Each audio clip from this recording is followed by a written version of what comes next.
Peace.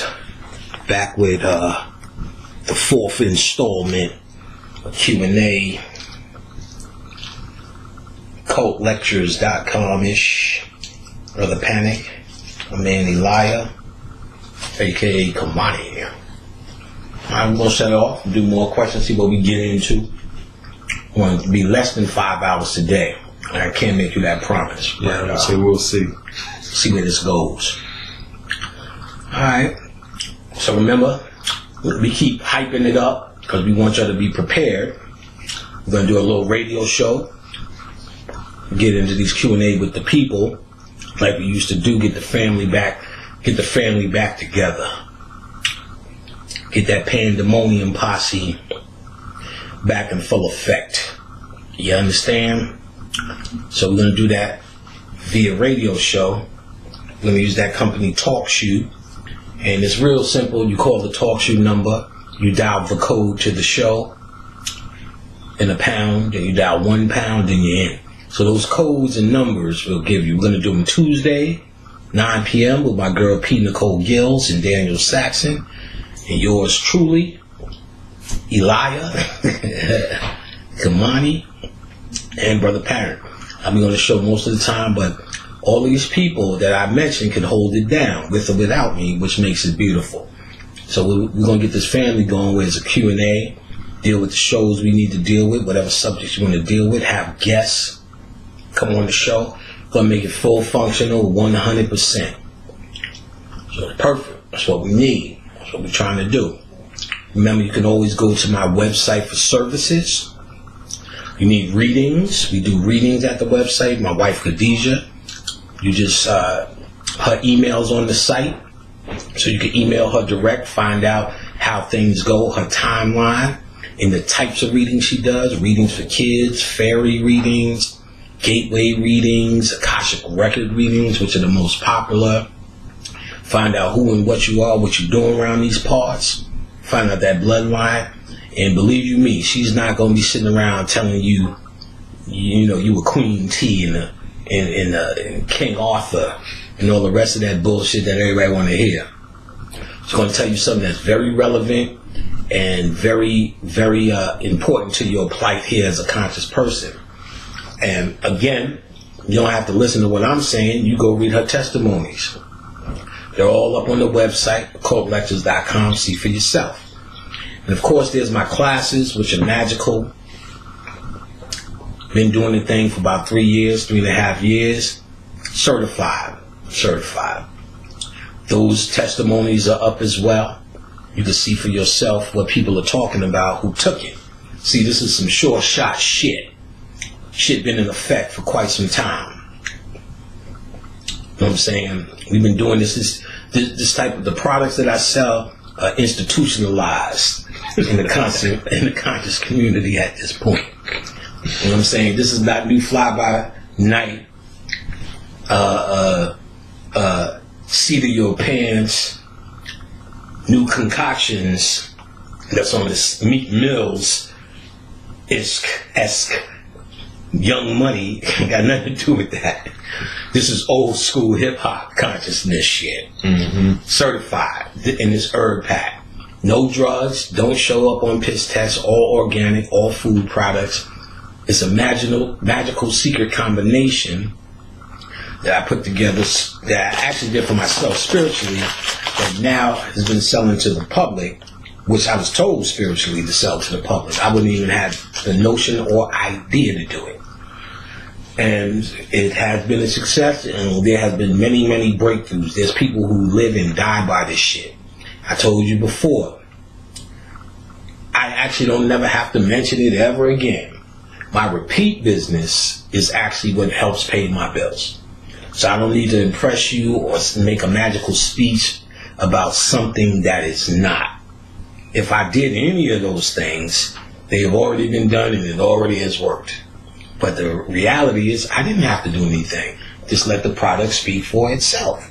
Because at the end of the day, when you get it, if it ain't doing what it's supposed to be doing, that's when you know. You can go see the testimonies and see what's up. Mm-hmm. And you can get all those products if you ain't heard about them at my website, occultlectures.com. If you're still confused about what I said, The very YouTube channel that you're watching it on, if it's mine, is the same name as the website, occultlectures.com. You'll see all my products, my classes, and now my book as well. That's always out. I know it's a little expensive, but shit, nigga, if y'all went through what I went through, that's some cheap shit compared to the research. This is research directed towards us in this end time. See, I'm what you call an end time eschatologist. I deal with the eschatological side as opposed to the esoteric side, the mundane side, or the human rights side, or the black pride side of it. Should it be dealt with? Sure, but it's not what I deal with. I deal with esoteric science. And an end time esoteric teacher, I deal with what you can do now. Not how great, which I acknowledge and understand the importance of understanding our past and how great we were as Kemetic folk. But what are we going to do now? What can we do now? What should we be doing now? Now, I leave it up to you to figure out what you should be doing now. Because you may say, shit, what I need to be doing now is stripping. And I say, well, get your torque game up. So if that's what you're supposed to be doing. So I'm not here to be a moral judge on what black people should be doing. I care less what black people are doing. As an individual, if you're finding light, then you're doing your job. So as an end-time eschatologist, I'm supposed to deal with events that are current now, that you can work with now. That's what I teach in class. End-time spirituality. What we got coming soon, I'm developing a class on how to speak to spirits. Because we seem to need to just get rid down to the nuts and bolts of some shit. It's that time, the fish and the grits. And so I'm gonna supply that because I think that's relevant for what I teach. And along those lines with class, for those of y'all who haven't taken the class, I did last year around this time.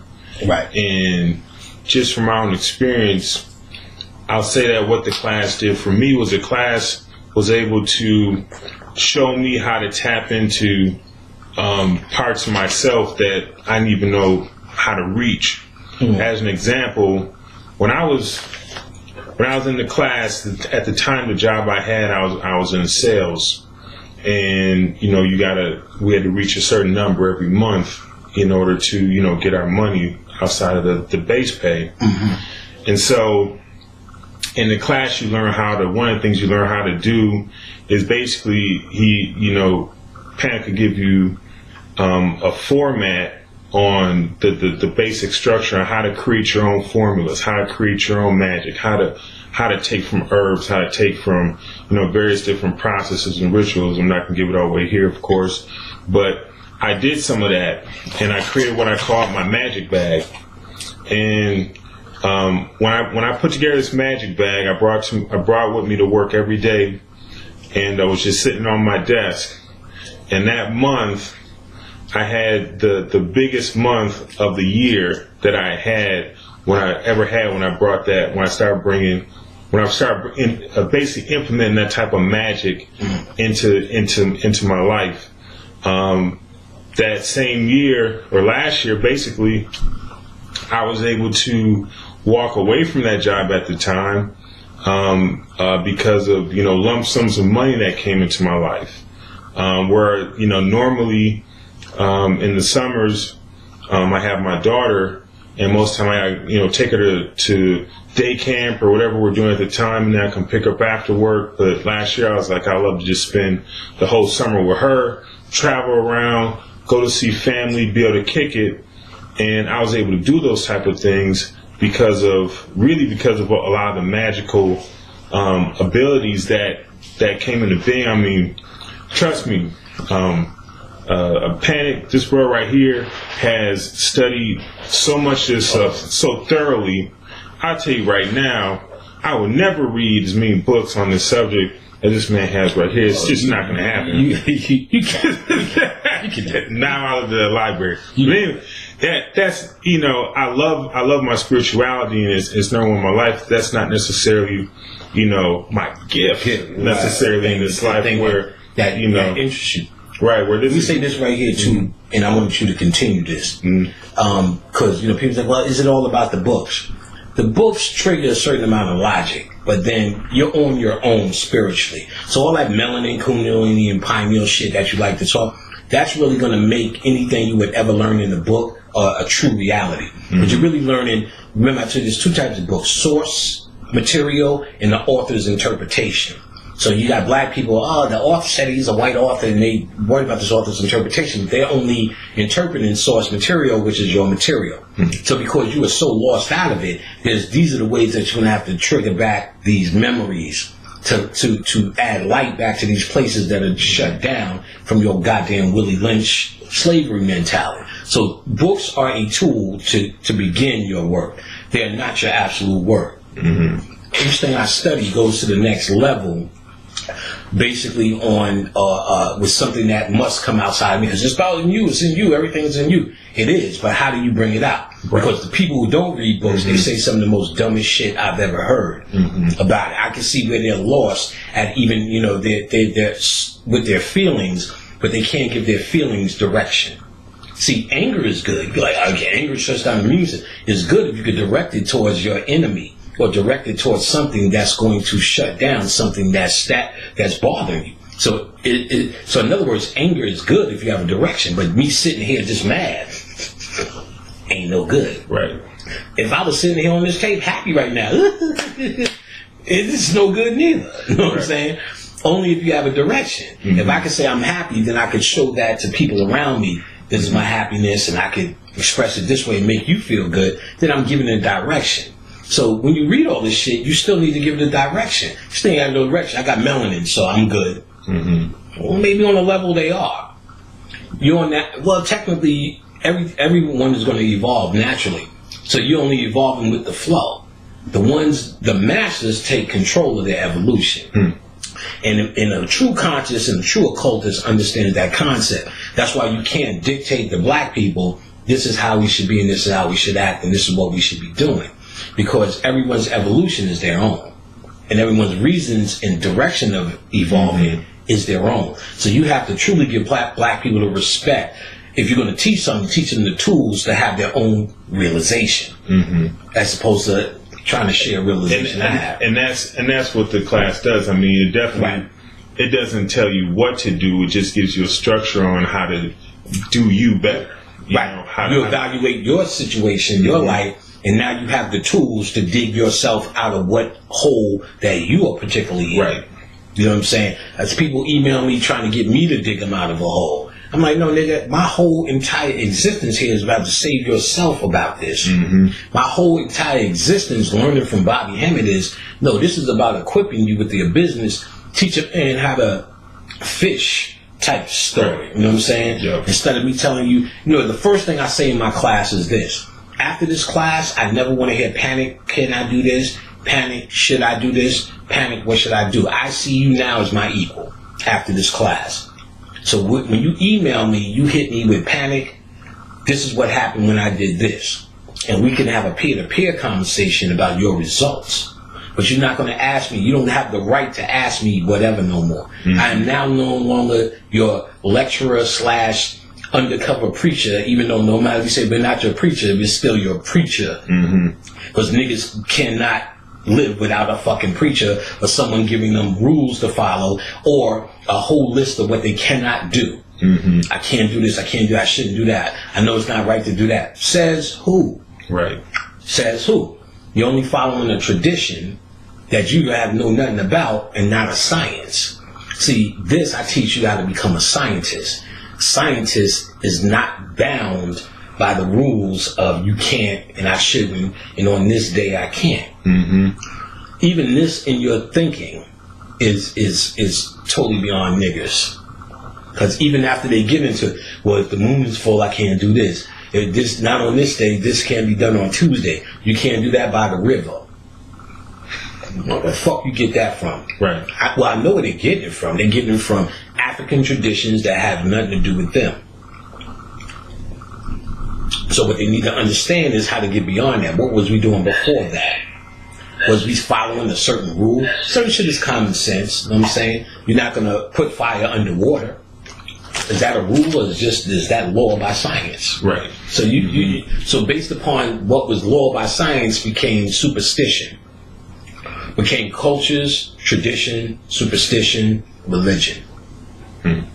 So we have this problem of having faith in ourselves. That's what I'm dealing with in class. Not even the science of teaching that people having faith to walk on their own and believe in what comes from their own mind, as divine as they think they are.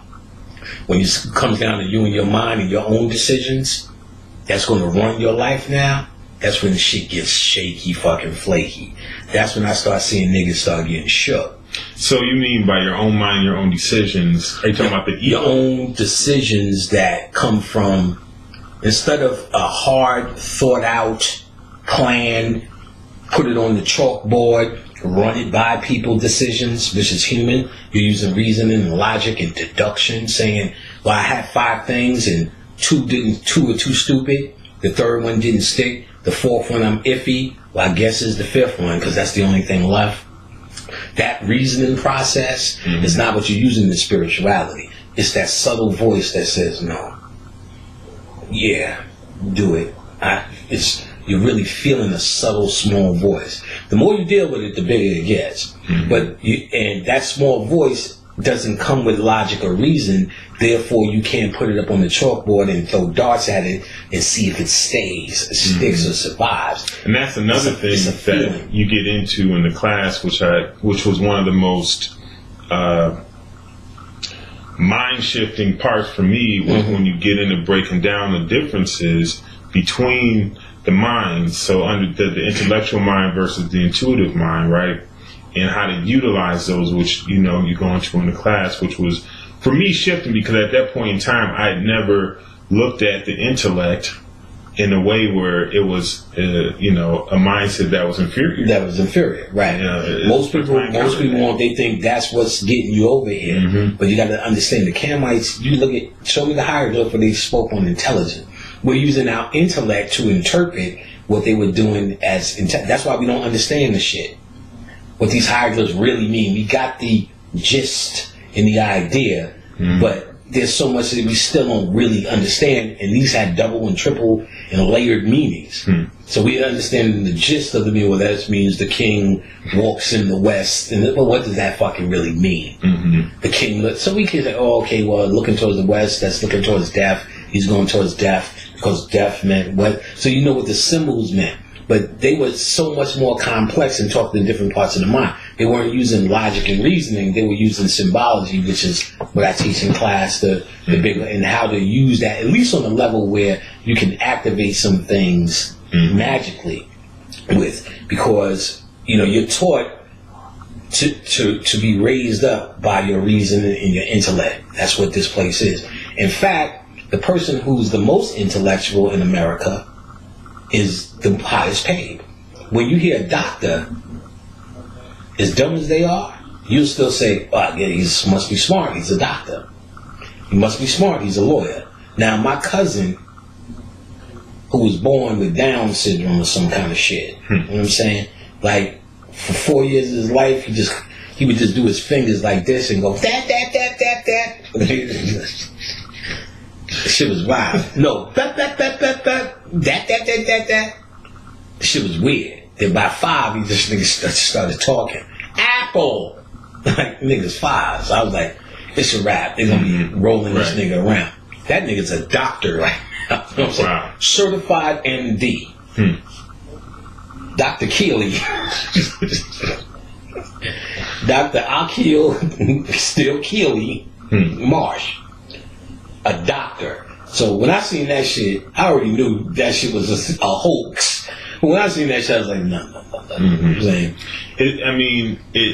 From knowing, knowing doctors, you know what I'm saying? Right. I do know some, and I watched them go through schooling. And when I saw them go through their schooling, what I noticed more than anything else was memory. Rote memory. Right, they had the primary the primary thing needed, because they teach you in med school, for instance, that when this happens, this is how you diagnose it. This happens, this is how you diagnose it. So it's not like they're being taught to. It's not genius. It's not smart. They just have an intellectual capacity to deal with the study, the book smart. Yeah. That's all that shit is. Every doctor I had to talk to says the dumbest shit in the world to me. Do you know what has more salt in it? McDonald's apple pie. They really asked me, is a McDonald's shake or McDonald's French fries? I said, bitch, I don't eat McDonald's. I don't give a fuck what they got in it. You know what I'm saying? Yeah, well, it was a shake. like this is so shocking. You know what I'm saying? They're telling me sodium means salt. Great. Yeah, bitch, yeah. Fucking, like she said, do you know another name for salt? I'm thinking NC, like the periodic table. Right. I'm there. I said, well, I can't remember the period. I know it's N something like that on the periodic table. I'm really saying this shit. She said, no, sodium means so. I mean, oh, sodium? Get out of here. Smack your dumb head. So, like, right, it's not like they're so smart, but they feel they're so smart from doing this that they feel everybody's really fucking dumb. They was telling Khadijah something one day. How the kidneys work. Khadijah's she's like, well, then the kidneys and and then the little train goes uppity. She was doing this. Khadijah said, bitch, yeah, say it. What the fuck? I know. What do you say the shit, bitch? You know what I'm saying? You're explaining this shit like you talking to them. I mean, I'm sure they talk to a lot of dumb motherfuckers, but dumb, and I'm sure motherfuckers ain't even that dumb. They just feel that the doctor is so smart. That's this intellect thing. Lawyers, Einstein is the most brilliant man, so people with intellect get paid here. Why is that? Well, I'll tell you why. Jill Pogram talked about it in her 7 circuits of the brain. So there's pretty much 7 circuits of the brain on black folks. First is the reptilian or the medulla oblongata. And she talked about the behavior of people who focus or whose, what's the word I'm looking for, existence is based upon the first brain. They're loners. She gave their characteristic. They're loners. They like to be alone. They fight or flight. Blah blah blah blah blah. Second is the B brain. And she said a lot of black people are there. B brains can't operate alone. They need a hive. They need a collective to make a decision. So now you have anything from gangbangers to churchgoers to PTA members. They're nothing alone. They operate well in the group. So that's how they got us back in this B brain. And so the third is the bird brain. The bird brain is intellect. So that's the ceiling on how high the white man can go. So now that he reordered your thinking, he made you think that's the ceiling on how high you can go. So you think you're going to outsmart him with the low, and it corresponds to your chakras. These are the 3 lowest chakras. They can't get here. So she said the 4th part is actually taps into the love frequency. She said, know what gets you there? Only chemical on the planet. Weed. True THC.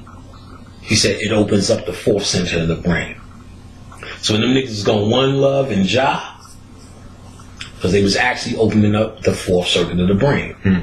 Now she said the 5th, 6th, and 7th is clairaudience, clairvoyance, clear knowing, basically your psychic abilities. So we shut down the higher functions of the brain, which is our psychic abilities. So when I'm telling you we can get into it and everybody can do it, yes, if you got a black brain. But they don't know how to hear from that part. And then when they hear it, they funnel it through the intellect and fuck it up. And that's the sad part about it. They tell you this is more of the fall. Yeah. That's crazy. They tell you basically it's the fall because the deity Obatala coming from heaven represents the powers, and then he starts at the level of the intellect and all the way down for the rest of the guys, all the way to Legba, which represents the root chakra. You begin with Legba and all these guys up, Ogun, Shango in the solar plexus, and so on. So Oya in the throat. You know what I'm saying? I can't remember the rest. Yemen Ya also here. Oshun in the sexual. We got Shango, Ogun, Oya, Yemen Ya. Yemen Ya is also a little bit higher because it's a mother aspect too in what's the priest, Orunmila, I think, I think that's the priest, Orunmila? Whatever, there's the priest, that's the pioneer of the land, Batala. So, all that shit was science in the first place, and niggas is worshiping them like they're really up in the sky, or wherever. Mm-hmm. Well, it's a fucking root chakra. Niggas worshiping the dark side. Satan's a polarity. And so is Jesus, for that matter. You know what I'm saying? So this intellect thing, because they raised it up to be the ceiling on it, we fell into it. So that's why they allow us to do everything we're doing, because they understand as long as we're not using that other part of our brain, doesn't matter. We can be as intellectual and as comedic as we want to be, but we're fighting their fight still. We're not thinking. If we bring ourselves to their level of thinking, and we're trying to save ourselves on their level of thinking, which for us looked at as a part of how we would think, but like more or less the childish part of how we would think. So we're thinking like children dealing with our advanced information and don't know how to access it based upon our thoughts, based upon where we put our energy into this information to try to reflect it. We're reflecting it from the wrong place. We're reflecting it from the intellect, and we're not reflecting it from the heart. The heart is where you know. The heart is where you know. So the knowing. So every question, as we talked about before, if every thought has been thumped, every question actually already has an answer for you. That's what we need to really understand. That's really one of the biggest keys, that there's nothing outside of you that can't be answered or satisfied. You just need to know where to listen. That's what I teach in class, how to listen to those parts that we are calling spirit. Because your heart actually can speak to you. Everything can speak to you in your body. It is just that intelligent. It's just that intelligent. So you didn't know how to speak to different parts of you. You get what I'm saying? And hear things. Now, the place that knows and houses and encompasses the whole understanding, I would have to say, is this. It's technically from your subconscious mind. That's where it's pulling from, but it's going to reflect through here, because the subconscious mind is the part that knows. It doesn't reason. It doesn't debate. It doesn't wonder. It doesn't ponder. It doesn't say this or that. It doesn't say, I like chocolate, I like vanilla. It sees it all as ice cream. It's holistic in its thought. You get what I'm saying? Mm-hmm. It sees it all as an experience, and later you figure out, was it a bad or good experience? But if it happened, it's just happened here.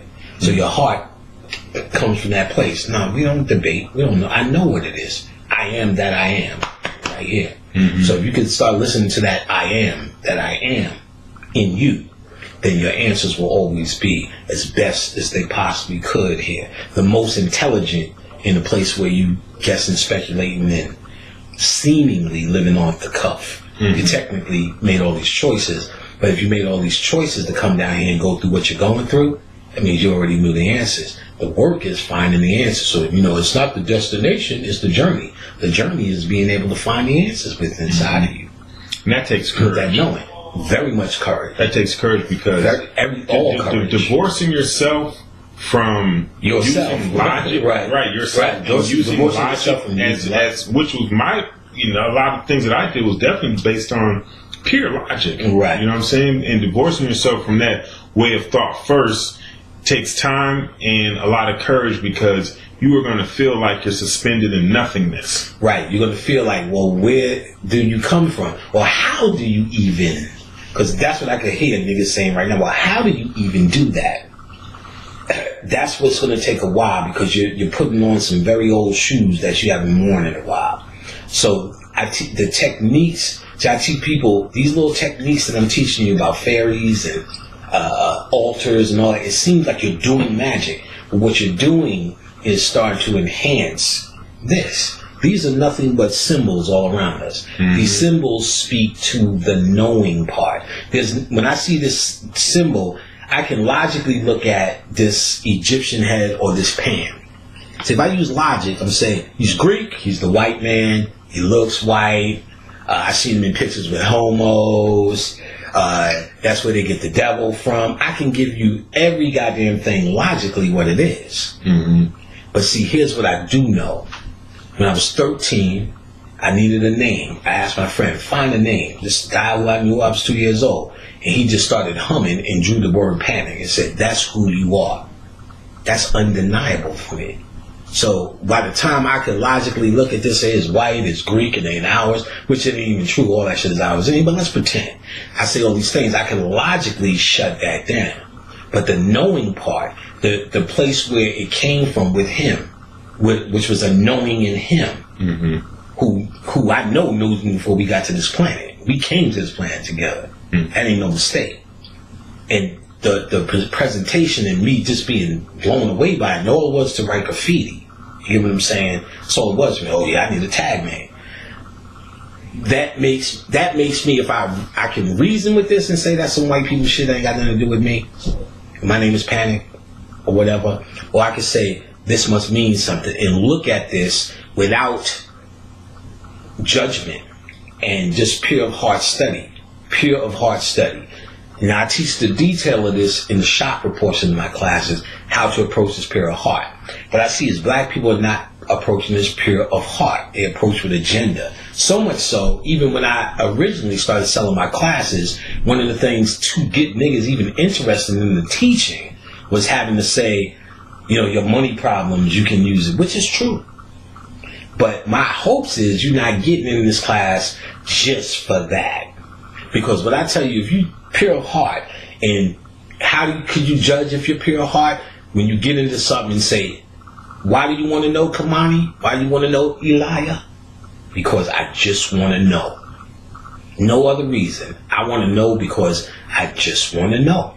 And then from that pure of heart statement, that's the symbology of why this guy can pull the sword from the stone. Because everybody, see, when they were going to the stone, watch me get it out, I'm strong. Watch me do this, I'm the man. Watch, after you went to bed, I'll give you the modern day version of that. Thor lost his power. Odin said to him in the movie, the only person that can lift this hammer is the true Thor, who's worthy of it. So Thor's trying, he said, let me go get it with his arrogance. And all them other niggas trying with their arrogance to lift it, that's just the sword and stone. When he was willing to die for those people on earth, that's when he said, you're worthy. Because your heart is now no agenda. Now I want to be the king. We should go. Remember, he was real arrogant. We should go kill those frost giants. They're just biting off the mythology. And it's basically, as soon as he said, I'm willing to sacrifice, I'm not more important than everything. They made it a more new agey message, but the idea was in the original that this guy had no agenda or no ego. Most people are getting this for the agenda. I'm going to do magic to fuck people up. I want to do magic so I can be a better rapper. Do magic so I can get women or whatever. But then there's the people who say, I just want to know because I just want to be enlightened on this. That's a pure heart agenda. You don't want to be a lecturer. You don't want to be able to drop science in front of your buddies. You don't want to be able to impress your woman. You don't want to be able to feel better at your job when you're sitting there doing what everybody else is doing because you know something or heard something that you know the rest of these niggas ain't here, and you feel better about knowing more. Each time somebody asks you, you be able to tell them off, and none of that shit matters.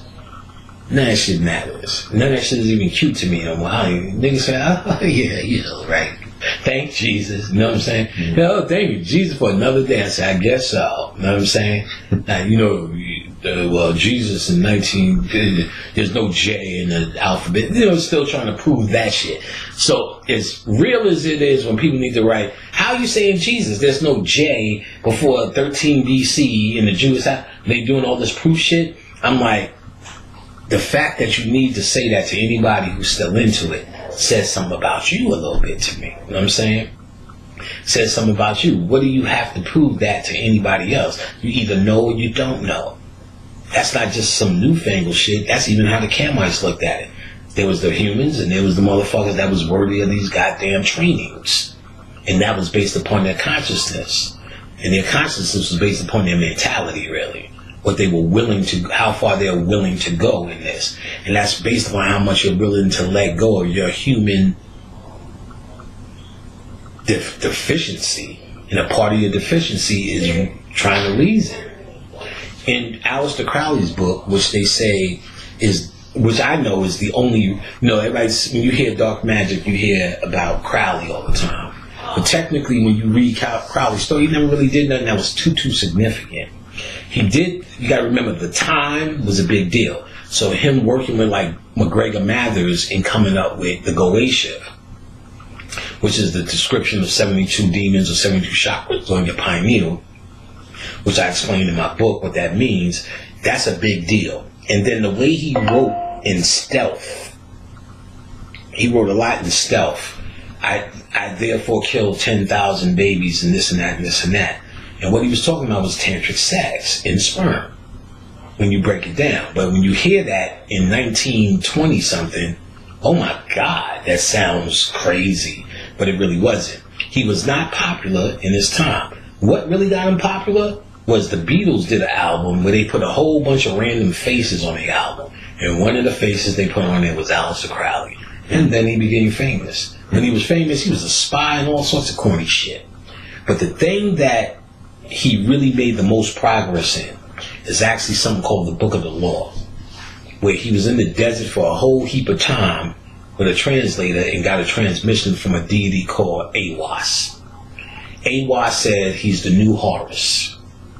And he told him who he was in Egypt, someone named Ankh-Afnakhunsu. And then he proceeded to give him a book, which you get the handwritten version and the typed out version. White boys follow that book as if it's a Bible today. This is where you get do as thou wilt as the whole of the law. Where you had Jay-Z with the do as thou wilt shirt on, and people say, oh, he's dark side and Crowley and this and that. The statement alone makes a lot of sense. But one of the things that Crowley talked about that Horus or Aiwass revealed to him was the coming of the new age and the mentality of the coming of the new age. And this was called the Aeon of Horus. And in this Aeon of Horus, he gave a whole bunch of rules on the mentality of this new age. And one of the things he said was, such and such, I don't remember the whole line, I'm paraphrasing, such and such will die with the dogs of reason. And what he was talking about, if you, in this new age, which is here now, this new age is here now. If you in this new age are still reasoning, you're going to die with the old regime. What does that mean? Well, here's code for that.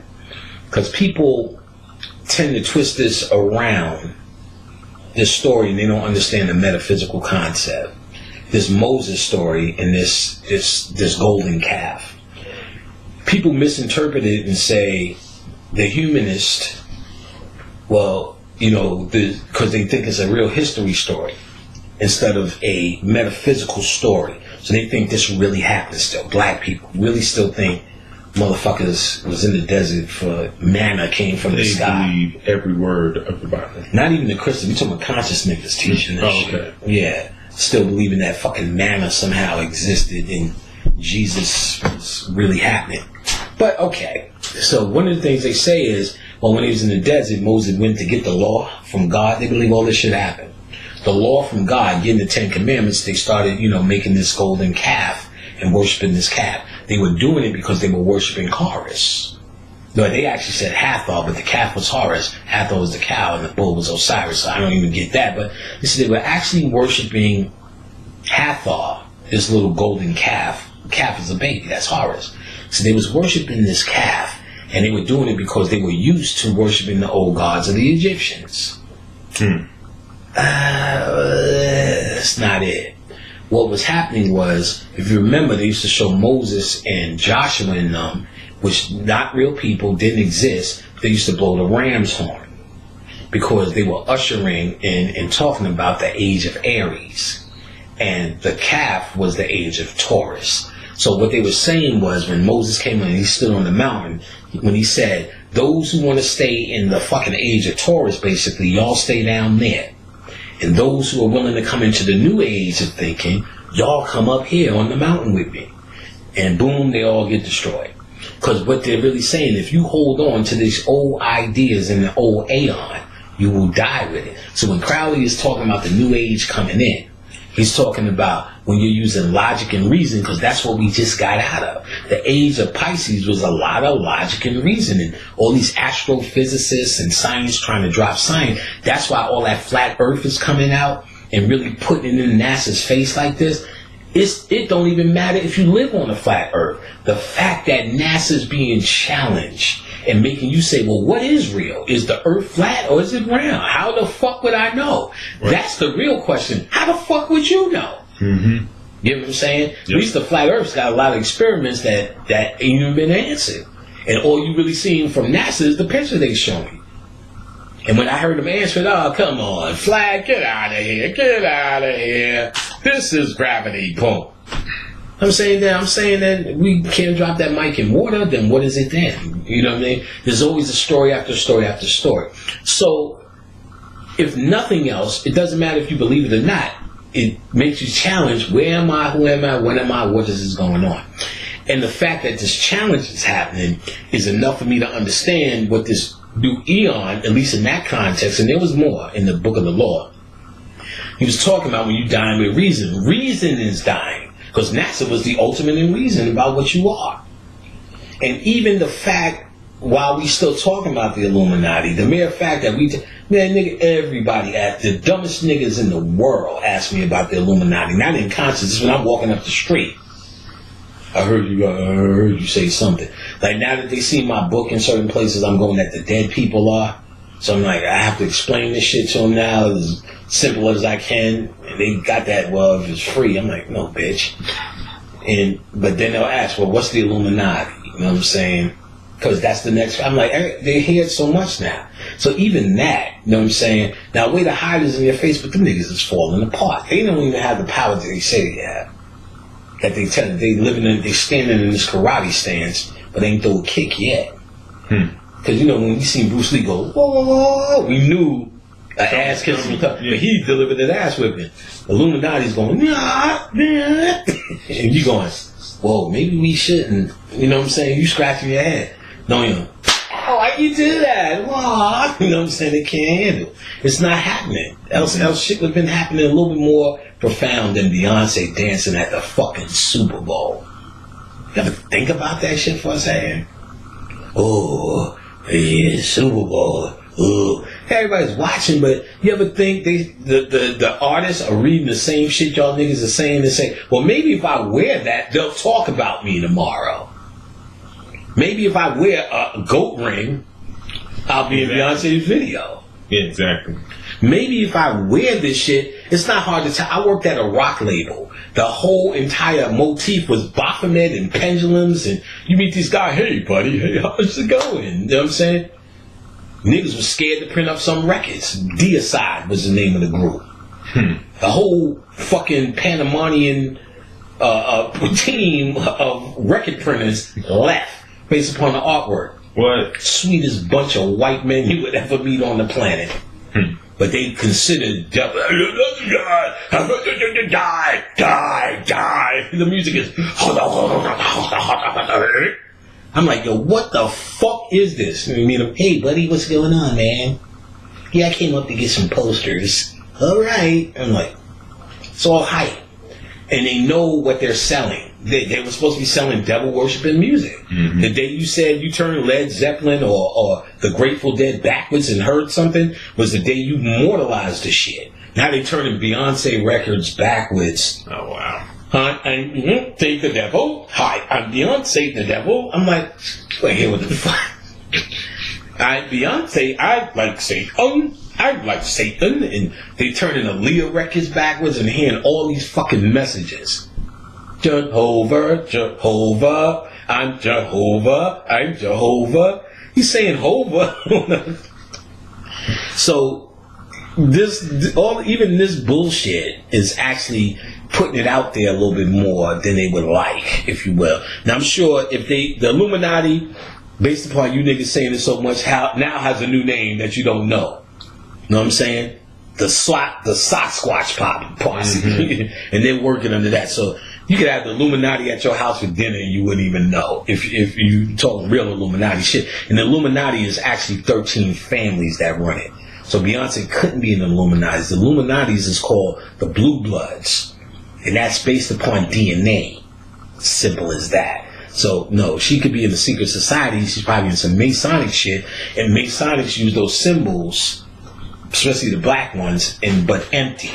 So she may have all of that, and she's doing all the right moves. They and don't know what it means. Right. And if they know what it means, it doesn't mean nothing that you niggas think it means on the Illuminati level. Right. It means they're saluting their Masonic brothers that know what that means as a way of saying hello and I'm with you, but not really on when they go home. All that shit come off. I bet. Why do I know? Why can I say that? Because people who are really affected by this can't do what she's doing. And if she's really affected by this, the best she got is doing some black power fist. So if she was really a threat, first of all, let's think logically. The Illuminati, if they're going to empower some niggas, you think they're going to empower some niggas with some real science? Absolutely not. Absolutely not. So nothing they know is real. So then the other hand, they're Illuminati shells. So let's say they are Illuminati shells and Illuminati goons. Then what?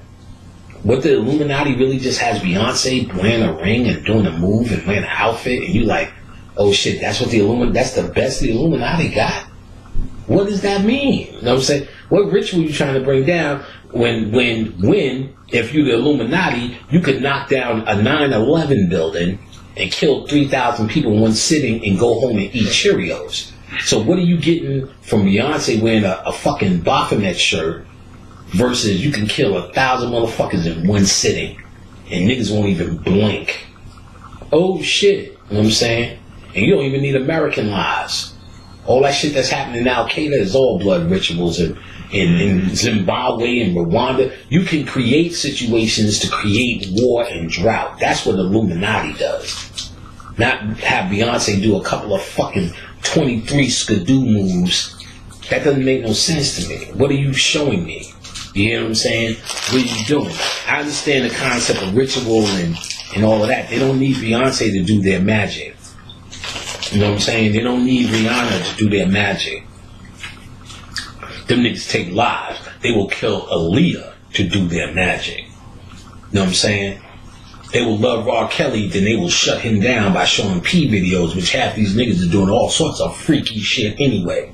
He just got caught in his. And stop that career. Stop that sexual energy. They ain't playing with you. They showed Beyonce, when you act black, what we can do to you. We give it and we take it away. She just go like, I didn't even know. We watched it. Was it us that watched it? Yeah. I watched that whole shit, didn't even see nothing that even mattered. I didn't know what she was doing. Then now I get it when she did the X. I don't know what she was doing. And the other dude, Bruno Mars, I was like, they doing a Mars ritual. That's a war. Bruno Mars is Mars. He's doing a war.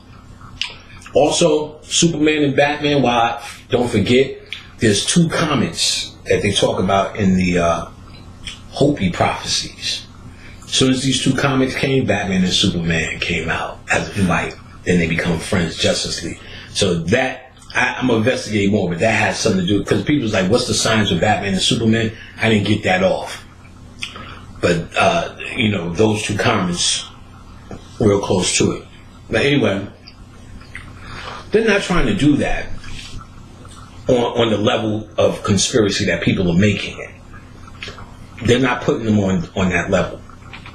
Those are for people who's in by blood. And you can even see this system, some of them tried to step out because Kennedys are part of the Illuminati family. And all them niggas is dead. Because them niggas was coming out with it. Yeah, Kennedy, President Kennedy, I heard the speech. Right. Where he was, talking about he was going to put secret societies and put them on blast and Front Street. They did it and revisited that again. There's a series on Hulu. This number's like 11, 26, 68, 64, whichever year he got killed. And it's really, real good. What's the little white boy? James Franco. He played in Spider-Man, the first one, he played the Green Goblin. He's a young dude. Okay. He's in it. Goes to a time portal 3 years before Kennedy got killed. each time he goes to the tide portal, it resets. So he went in, had to stay 3 years, and he was fixing shit. Eventually, till he killed Lee Harvey Oswald. And when he came back, Kennedy lived, but the world was a whole different. So he went back through the portal, reset it, but the whole thing was he found somebody he loved, he couldn't bring him back, blah, blah, blah. The story's actually good. It's a Stephen King, J.J. Abrams collabo or something. Or Steven Spielberg, J.J. Abrams collabo. And the point is, they revisit that Illuminati shit with Kennedy.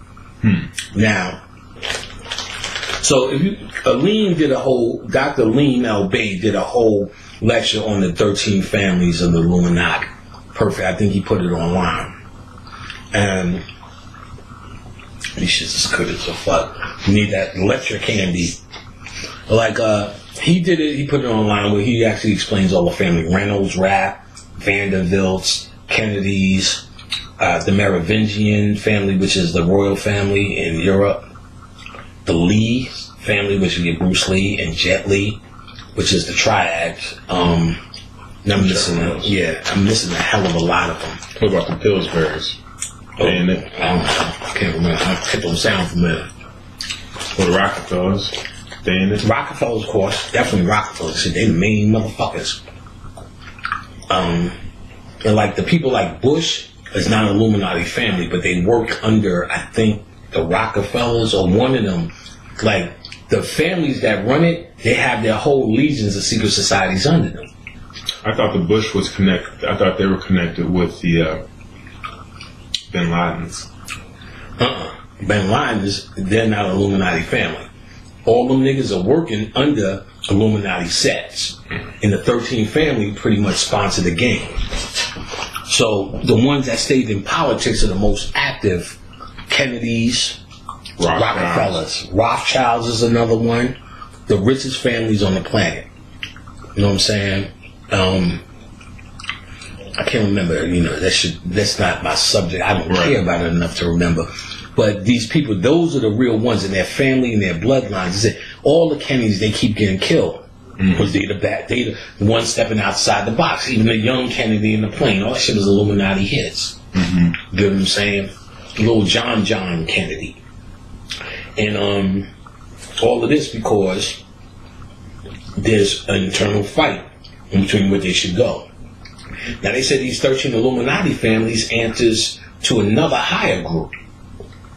And the Bilderberg group, where all them niggas get together once a year in a closed session. They bring media people, heads, and a whole bunch of key people, and they basically say, this is what's going to happen on the planet for the whole entire year.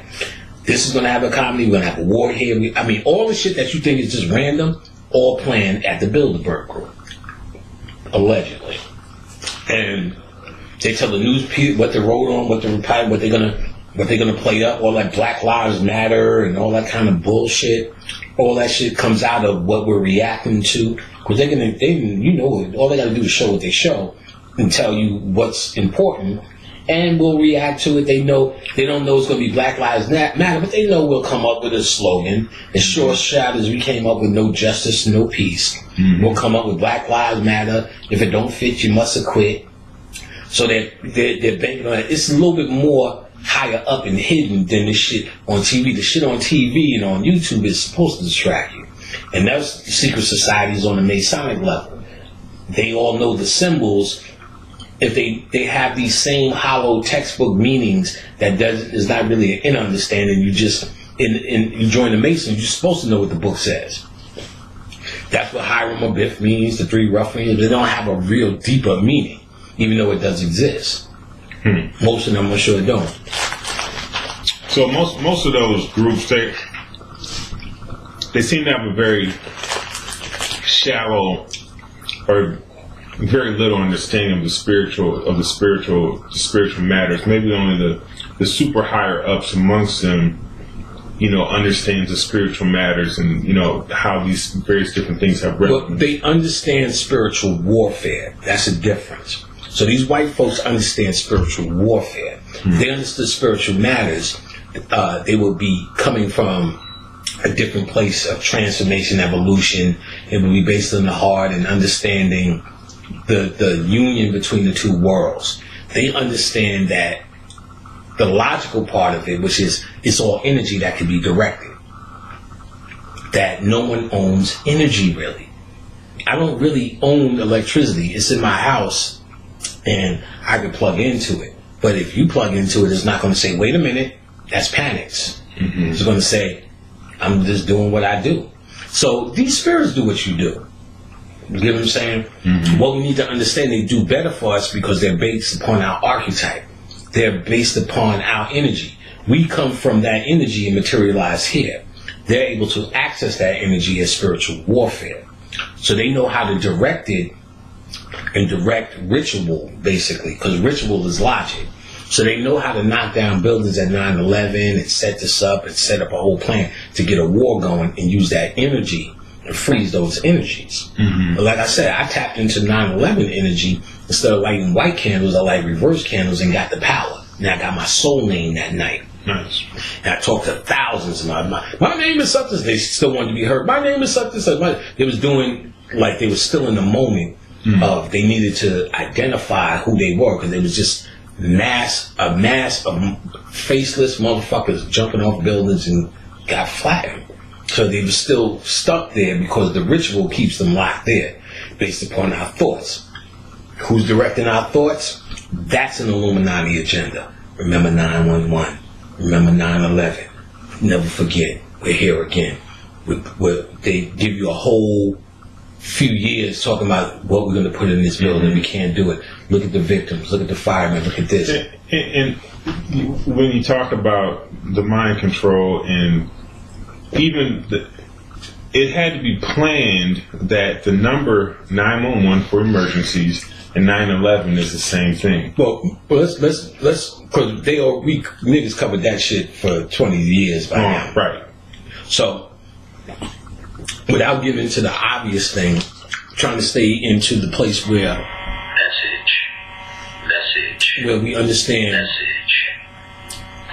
like the spiritual or the agenda of it beyond the obvious. You know what I'm saying? Now, like I said, David Rockefeller has a picture. He's the one who built and pushed to build those towers.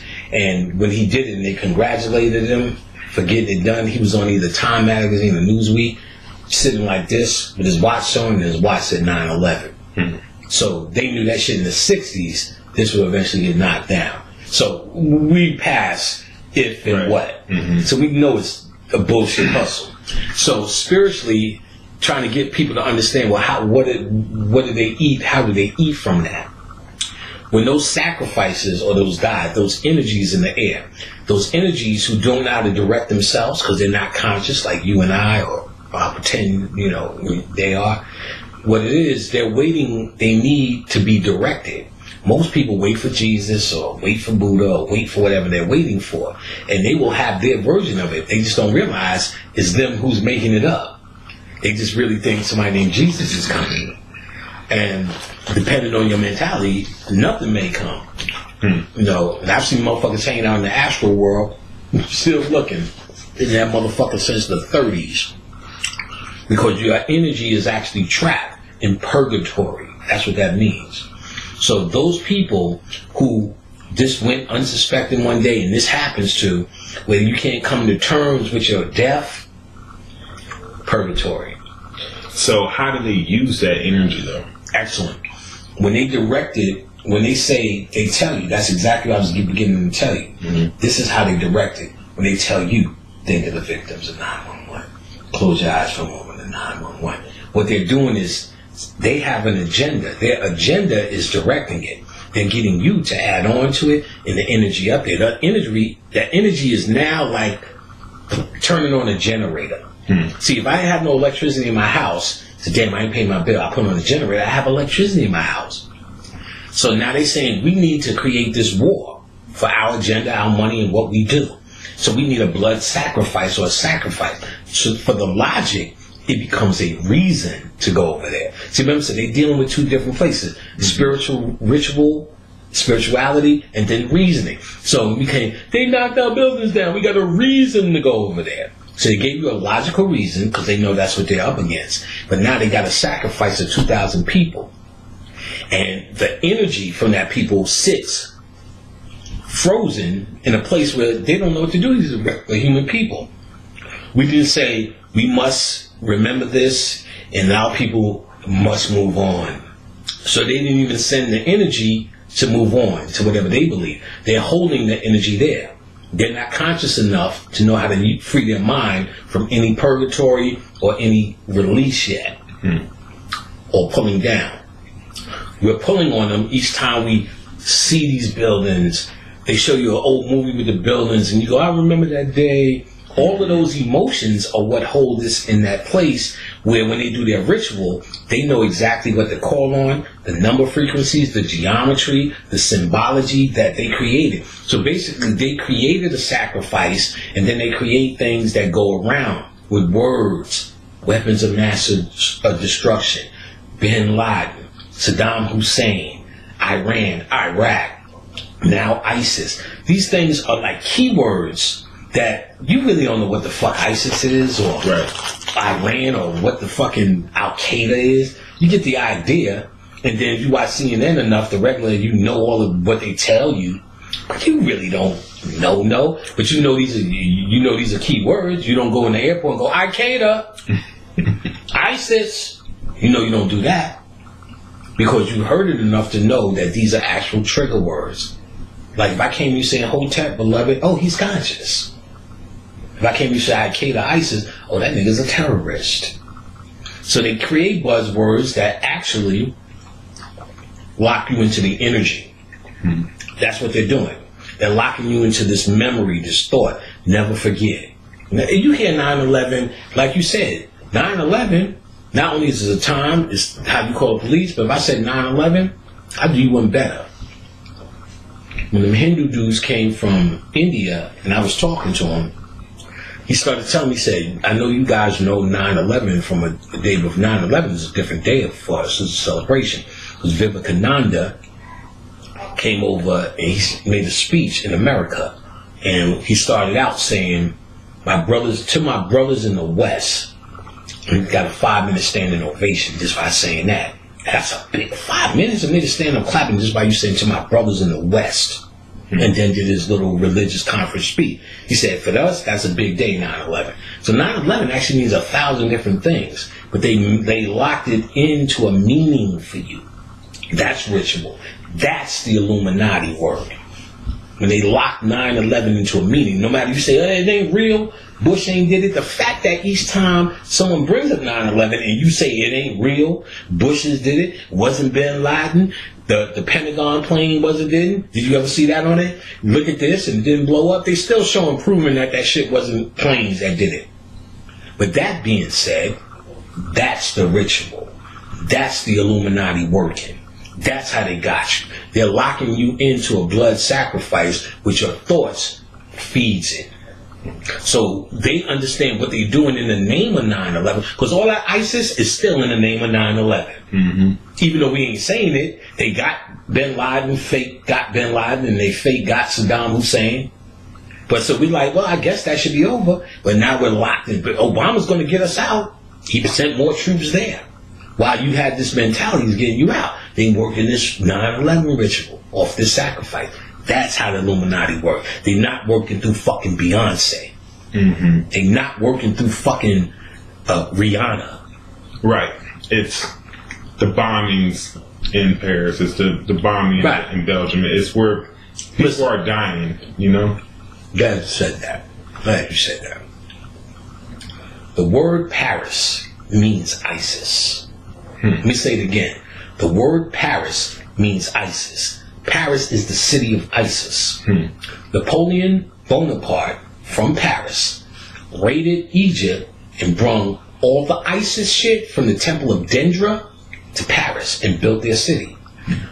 The ceiling of Dendra was the ceiling of the cosmos. One of the famous at the Temple of Dendra is in Paris right now in their museums. The pillars, the obelisks in Paris. The way it geometrically sits, Paris is a geometrical path to the city of Dendra. you got to watch sacred geometry and all these paths that lead. Like you look at all our key places, all that shit is a straight line to certain paths in Egypt. The temple of Isis is all connected to Paris. It's Paris. So now, Friday the 13th, which is the day of Isis, she found 13 pieces of Osiris. Venus is the day of the goddess. Is actually the luckiest day, which they told you was the worst day. Friday the 13th, Isis bombs Paris. Come on, niggas. Know your shit. That's Illuminati agenda. It ain't Beyonce at the Super Bowl. It ain't that. I promise you that. Nice. So Paris is ISIS. ISIS blows up some shit in Paris. Come on, nigga. They not even really doing that shit no more. That's tricky. If you know what symbols and what this shit means. Most black people don't. They know enough to say, I know it's the government that's in it, but that's as far as it goes. Understand, they work on ritual. You can say whatever you want and come up with whatever theory that you think is going to work against them, but unless it's still dealt with in the world of energy, true energy work, which is knowing how to direct the world, the ether, the world of the hidden, do magic, they're not scared of you. They showed on YouTube the white man got guns that turn around corners. You're not coming with your guns to beat him. He's the manufacturer of guns. If I'm the guy who makes dicks, you're not going to teach me how to fuck pussy better. I make the dicks around here. You're not going to teach me how to do it. I don't give a fuck what technique you may have learned watching pornos. I'm the dick maker. He makes guns. You're not going to buy guns from him to beat him in a war. You're going to have to use what you got that he ain't got. And that's the war he can't fight you in. He took you out of your fight. They got a machine where there was a crowd. They pressed the button. Boop. They said it sends out an array of microwaves. Like you're a honey bun. You know what I'm saying? Or a McMuffin. The whole crowd just started feeling the heat. And they were about a quarter block away from it. They just dispersed. And all he did was press that button real quick like that. What are you going to do with that? What are you gonna shoot your 9 at him? Right. Bust off your gun? Get your AK? No. Do I think there are winners and outfight is impossible? Absolutely not. We get into this shit, you won't have to fight them. That's what Neo told you. That's what Morpheus told Neo. Once you get into your shit, you won't have to dodge bullets. You're like, I'm just trying to get ill at dodging bullets. It's like, no, once you do your shit, you won't have to dodge bullets.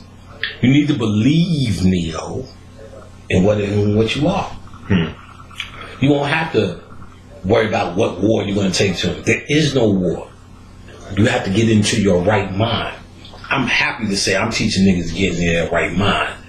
I'm not wasting my time here giving them bullshit stories about what we need to do, hyping them up. Now, kind of a little bit of a backtrack.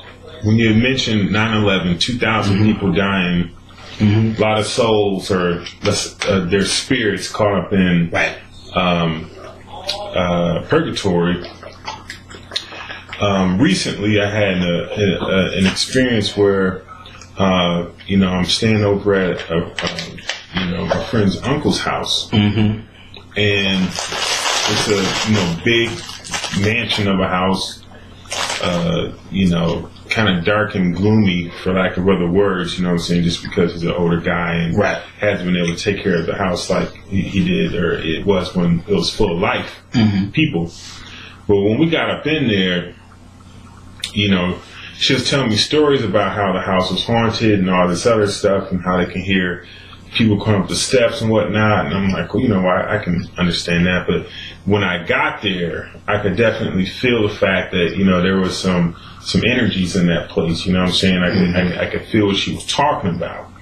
And so when you're dealing with that on a level of like your house, or, going to a place where it has a whole lot of displaced spirits or spirits that don't know where they are or spirits that don't want to leave or anything along those lines. That's, kind of creating an environment that you don't want to be in, or a negative environment, things like that. How do you deal with that type of situation? Well, this is really talking about cleaning your house. It just comes down to what I was just talking about, which is all this shit is, at the end of the day, when you move all of it around and get down to the heart of what's going on, it's just energy work. All this shit is just nothing but energy work. So it's about directing energy. If you're not dealing with the energy is going to deal with you. So much so you may understand the presence. Sometimes you may not even be aware of the presence, and it may be the person's awareness that makes it a little bit more real about it too. Because he said, this place is haunted. So that makes it a little bit more real too, more than hidden. Because it's not really like it's doing something or has an intelligence to hide itself or show itself. It's doing it based upon your thoughts, his thoughts. So we don't know how to get or direct our thoughts and put them in order to start directing energy. It's not hard. It's simple. So there are surefire physical rituals and elements you can use to clean your house.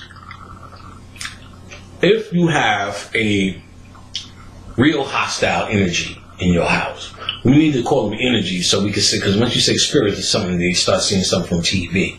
So I'm trying to say something maybe that you can see it a little bit more practical. Mm-hmm. If you have a hostile energy in your house that's disrupting the flow, think of it more on this level. If you lived in the house with your wife and your kids, if she comes home with an attitude all the time, the whole house is kind of fucked up. Or if I come home grumpy and punching the walls, everybody's going to feel affected. Well, what happened? I didn't touch them. The energy I'm bringing into the house is saying that. It's saying something. You can come home, your wife is mad, she's bringing that home. Or she's happy, she's bringing that home. So we understand this concept, we just don't really pay attention to it as spirits being the same thing. Mm-hmm. As energies that didn't incarnate, but survive based upon an existence that was thought up by somebody's either low energy thoughts. I'm depressed. It never happens to me. I never have the luck. I never get the girl. I'm clumsy. I'm short. My penis doesn't work right. Everyone's thinking that somewhere. Well, where does those thoughts go? They become entities. And they become entities and they feed off of everybody else saying, I'm short, I'm clumsy, and I'm this. So clumsy is actually a spirit like Jesus or Oshun or anything else. So the more you sit around and say, I'm clumsy, I always fall, I always trip, it always happens to me. It does, because you asked for it. You're a deity that just commanded or magnetizing energy. So the same thing happens in your house. In your house, in these corners in your house, they begin to live. So if he says, when he walked in that house and said, this house is haunted, guess what? You just haunted it.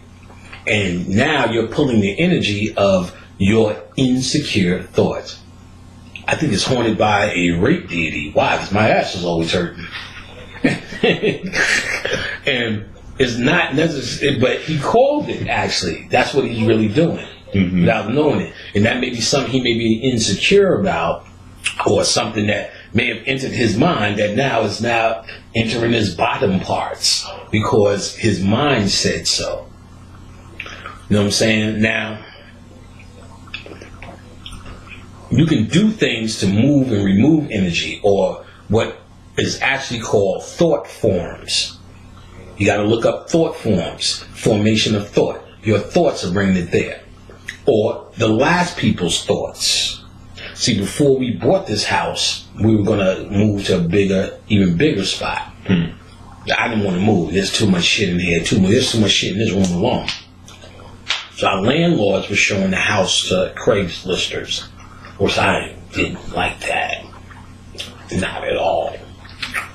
But as soon as they got to this room, motherfuckers would not walk in it and look at that shit and go, all right, I've seen enough. I'm like, this bitch ain't gonna sell this house. And when we leave, what we leave behind is so much energy we pull down. Oh, they're going to walk into it. They're going to just feel. You get a feeling in every house you walk into. Mm-hmm. This house stinks, smell like roach spray. This one dirty, it feels dark in here. Oh, wow, nice house. Right? Feels like I can relax here. What is that? Furniture? It's the energy that's in the house based upon thoughts or thought formation. Your thought formation will call down deities that either exist or create deities, thought forms, that actually will torment you, not because they're out to get you, because you said so. You said I'm clumsy. You said this house is haunted. You said I can't get no sleep here. You said I think something's in the attic. So it's basically said, okay, you want me to go in the attic? That's what I'll do. You want me to make noise in the attic? Okay, thank you. You're giving me an existence. Mm-hmm. And then when you say, no, I don't think that's in the attic. It goes, he's trying to kill me. Then it makes more noise. You ever notice when you're trying to get rid of something's like, damn, this shit is it's fighting to survive. Because it only survives based upon your thoughts. So it tells you that in practical reasoning as well. How do you want to get rid of something? Think different. As a man, think different. Or I should say for the spirit shit. Your thoughts made that house haunted or energy that was left over. That's why you need to know how to clean out your house. So that's what the sage, frankincense, myrrh, and all the rest of those things are to kind of bang out those thoughts. But if you have the same thoughts, you're going to magnetically pull the same bullshit. Mm-hmm. See, if you know how to go harder, you could call on deities, which are nothing more than formulas or energy patterns. So Bobby said he went in the house, this spirit would not leave. Heard it banging, playing the fuck around. It was like, I'm not leaving this motherfucker. Now, what does that mean? All that means is it could have been a nigga who lived there, who built that house from scratch or did whatever to buy it and impressed his whole family and raised them. He dies, and now, spiritually, purgatory, he has nowhere to go. There's no Jesus. There's nothing else to do. You stay in the house. And mostly, that's why they call it white noise.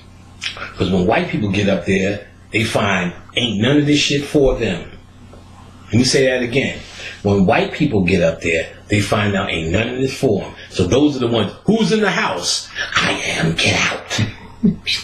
Because this is all they got. When they die, they go live in their same old fucking house. That's what's real about them. They ain't got nothing to look forward to, kid. Nothing that went through so many lifetimes, even if they didn't remember in this lifetime, they can remember and say, okay, I did come to be a dumbass Christian, but now I remember, and I'm going to go back to Zamunda, or wherever the fuck they're going to do next, whatever mission they on. Even if they were the dumbest of the dumb down T.D. Jakes down this motherfucker. I get it. I remember now. I came down to be somebody dumb like T.D. Jakes. Now I remember, and I'm going back to Zimbabwe, where the fuck I am from. And for them, they get up there and there's just nothing there. Jesus don't come. Mary don't come. Joseph don't come. You know what I'm saying? Yeshua, none of them. Just in a what is it? Just like the astral abyss. Then there's different levels in the astral world, and they're finding all they can really see is the stuff they just left on Earth, because that's all that's really for them. They have no place to go but here on Earth. There's lower parts of that, and that hurt. Some even say they're on the animal level or the astral world, because the astral world, you're seeing animals dream, but they're on a different level in the astral world. They said they're on that level. There's more animal in them. Then they hold on while they can stay in the astral world for a time. If you stay in there too long, you'll get absorbed back into a body. So the idea is, there's some, like my father, I was going to do all the stuff to get him past the astral world. He said, no, I'm coming back. Why, nigga? No, I'm not leaving. I'm going to set up in the astral world for a while, and the time is right, I'm coming back. My nephew, his grandson, had a son. I promise you I'm looking at my father. It's scary. And I tested with my sister. I said, yo, he look like that. She said, oh my God. She said, the shit he do. And she was describing all my father's shit. Like my father had a way of looking at electronics through his glasses. She said, that motherfucker be doing this same shit. I'm like, wow. my father was intrigued, and you can even look at all them pens and shit. He was just weird with these gadget shit. He said, that motherfucker can't. So I know that's him coming back. He already told me up. So he knew he was coming back for another lifetime. So these were conscious, not I wonder if decisions. When I was talking, this wasn't like, should I come back? It wasn't that. It was like, no, I know what I'm doing. Mm-hmm. So we're in the know. We're not going to get to, I wonder, should I walk towards the light and do all of this shit? You really have to be at a level where you ain't been through it a lot. If you're conscious, you've been through it. Even the consciousness on the dumb level, where you like, that motherfucker ain't conscious. Even if I'm saying it on, that's really socially, you know what I'm saying? But he'll be alright. That person will be alright. Because even on that level shows that you've been through it enough. Just enough to have an inkling to say, something in this motherfucker is wrong. See, my sister, on the other hand, I remember one time she was telling me, oh my God, this is the American Story. Lindsay Lohan. What a good story. What a good story. This is before, I said, that bitch is going crazy. She's in the middle of going crazy. She's like, Lindsay Lohan, oh my God. That's the American dream. Like, it's just so funny. She just believes anything in this motherfucker. And so I know she ain't been through it enough. She's the one that goes through a purgatory. And even in this so-called purgatory, I'm only using it as an example, this stuck place in the astral world, you will get absorbed back into a body eventually. You can't stay there forever. The astral world is not a forever place. Eventually, when this is gone, there'll be no more astral world, no more earth. We either move on. And if you are not made from that source material, which is what they call in the soul, you ain't going. It ain't nothing to do with your color and how people tend to wrap it up. That's racist, or you talking about white people. Well, we're talking about genetics, and we talking about this shit is based upon genetics, not because. See, when they hear that, they think it's a racist thing because of that little stunt that Hitler and them did with genetics and the SSS and the pure blood. But that's more white people doing white shit. Get what I'm saying? That's their idea with it. But what they were talking about is genetics. Genetics that they didn't have, that they was fronting. Because they understood, and black people understood, this shit was about DNA. And it was about genetics. But we understood we had that DNA and had that pure genetics, that pure light in us, the advanced and superior genetics. They went on a whole world scheme front like it was something in them. But it's truly something in us that's magical. Now see, here's where I don't want to get it twisted. Does it make us feel better or superior? I'm not talking about that. Because when you say it, it kind of lends itself to, well, y'all must be superior then. Or you must be think I'm saying we're superior. Our genetics are hands down superior. Ain't no doubt about that. But socially, should we make you lick our ass like you made us lick yours? Or beat you like you made us? I'm not interested in that. I'm interested in doing what we do with our genetics. Now here's the deal. If I'm totally, absolutely wrong, you ain't gotta waste your time proving it to me. See you at the top, baby. See you when you get there. But if I'm right, you know what I'm saying, good luck to you and yours. You know what I'm saying? Which I think I'm right. But you ain't got to debate me, just do your work. The fact that you need to debate me because you're trying to get me to say something to make you convinced about what you should be doing. They still complain about melanin and they think it's all about melanin and melanin don't really matter. But they're not reading the study on melanin. They just think it has something to do with dark skin. Shows their ignorance in this, and I don't care to enlighten them about it. We enlighten us about it. And based upon your melanin, which is light, which is chaos comes before creation. Out of chaos came the realm of creation. And chaos, the chaos element, is nothing more than melanin. Chaos on earth is nothing but melanin in the blood, and it manifests as creation. And hands down, we are the most creative people that this place has ever seen. Ever, forever, ever. And this is a result of your melanin from the realm of the unformed. We're able to go into the unformed and bring it into formation as a form of creation. That's the process.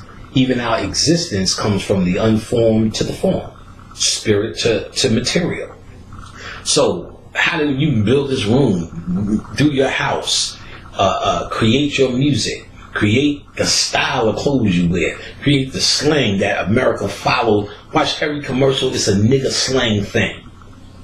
What's up? Even that's nigga shit. What up, nigga? What up, nigga?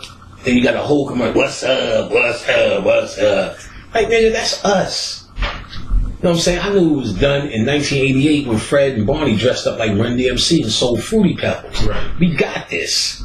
This is our fucking reality, whether we know it or not, and whether they admit it or not. But if you pay attention, it is what it is. Mm-hmm. So, because we are the masters out of bringing nothing into something. And that's coming from, in the occult, chaos, order out of chaos. And that's what they keep saying, that little bullshit in these Illuminati secret society phrases. We bring order out of chaos. They're just trying to take your birthright. They're trying to say we control the planet. Because bringing order out of chaos, creativity is our role and what we've been doing. Bringing creation from the realm of chaos. They cannot stay in the chaos. So they need you to be the lackey to do it for them.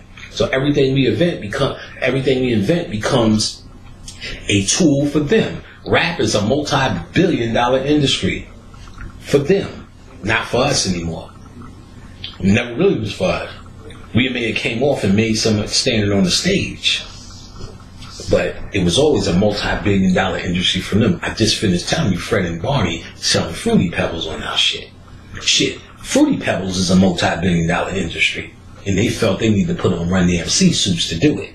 The Tricks Rabbit had a rope chain on before. So it's a multi-billion-dollar industry for them at this point, not for us. So they need us to bring order out of the chaos. The chaos realm is the realm of melanin. We think chaos is havoc. Chaos is just before the realm or the reality before creation, before formation. See, to create something, you have to say words, those sounds are the realm sounds of chaos. Melanin. They don't have it. Not just phenomelanin, this whole melanin. No, there's melanin in the ears. That's why we hear better and hear music better. Melanin in the tongue. That's why shit tastes better. Their food tastes like shit. And ours taste better because we have more receptors through the melanin. We can smell better, see better. You ever see a white person try to look you in the face and they just can't, they keep blinking? Because they're actually looking at the sun directly. For them, they don't have the receptors in it. It is known their shit is weak in all aspects of genetics. Real is real if you want to deal with real. So what does that mean? That means it is what it is. I don't care what they do. I just know I'm not involved with them. I do not feel jealous or feel superior to a monkey. And his genetics are not like mine. But it doesn't make me... See, black people don't think like that. We didn't look at monkeys and say, we're better. We looked at them and said, they're our brothers, and let them do them. We won't step on your toes. Don't come in our village and rape our women. And we won't go in your village and rape no monkeys. It was like that. It was a mutual respect when we recognized them as a different species on a different grid with a different agenda. White people have a different agenda than us. Can they evolve into something that matters? Yeah, because they come from our bloodline. They're our children, and they come from our bloodline. Their plight in their job, in what they have ahead of them, is not involved with us. We're trying to involve them too much in our shit. And genetically, I don't see how it could add up. And if they can make it add up, good for them. If they're better, good for them. But I recognize there's a difference. So they may say, you're all wrong, Hank, and our shit is better. Okay, good for you.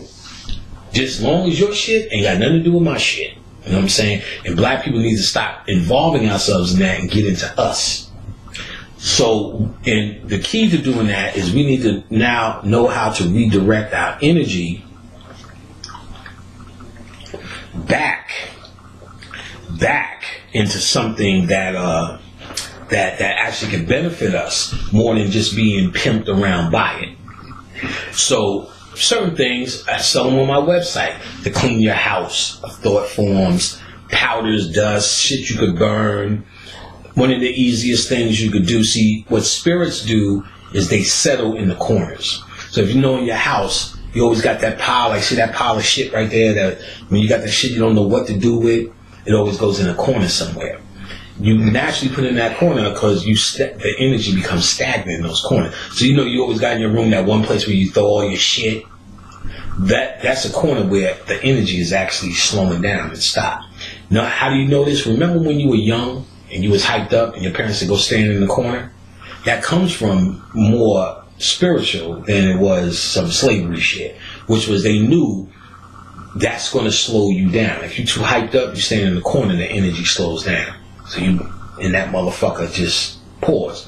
Now, all your thoughts at the end of the day are in corners. That's why if you see them rich motherfuckers in their houses, they have them round houses, the mansions, because they understood the round houses can't house your thought forms. So one of the things you could do is take salt crystals, sea salt or kosher salt second. If you could get Himalayan sea salt, which they sell it at, they sell it online, Himalayan sea salt, and they sell it at Walmart where you can put it on your food, the pink salt. Mm-hmm. And you can put it in all the corners, definitely in the corners in your room, and those salt crystals will absorb negative energy into them. So just put a little, and that alone will start to clean your house. Water is also liquid crystals.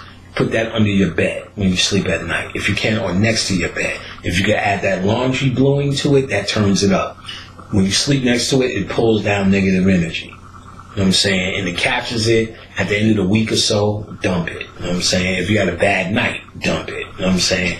And like I said, keep the crystals going. Sage, lavender to calm the house. You could burn cinnamon to get rid of negative energies or low energies.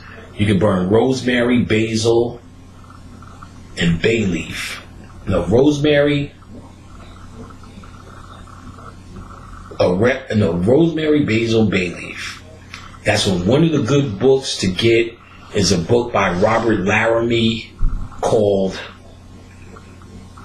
something in psychic self-defense. Spiritual Baths in Psychic Self-Defense, something like that. It's a purple book by Robert Laramie where he gives ABC formulas. You can boil walnuts, take a bath with walnuts. Just ABC things that you can get around the house that are real easy to get.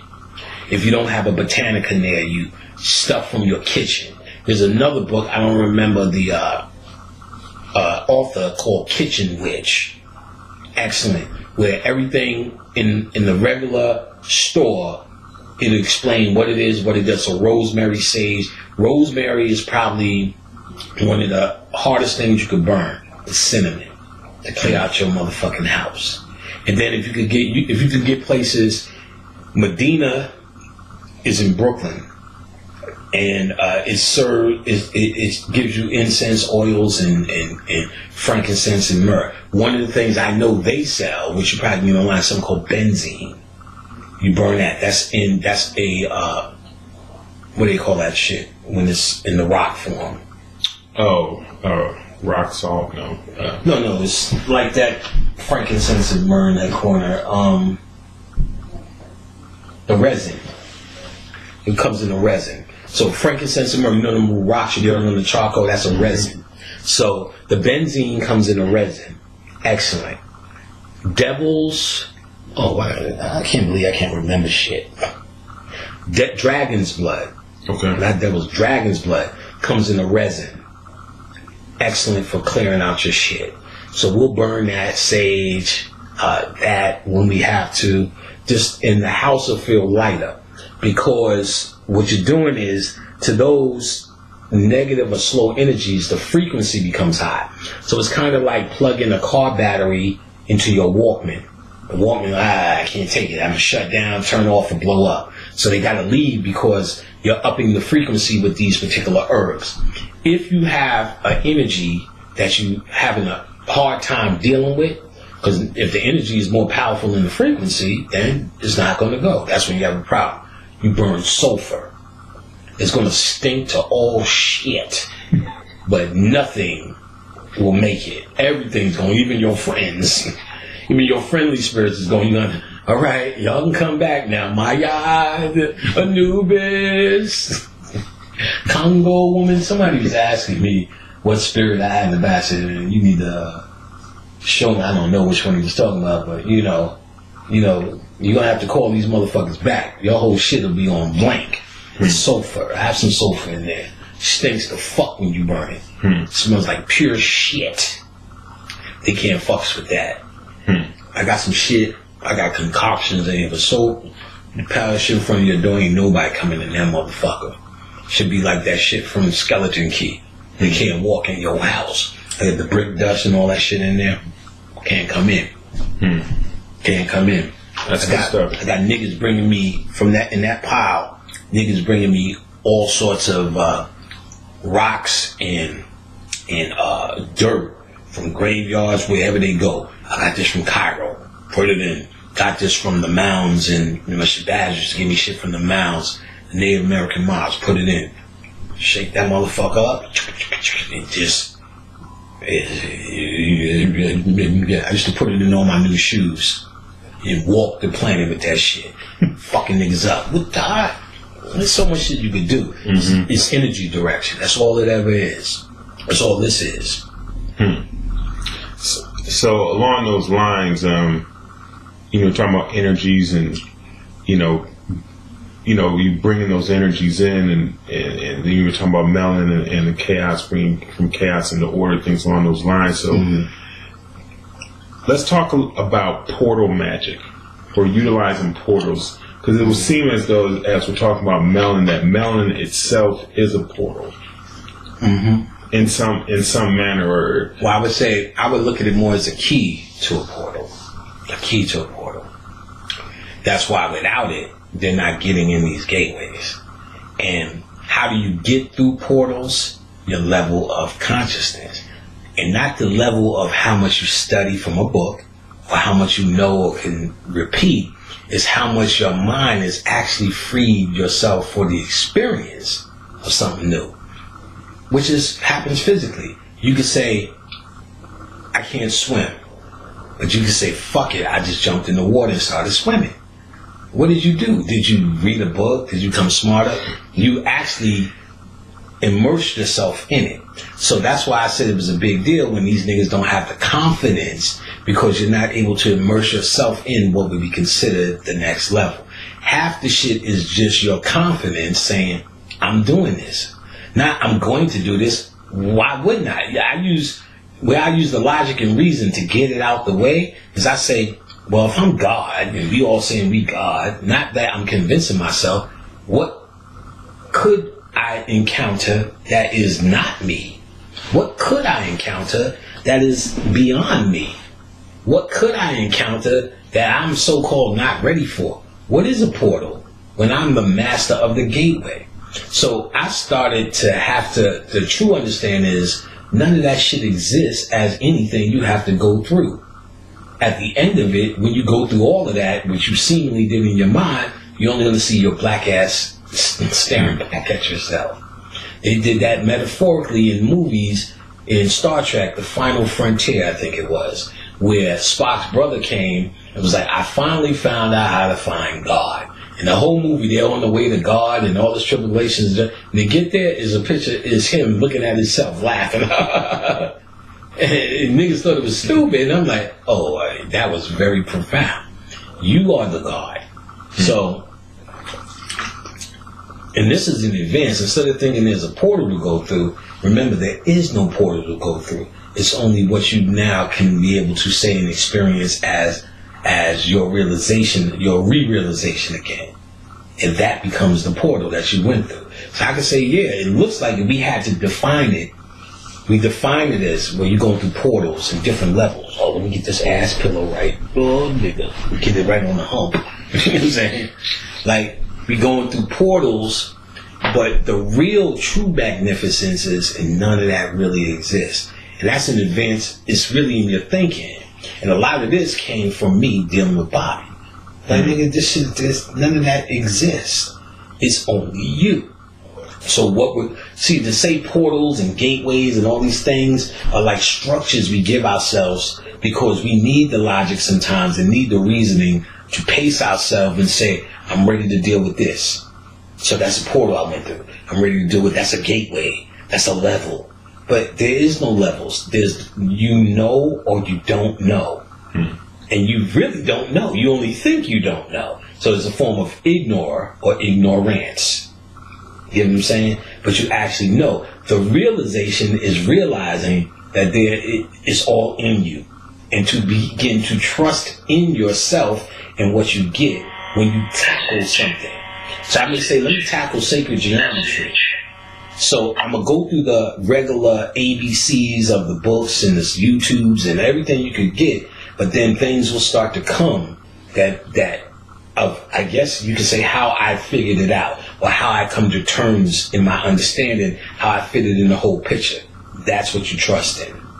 Because you're going to have somebody who always can come and say, let me give you a debate on that and show you what's really smart and what's really better and it didn't really come. Who gives a shit? We can logically go back all day. But what you want to do is be able to find these answers within yourself to a satisfactory level. Because here's the real trick. That's the only thing that matters. There's no such thing as this is the fucking way and you have to figure out the way. That thing is when we're gone and have no bodies, what builds your reality is your mind and what you think.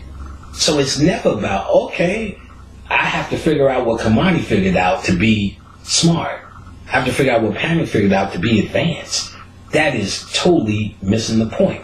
You have to figure out to your satisfaction whatever the fuck it is you say it is, because that's what makes it real. If you drink cups of tea upside down, or what I consider to be upside down in your world, guess what? It still works and it's still right. Why? Because it's right for you. And that's the trick. That's the trick I understand. We're still thinking of logic and reasoning and ways to come down to this common ground, a common understanding. I think dark magic, he's a dark magic guy like me, so we're supposed to say, yeah, Baphomet's the greatest. See, I'd rather you say Baphomet's not the greatest because you don't give a fuck, because you understand, and maybe something else is the greatest. Oh, okay, I get it, that's working for you. Not just, I don't like it based upon reasoning and it's got something to do with the white man. That's silly to me. So come to the understanding based upon understanding that your world is what you're building. See, we was watching, you ever see the nigga Kearney Thomas? He's a preacher. Me and Bobby was at some hotel. Bobby was doing lectures in Baltimore. And we chilling, you know what I'm saying, drinking. And this nigga come on. It was James Brown's birthday. And this nigga goes, God!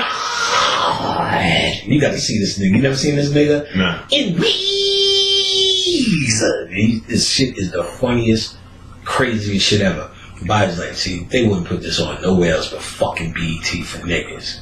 So he's telling him, get the little red anointed blood, you know, of Jesus. So Bobby, I'm laughing at it. And Bobby says, you know that shit will work. Now, of course, every nigga now is going, why would Bobby say that? That don't make no sense. I said, oh, I know it will work. Because that's the basis of magic. You make anything work. In fact, I'll do you one better.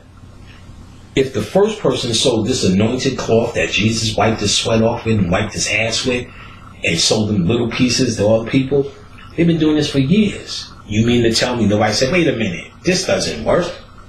Why can they keep doing it? Because we make it work. See, to be conscious, you need to understand how your mind works. And you can't do it by falling into the traps in your minds. Debating, arguing, picking sides, and all the rest of the do. You step out of it as a scientist, investigate the human mind. When I investigate the human mind, I said, it's not about believing this is right or this is right. I notice to all these people, all this shit is right to them. Tell a Buddhist, Buddha ain't real. Tell a Christian, Jesus ain't real. Tell a Muslim, Muhammad never walked the planet. Tell them that. Not to them. So now me stepping out and not trying to argue and see which one is right or wrong, I started to notice, God damn, everybody's right. Because they making it right. Maybe that's the trick you're supposed to understand. I can make whatever's right. And I said, wait a minute. that kind of sounds like magic. You just take what's in your mind and you just make it real. Then I started thinking about this. I should talk to Bobby and be like this. Bobby, I seen this movie, Avatar. I think we talked about it, not. Seen this movie, Avatar.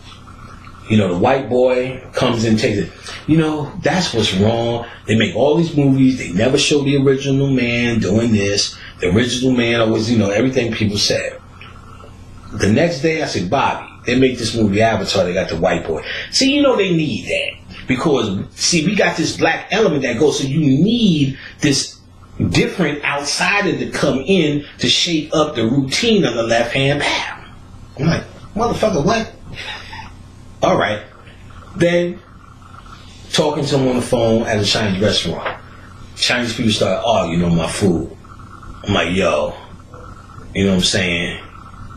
Ate this shit, threw up. Sure enough. Tell him about it. They was arguing my food. I thought, one day he'll be like, see, you never need to eat in there again because the energy is the type of energy of the people that's cooking your food and the energy they put over it. Same story, next day.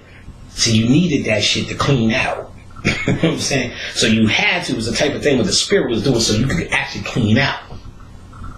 And I started to notice this nigga it just depends on where the wind is blowing. Then I said, I fucking get it. His mind works in a way where he's creating his reality in every moment.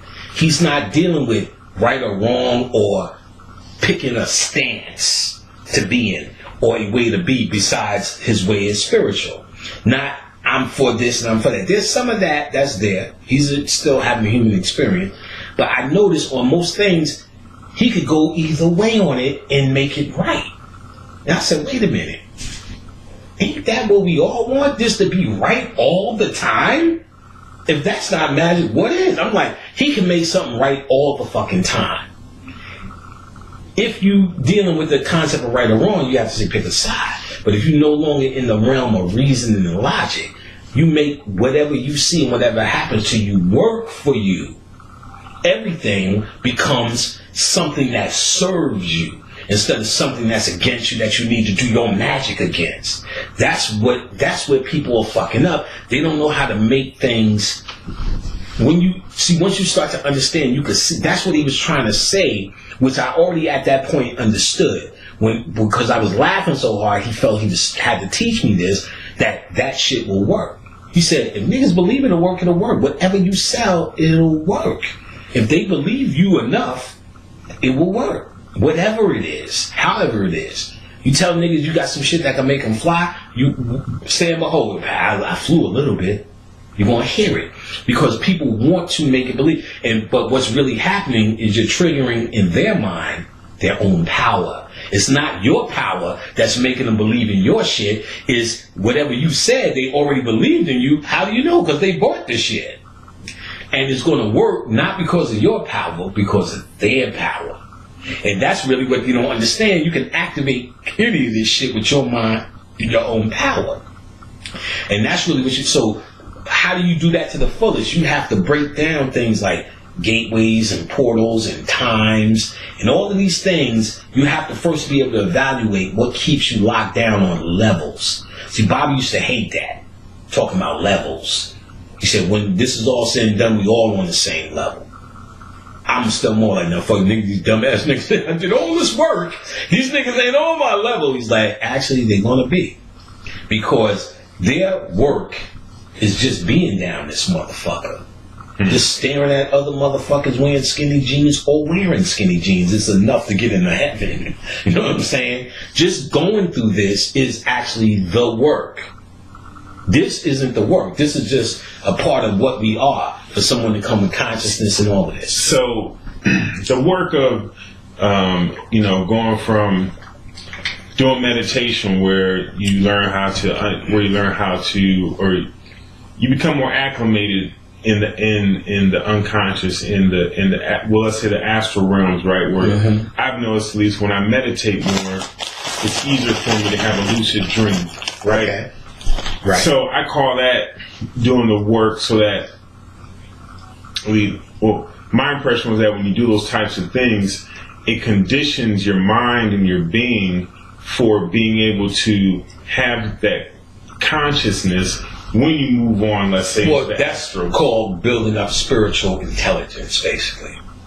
Astral traveling and meditation builds up that spiritual competence, intelligence. But when you do spiritual work, you know how to operate in that world with competence, with awareness, because you're now used to sleeping in that world. You shut that down. You no longer did enough push-ups to keep your chest up to par to wear a sexy shirt anymore. So you wearing, you on grandma jeans and a goddamn, old people shit now. You know what I'm saying? And this is because you haven't did that work. So these type of practices make you spiritually aware. So when you are in states of meditation, your consciousness. Now, actually, that's where intelligence does come into play a little bit better than using your intelligence, because now the intelligence is something from the human world. So while you're doing astral traveling, while you're doing meditation, you're trying to bring something from the spirit world back to the human world, right? Mm-hmm. So this is where your intelligence from the human world now comes into what it really is for. To be able to bring reasoning into something that is so raw and so complex, to be able to bring it here and then reason it back down to something doable. It's different. It's different from taking everything and intelligently dealing with it and not being able to bring it back up here. Mm-hmm. So now when you come up here and you have to make whatever you found up here in the spirit world useful, that's where it's good to be able to, the meditation and the astral traveling is a methodology for bringing the reasoning and intelligence in there with you. As a student, not as the thing that's running it, as a student of what you see spiritually. Lucid dreaming. So my lucid dreaming now, Brother Panic is sitting there going, okay. And then when I wake up, now all of the spiritual shit that just happened, now I have to rationalize and intelligence that. Not intelligence the spirituality out of it, but put it in an order where I can understand more. You get what I'm saying? So your intelligence means something on that level. It's not running it, but it does have its place. Because like my son telling me advance. Say he got 3 roommates, Keenan. He said, Panic, yo, I was getting high, you know what I'm saying? And I heard someone going, kill myself. Just weed. I said, what? He said, yeah, I just kept hearing it. And then he said, I put the weed out. He said, I've been smoking weed for years. I never heard that. He said, but then I started feeling it was coming from my roommate. But then he said, the next day he walked by me and I heard the word suicide. I said, oh, you picking up on his energy. He said, sure enough, next week, this crybaby ass nigga, I wanted to kill myself. And he said he found out from him. I said, oh, you picking up on it. Then he said, yo, Keenan, I had a dream and somebody was robbing me and you helped me. No, I killed somebody and you helped me stash the bodies. This is what my son said. I want to kiss him in his fucking lips. He said, I don't know what, I don't really know this. I would tell you talk to my mom, talk to Panic. But what I feel is you trying to kill something yourself and you need my help. So I help you. I was like, oh, nigga. What a man. Khadijah got all excited. Nigga. He said his other roommate, the Christian dude, I think God is trying to show you something. So your intelligence after this spiritual thing, because this guy can't interpret with his intelligence, he's not, another way, let me be clear. You're supposed to make your intelligence serve your spirit. Now we got our spirit serving our intelligence. That's the difference. So to do the astral traveling meditation, you now turn your intelligence into a tool that can help you on planet Earth decode and deal with your spirit. My intelligence serves me. That's why these books don't make me. These books now serve my spirituality. And we used to say it all the time in consciousness. Before I used to read the books to understand it, now my spirit leads me to the books I should read. That means my intelligence is no longer running this. I don't look on Amazon and say, what do I need to learn next? I know I said I get it all in my library, so when I deal with what I deal with spiritually, I have intelligent references to deal with. So now, let me be clear, my reasoning and my intelligence serve my spirit. I don't serve my logic, deduction, reason, intelligence.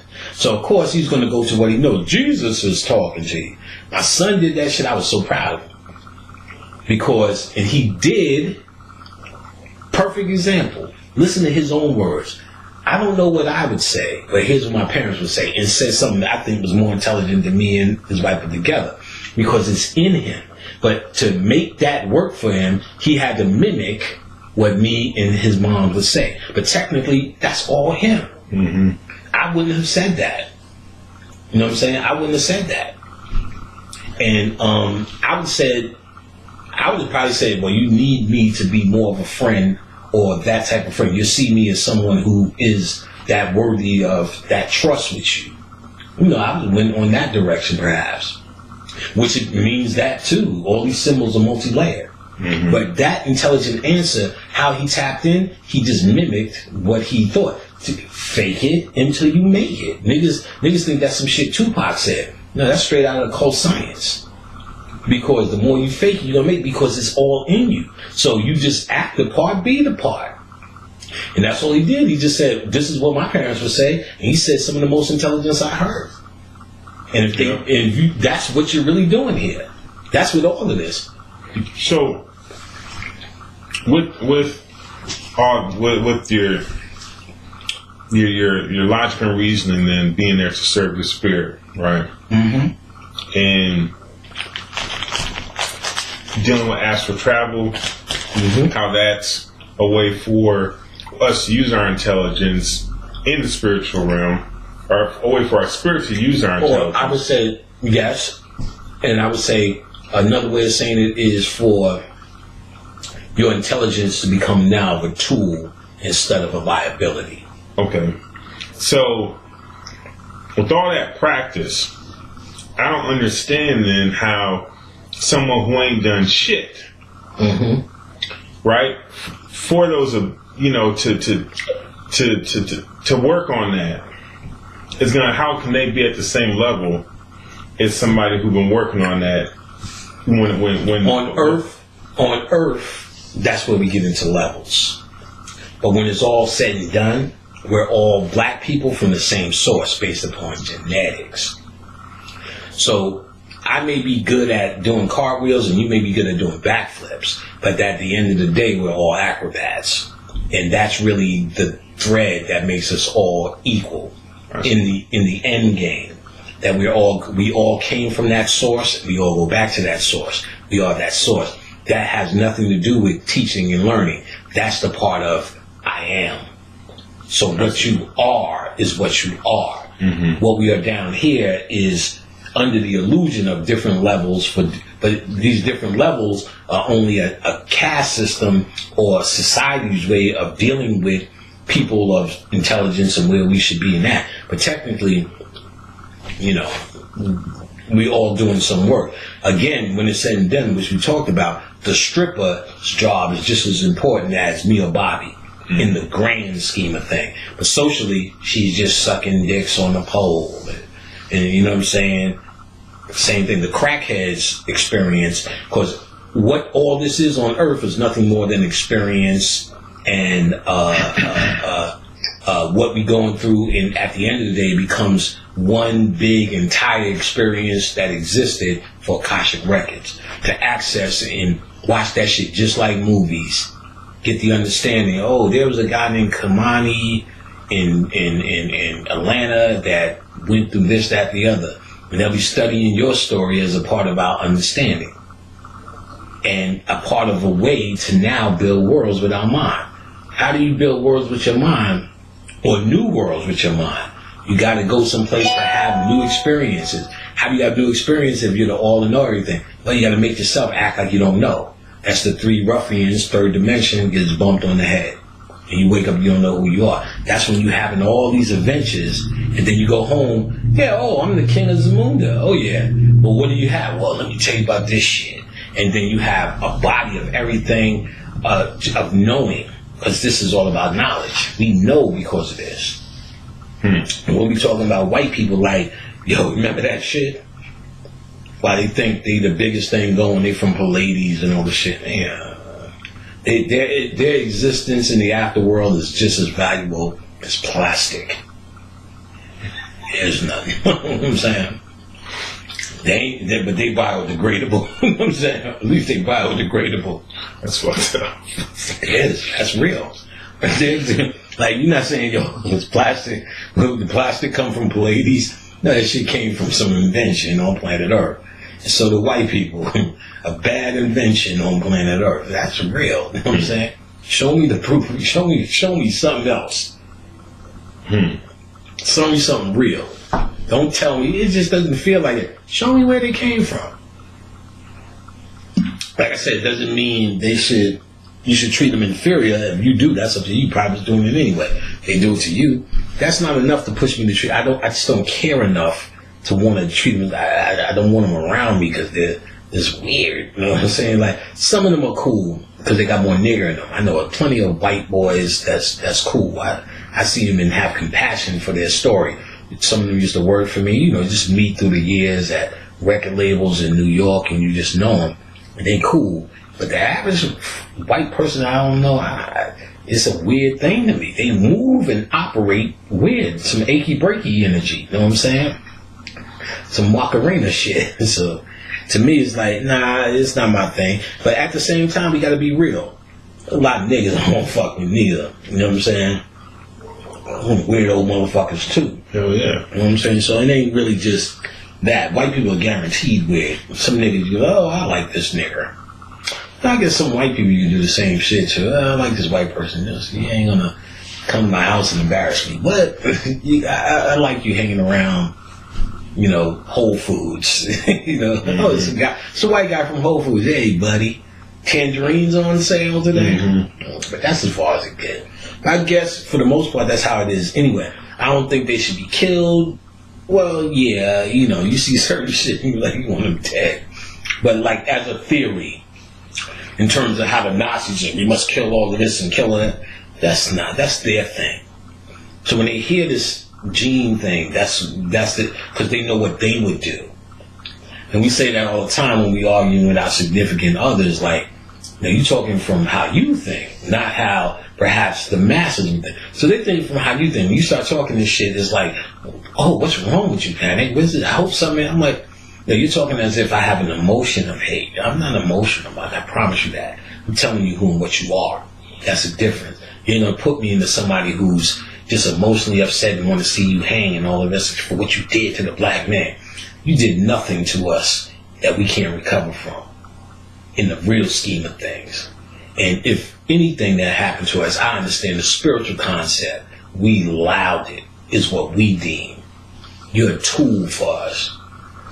You need to know that. We've been here too long for you not to be a tool for us. We're here for millions of years. And if you don't even believe that concept, thousands of years before you. You ain't been here thousands of years. Everything they do and try to propose fail. Even white people, even black Christians, like, well, how can Jesus be white and there's so much fucking sun out? That just shit like that alone is funny to me. Then, it doesn't matter what color Jesus. Well, he was a color motherfucker if you're saying he was here. So all of that is like the arguments they want to draw you in. Because the reality is they can't deal with you on the facts. And the facts are, they put all that shit Elijah Muhammad dropped about Yaqub, and he got his shit from ancient information. The Rosicrucians, they was in the Masons, and what's the other one? There's another old one, but before it was outlawed and they just made it a fucking place to do Beyonce videos and boats when they was getting real science. So much science that they came out with two, Noble Ali and Elijah Muhammad came out with whole different groups of shit that served black people well for that time. And they knew that shit from ancient sciences. And so when he talked about the making of the white man, he was on point. Now there's about 4 or 5 different books of not only talking about Elijah Muhammad's theory, black men, but because they're heavy researchers, going through the research in the bibliography in which I went through when I did that lecture about dirt, the bibliography of that history that backs Elijah Muhammad's statements of them being made on the island in the cave through gene splicing, up, through cloning, up. Broke it down.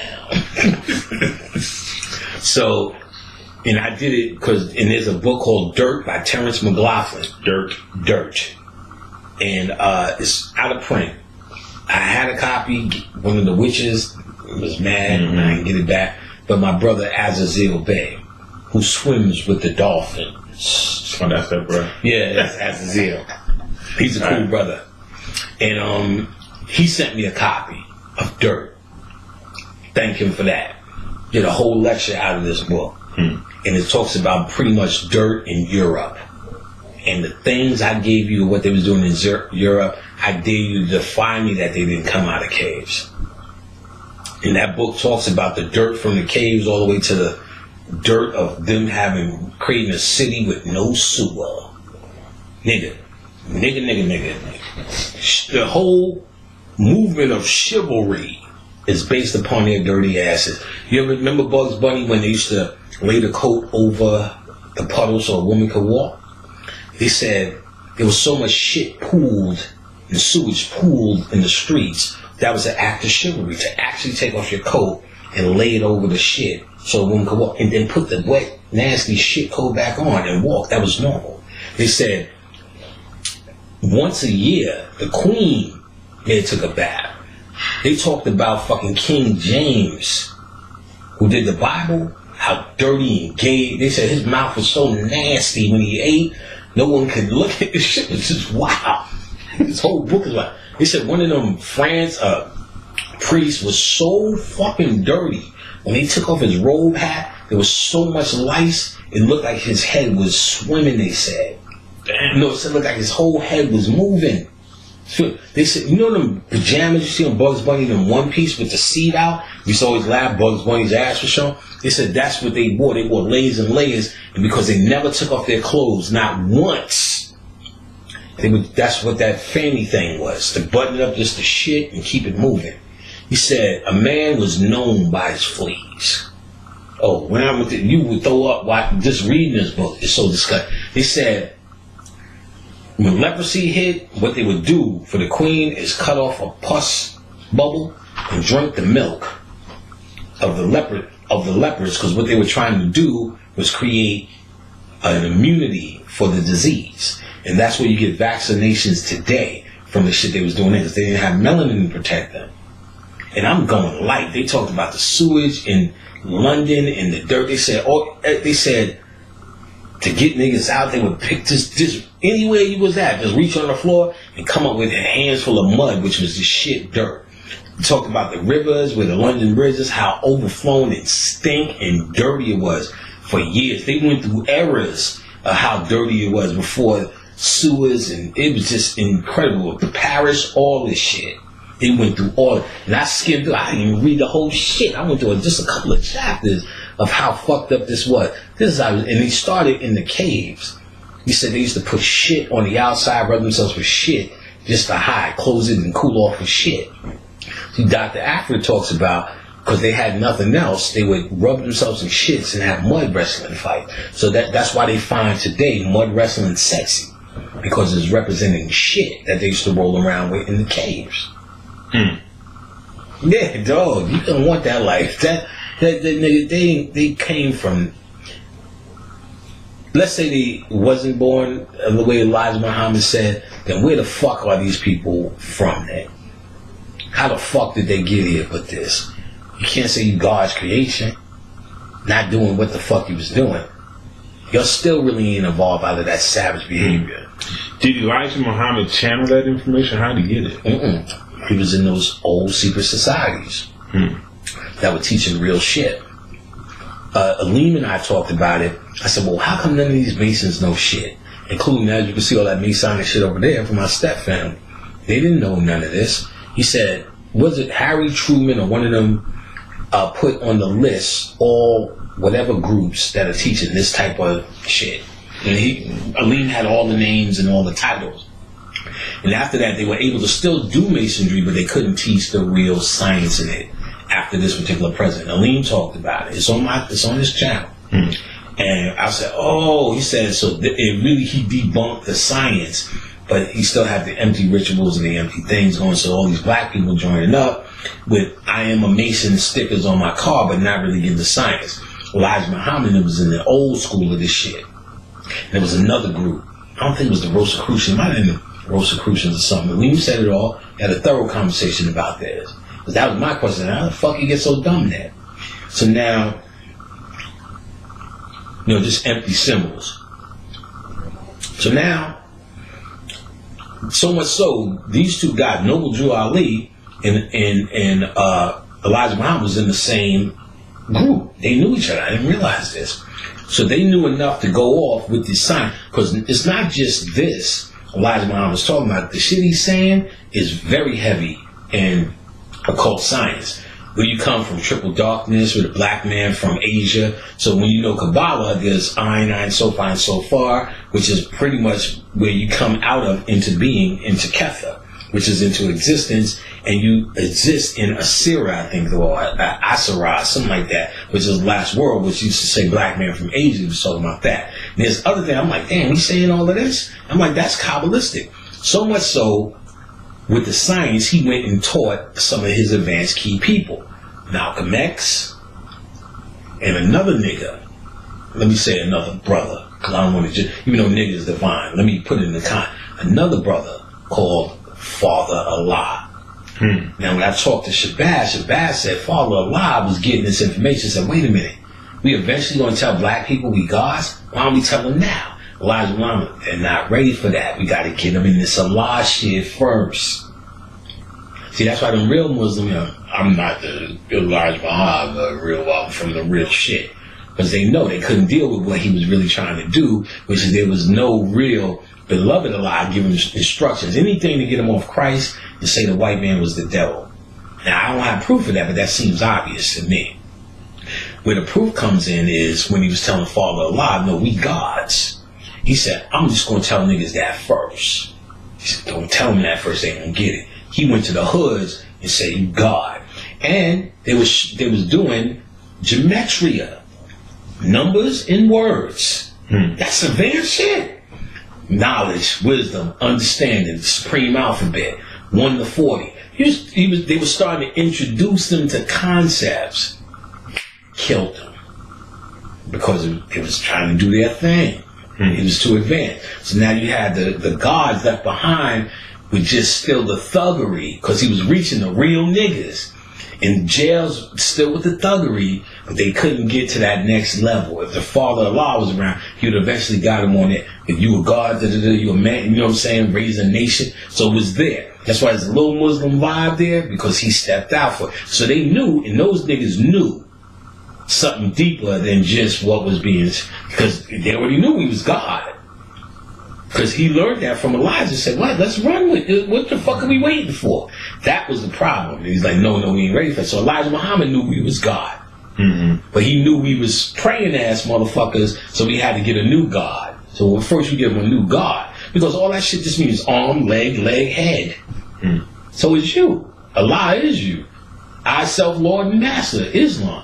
Niggas wasn't getting that. They didn't get to that lesson yet. It turned into, I can imagine, a war with Elijah Muhammad and this and that, and white people and whatever. And Father Allah got killed. You know what I'm saying? I think I got a picture of Father Allah up here somewhere. Yeah, right there. Yeah.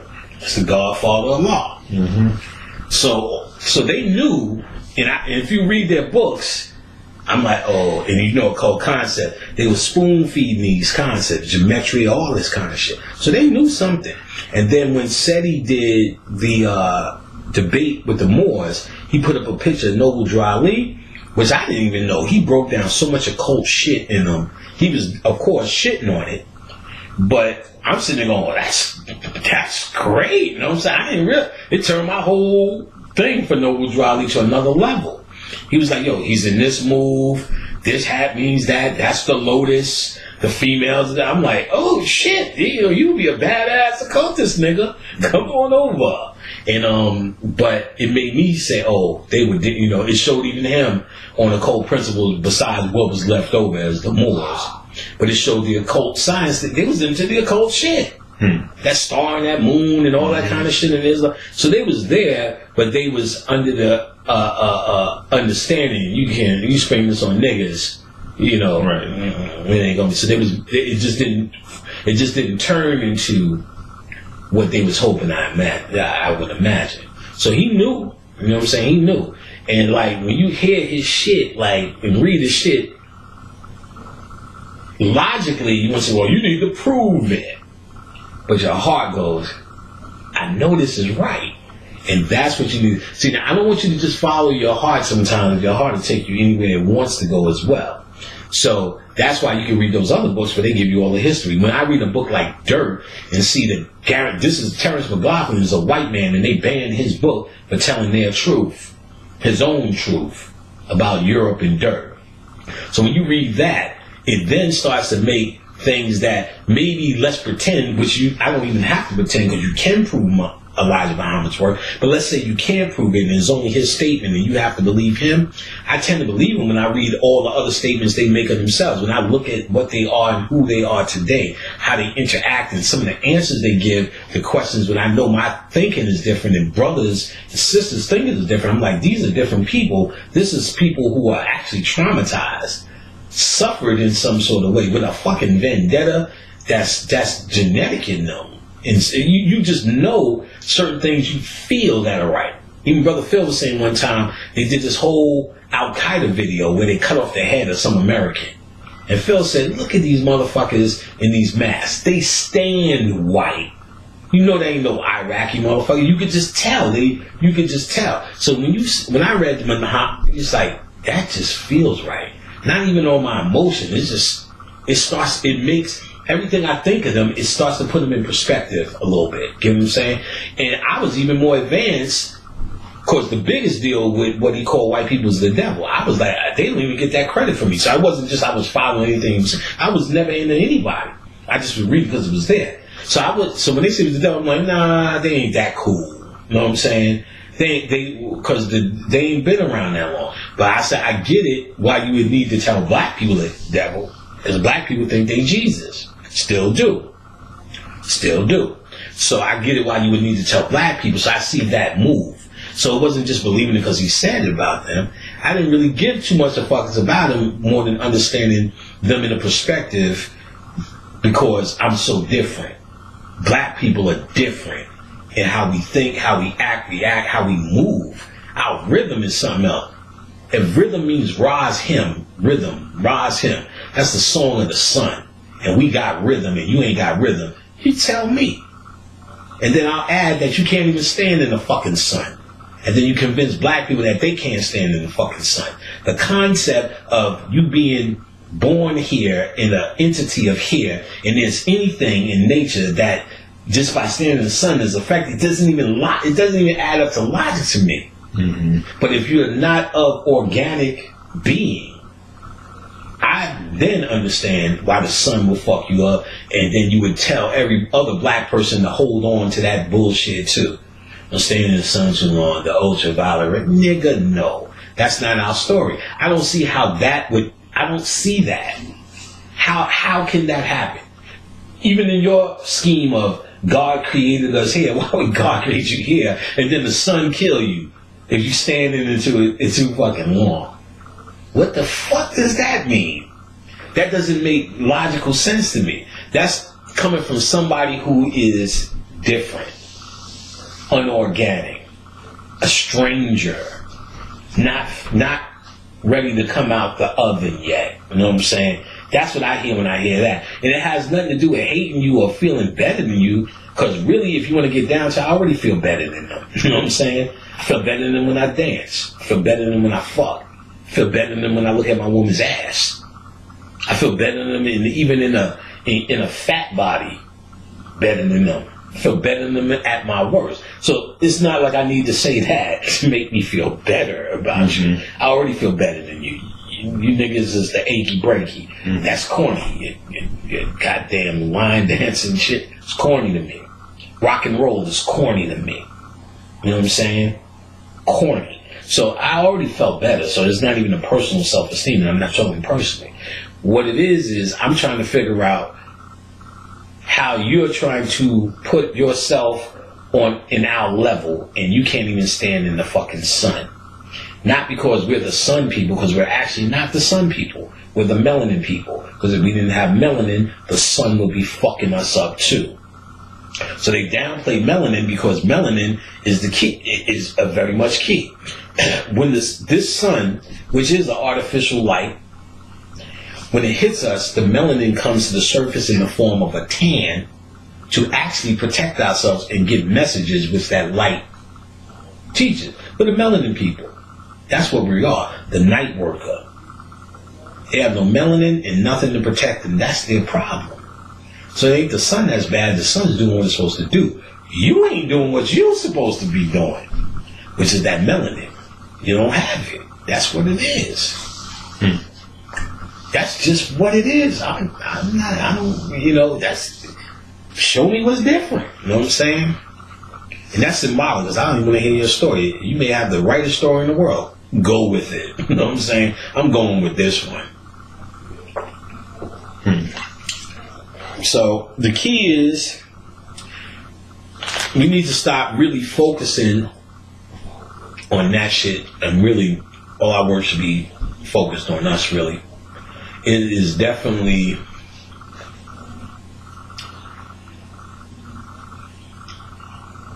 your work here. And anything else is meant to distract you, because there is energies that now, after all this time, do survive off of your ignorance. And that's more what we need to probe.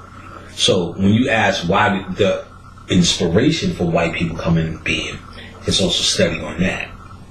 Not white people in per se, but there's understanding, especially the Gnostic understanding of an energy, demiurge energy, that is content with the feeding off the people, and feeding off the people's ignorance, and feeding off of your humanity, and the ignorance of your humanity. In fact, it created humanity.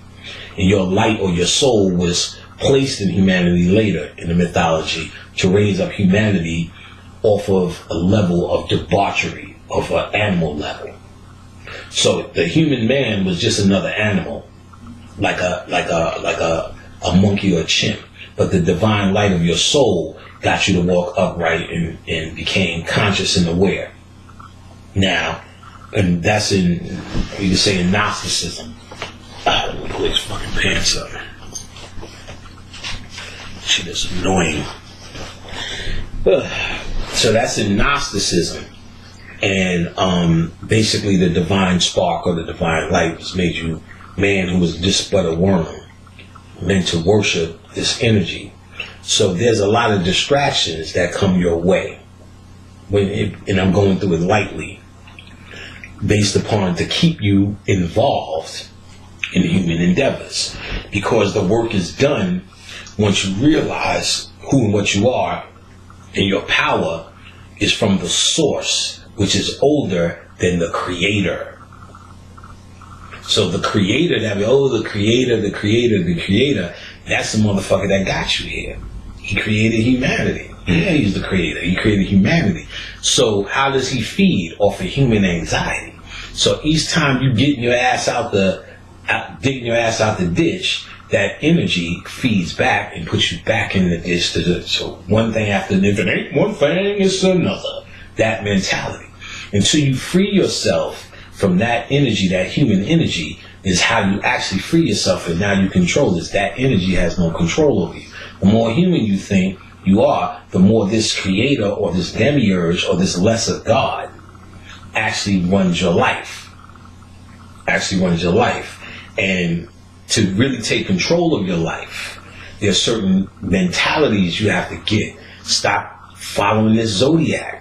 Is it real? Yes, it's real for your humanity. So each time you co-sign and deal with the zodiac all you're doing is saying, yes, that's what I am as a human. That's the whole concept of the 12 disciples and Jesus, the Christ energy, which is nothing but conscious energy, as the 13.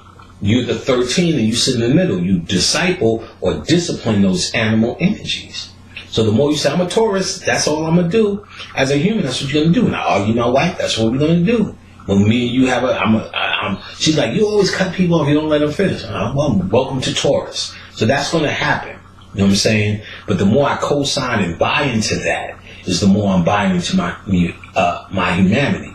The more I concept into that Christ and that third, I'm becoming that middle point. And that's your quest, to become that leader. Mm-hmm. So, and the more you buy into humanity, the more this energy is going to give you more humanity. Give you more humanity. That's the story of Adam and Eve. And people will never live, but the concept of them biting on the tree of knowledge, becoming conscious, and they become naked and ashamed and kicked out the garden. Well, the garden represents ignorance, so ignorance is bliss. So people say, the whole planet was the Garden of Eden. Well, congratulations, motherfucker. The whole planet was the Garden of Ignorance and the Garden of Bliss. The two trees. There's either a tree of knowledge or the tree of a life. And that represents the Kabbalistic tree of life and the dark side of the Kabbalistic tree through the Darth, which is a Sifra, which represents the fruit on the tree that leads you to knowledge. The word Darth means knowledge. So what they're saying is a Kabbalistic story. You can bite on the tree of knowledge, which is the so-called dark side, which is what we've been talking about, or the tree of life, which you can do all this Kabbalistic shit through the tree of life. And as long as you co-signing with humanity and human endeavors, well, we need to do this because the moon harvest is here. We need to do this because it's a good time to have babies. We need to do this because it's a good time for prosperity.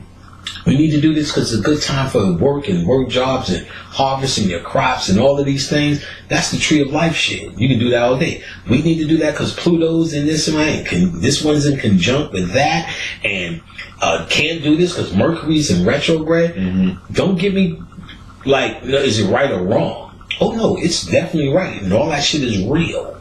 But I think what we're missing is when these guys were stargazing, they were not looking to co-sign the shit as much as they was looking to understand how the human psyche is going to act and react to these moments. I'm glad you brought up that point because that's right along something that, I've been curious about. Because when you say, the full moon's at this time, and so you do this, boom, the river's flowing, so you do that, right? This is feeding it's in connection with nature, right? So it's a little higher mindset, but it's still controlled by time, right? And just earlier we was kind of building on the fact that even in ancient Egypt, right, not everybody was on what's called Christ level consciousness. Right. The majority of people weren't on Christ level consciousness. And what we're talking about is Christ level consciousness. Right. So even in the event where, let's say, black folk, in the what you call the unconscious, it begins to spread where there's a higher consciousness spread amongst black folk, we still can't expect for everybody to ever be on Christ consciousness level, right? So I guess my question, the question of where I'm going with that is, are we, because did the Egyptians try to give everybody the Christ level consciousness? No. And with us, obviously, this is YouTube, right? We're broadcasting this to the world. Anybody wants to tap into it can tap into it. So when it comes to the golden age and the evolution of consciousness, does that mean then that those who, when this new age of consciousness exists, it's going to be at a lower level than Christ consciousness, and then you still have the very few who are Christ consciousness? No. And real interesting point to bring up. First of all, understand that it has always been, will always be, and is right now a calling. But just like the Egyptian or the Kemites that had all the mystery schools there, not everybody just was invited or was able to get in. You had to have that calling on you. And they could tell that based upon your mindset, really. Just like I could tell it now. I know who takes my class, who this shit is going to be just fun hearing me talk, and who's going to be like, you're going to be somebody someday, boy. You're going to be somebody. Or you could just see it in them. And it's not really up to me to say, I can see something in them is going to be able to hear what I'm saying and it become a tool for them. And then someone's going to hear what I'm saying and it becomes, I'm satisfied with paying you and hearing this, and I feel smarter. Then there's someone's going to be saying, I just want to sit there and while panic this, do that, to say I was loud in the class. And it's going to be there. Sometimes I could call it, sometimes I can't call it. It doesn't matter because it's not up to me to judge or call it. It's only up to me to give you the best I can out of me based upon my understanding if that's what I came to do, and then let you figure all the shit out. And that's really what the Egyptians did. Those schools were there, but you would have to step up to get in that mystery system. So they made it all available, but you had to really be of the mindset for the benefit. There's layers to this. I can understand this on a Christian layer, on an Islamic layer, on a spiritualist layer, on a Wiccan layer, on an occult layer, then some shit I can't even name layer. But it's the same thing, same symbol. So they put all them symbols, they could bring you and all these well-wishers into the same temple and tell you the same thing. You're not gonna hear it. When you read the Kabbalah, it says, this information falls to deaf ears for those who cannot hear. Or in other words, the teacher will appear, or what the student, what is the? When the student's ready, the teacher appears. Right, when the student is ready, the teacher appears. This is all metaphysical ways of saying you can't learn it. You can't push this learning on somebody. They have to be built for it, and they're only going to go as far as their mind can free themselves to accept information. One of the biggest things Bobby Hemmett would do, purposefully now I can see, was challenge what I thought I knew. And not what I thought I knew in this shit, because that's no match. He's been doing this shit and has a fucking photographic memory. He could tell you everything that happened in 1974. I promise you, he's done that. He did that after that his stroke just to prove to me. He said, say a year. 1968. This one happened, They first day, that's when they fucking invented the hula hoop. And you be sitting on, how the fuck, you know what I'm saying? Do you know this shit? So there was no challenge there with him and the information he knew and retained. By the time niggas got involved with him, he was playing on those videos. I got the videos when he was, and he's saying something like another entity.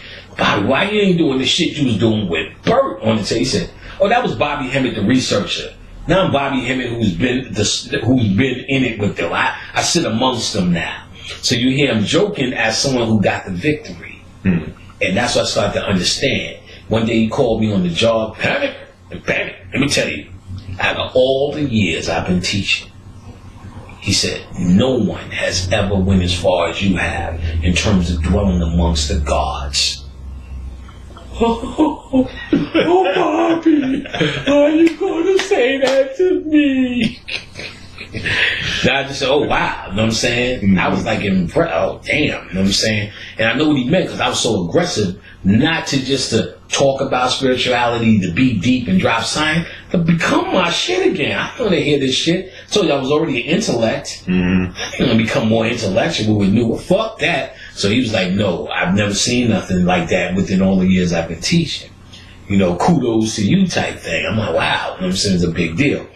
And what I noticed he would do, just like I told you with that Kearney Thomas when he was trying to tell me, that shit will work. He was really trying to, because the average nigga's like, how is that spiritual shit going to work? But he didn't realize that I already understood that concept from really understanding what he was saying. That anything, you would say it and because you're really trying to get people to understand their mind is what makes it work.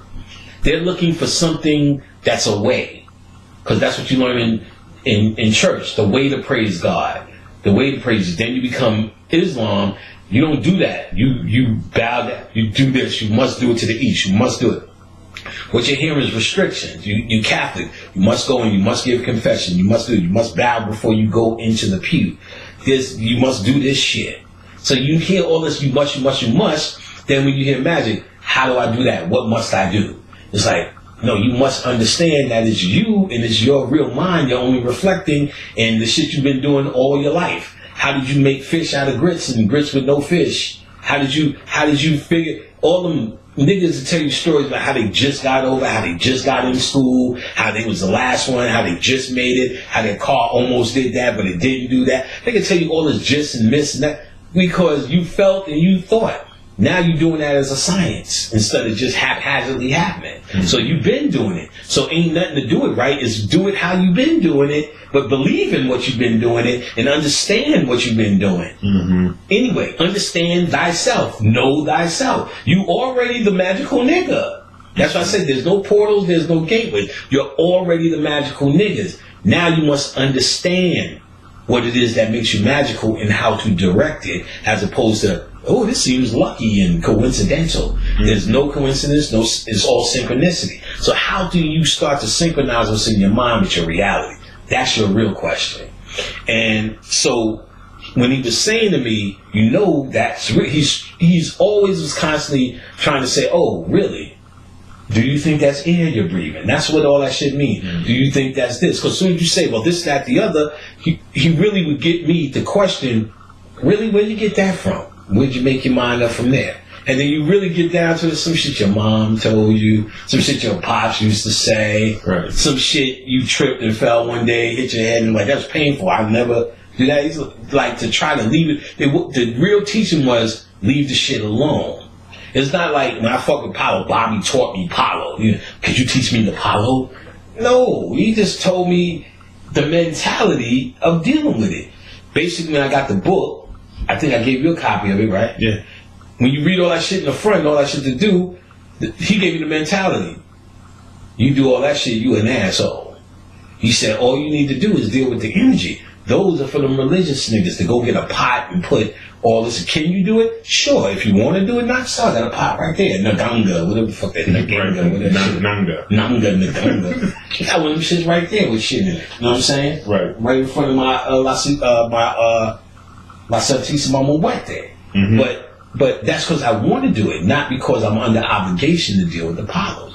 You deal directly with the energies. There's 11 energies up there. The motherfuckers are a motherfucker. Took niggas out and everything for me. Mm-hmm. On the wrong side of the law. You know what I'm saying? Right. And that's because you deal directly. But if you have a slave religious mentality, you ain't doing it right. We got hit with that. You ain't doing it right. That's not the right way to do it. Like, and then when people will say that or things like that to me, that's when I say, oh, now I get what Bobby was doing. That's some of the teaching. Like, question what you say ain't right and ain't the right way. Where the fuck did you get that from? Says who? Mm-hmm. Especially when you start to understand that the worlds that you create when you're going from the human body is based upon whatever the fuck you say. That means all I need to say is things in my favor. And that's when I started to understand when Bobby started saying, well, don't eat the Chinese food, you're going to get sick. Or eat the Chinese food, you need that, it's going to help you clean out. When I started seeing these so-called contradictions, I started to say, oh, I get it. If he understands the concept, it's only what you say it is, then you say everything that works for you in that moment. And ain't that what we want anyway? To be right all the fucking time? Yep. So he showed me to be right all the time because what we call them right and wrong, it does not exist. It exists socially. So smacking a grandmother, touching a kid, or looking at a kid in a program. Morality. Mm-hmm. So morally, stick to those codes. I don't think you should be spitting in old people's face. I don't think you should be tripping white people in the street. I don't care, you know what I mean? But if that's your thing, trip a few white people, I'm not going to be mad. You know what I'm saying? But you get what I'm saying? The moral concept when you go, whoa, what, as black people, we need to do this and that and that. I don't follow that rule. But as black people, certain shit is just balance. You know what I'm saying? So I understand that. But we're talking about your mind escape. Not what you infringe on others. Smacking Kamani and saying, well, you know, we're free in God, that's not it. Because he's a free God, too. So when he shoots back, you know what I'm saying? I go, is he wrong? That's not the sense we're talking about. But where doesn't infringe on anybody? The escape of your mind. See, I can spit on every old people I want in my mind. You know what I'm saying? I spit on a white man every day in my mind. You know, you spit on the wall, right? Get against the wall, nigger. Then you be like, niggas, I spit on the white people, get me out. Crickets. Crickets. Where's all the power? Where's all the black people? Hotep. Your ass be shit and get in the rain. So you like spitting on whitey, huh? Okay, yeah. Look at this nigger. Where they at now? Hotep? I don't see them. 5 to 15. Poof. Ashe. Right. So you can do whatever you want in your mind. That's what we're talking about. And that's where you do the challenges. You're not challenging right or wrong, good or bad with other people. That's not a winning thing. That's a human act. So I'm not talking about bringing it to a human level. I don't I can do that. I'm a god. Like, nigga, you bothering me with that. It's always gonna bother somebody. So we're not talking about expressing yourself. I go to Walmart and follow Walmart's rules. I don't say I'm a god, so I'm gonna walk out of here without showing this old fucker my receipt.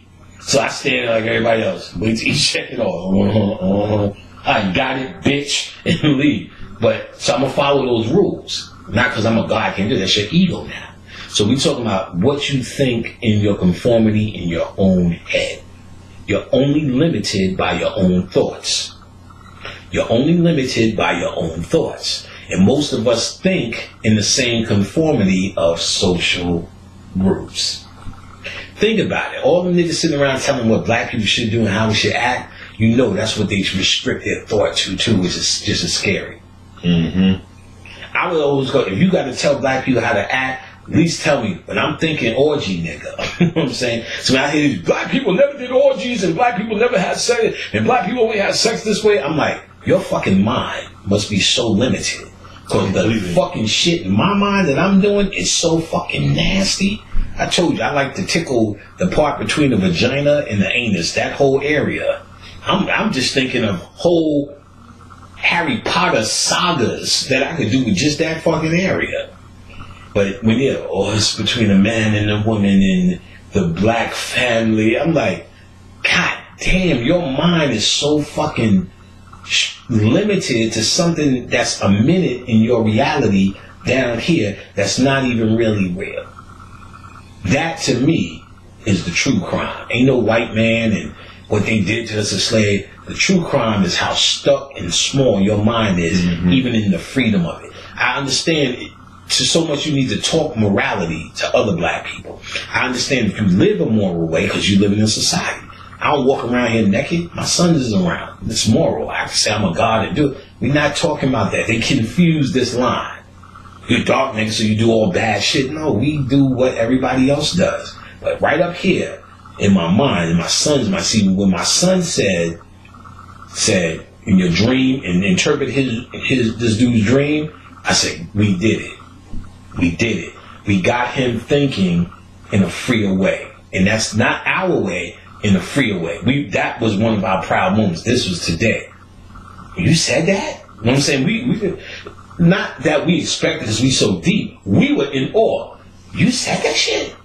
I'm like, can you listen to what this nigga said? She was like, what the fuck? Oh my God. Like, it was amazing to us because we wouldn't expect that. But it's rubbing off a free thinking mind. And of course, we took the opportunity to see the difference. That's the parents you had. That's why we go. We did all of that bullshit. And he was like, I don't see it, motherfuckers.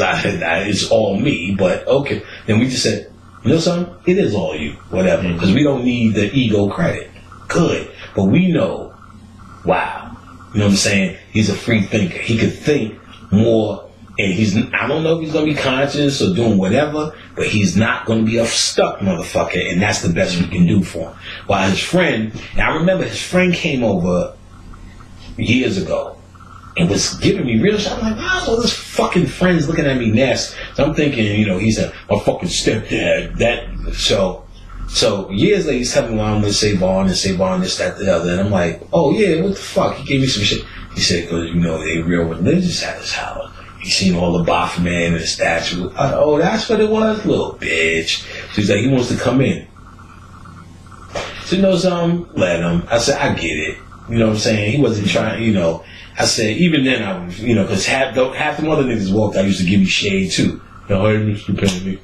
Because, you know, that's their boy, the new guys in town. Mm-hmm. Now they're a little bit older now, and they just Mr. Panic. But I said, no, let him come in. I don't care. I said, I understand, you know, maybe he growing up a little bit more. He said, yeah, now, he did come a couple of times when he wasn't here, and he's asking, well, what does that mean? What does that mean? So, okay, well, he grew up a little bit, whatever. I don't care either way. And so when he said, well, maybe God is trying to tell you something. I'm like, motherfucker, why don't God just come down and say the shit? You know what I'm saying? Hey, nigga, you know, beef is $35 a pound, and go and get you some. You know, it doesn't just stupid. But that's where his mind is. You get what I'm saying? And really, that's our suffering. How far we see ourselves in our own mind. Because when you're dead, all you have is your mind. And the limits that you're not able to get out says do-over. All over again. Mm-hmm. Do-over. Because you all came down here for a purpose. And that purpose is supposed to be a freeing. And you're actually trying to beat this little puzzle called humanity. How do you do that? Through freeing yourself, through light, through having a realization that I'm speaking of, because my realization says one thing: I'm over it. And that's what it is. When you still want to fix it, when you still want to do this for black people, fix the economy, show black people who and what we are as historians and what we did and what we mean. Get black people to stop loving Jesus. All of these things that we have is another way of saying, you're still trying to figure this thing out, son. I get it. You're still trying to figure this thing out. Good luck. And I don't think you're going to make it in this lifetime. So I won't see you next lifetime, but good luck with it. Mm-hmm. Because that's what it's really telling, and that's what the true conscious Christ energy nigga understands, who's finding light, not finding more information to repeat, but who's finding light. You understand when you look back that, oh, these people are still trying to figure out the Rubik's Cube called humanity. Whether you mask it as black people or you mask it as white people saying we're trying to find peace on earth and hell, maybe this is never supposed to happen. Maybe that's your understanding when you're supposed to say, what's in me is greater than humanity, and now I've mastered humanity. I feel I have mastered humanity based upon my living condition, my family, my friends, the way I have my self-esteem about myself, how I can get anything I want to get. I'm good here. And I'm not better than anybody else, but it's an individual thing, and we try to find it all together as a black person when we need to find our individual power. Mm-hmm. You get what I'm saying? And express it and become that power. There's nothing here I need to complete. There's nothing I want to see for the masses of black people besides perhaps them figuring out their own shit. I don't want to see us having... listen, if somebody said, Panic, you had to press a button, black people will be better, black people will have an economy, black people will give up Jesus, black people would finally get all the houses, the education, and they'll be in their right mind, would I press that button? Fucking immediately. Would I die to press that button? Fucking immediately. You get what I'm saying? But that's not a reality. The reality is, what would I do? What would I do to get black people in this position? I would empower them individually as I've been doing. Because I realized through all my study, that's really only the way. You're going to save yourself. You're going to save yourself with your ancient technology. Mm-hmm. You being in your right mind. That's it. If there's something better, introduce me to it, and I'm going to reflect it because I'm willing to give all this shit up tomorrow if I find something better. But you're not going to get me with human moralism, stop there, human ideas, and what we should do as black people. See, because one person texted me, oh, I love your work, you're the greatest, it changed my life, but I already knew the butt was coming. When you talked about your boyfriend, you called her dark-skinned and black, that's still the Willie Lynch thing. I'm like, no, we're not at a place where we're not intelligent enough to say an ugly motherfucker, whether they black or light-skinned, is just what that is. Now, see, I could have told on the email, but I'm not going to waste my time. It's easier to say it. Whoopi Goldberg is the standard of African beauty. Lips, skin, dreads, nose, perfect. She's one ugly bitch. And you get that not because of her African features, because of her fucking energy. So y'all need to understand, I'm a little bit more complex than writing a book about Willie Lynch and then be saying black people are ugly. And while she's typing me, I'm driving next to one of the finest black women. She helps drive me around. One of the finest black women that ever walked the earth. Her fucking energy, her attitude, her mannerism is fucking phenomenal. I know her and her husband, Miss Dolores. You know what I'm saying? And I really could call her Dolores. She's around my age. Beautiful. So that's not even a fucking thing that occurs to me. And you got to keep telling people, because they such on a baby level, and tell them I like all your stuff and I'm into all your stuff, then you should know that's not the thing to even try to actually question me on. This chick was ugly because of her spirit. She's like, because you call her Miss Jane Pittman. Motherfucker. Jane Pittman didn't even exist. You know what I'm saying? Like, you remember them niggas, Arrested Development? So I want to give a shout out to the ancestor Jane Pittman. It's a made up fiction character.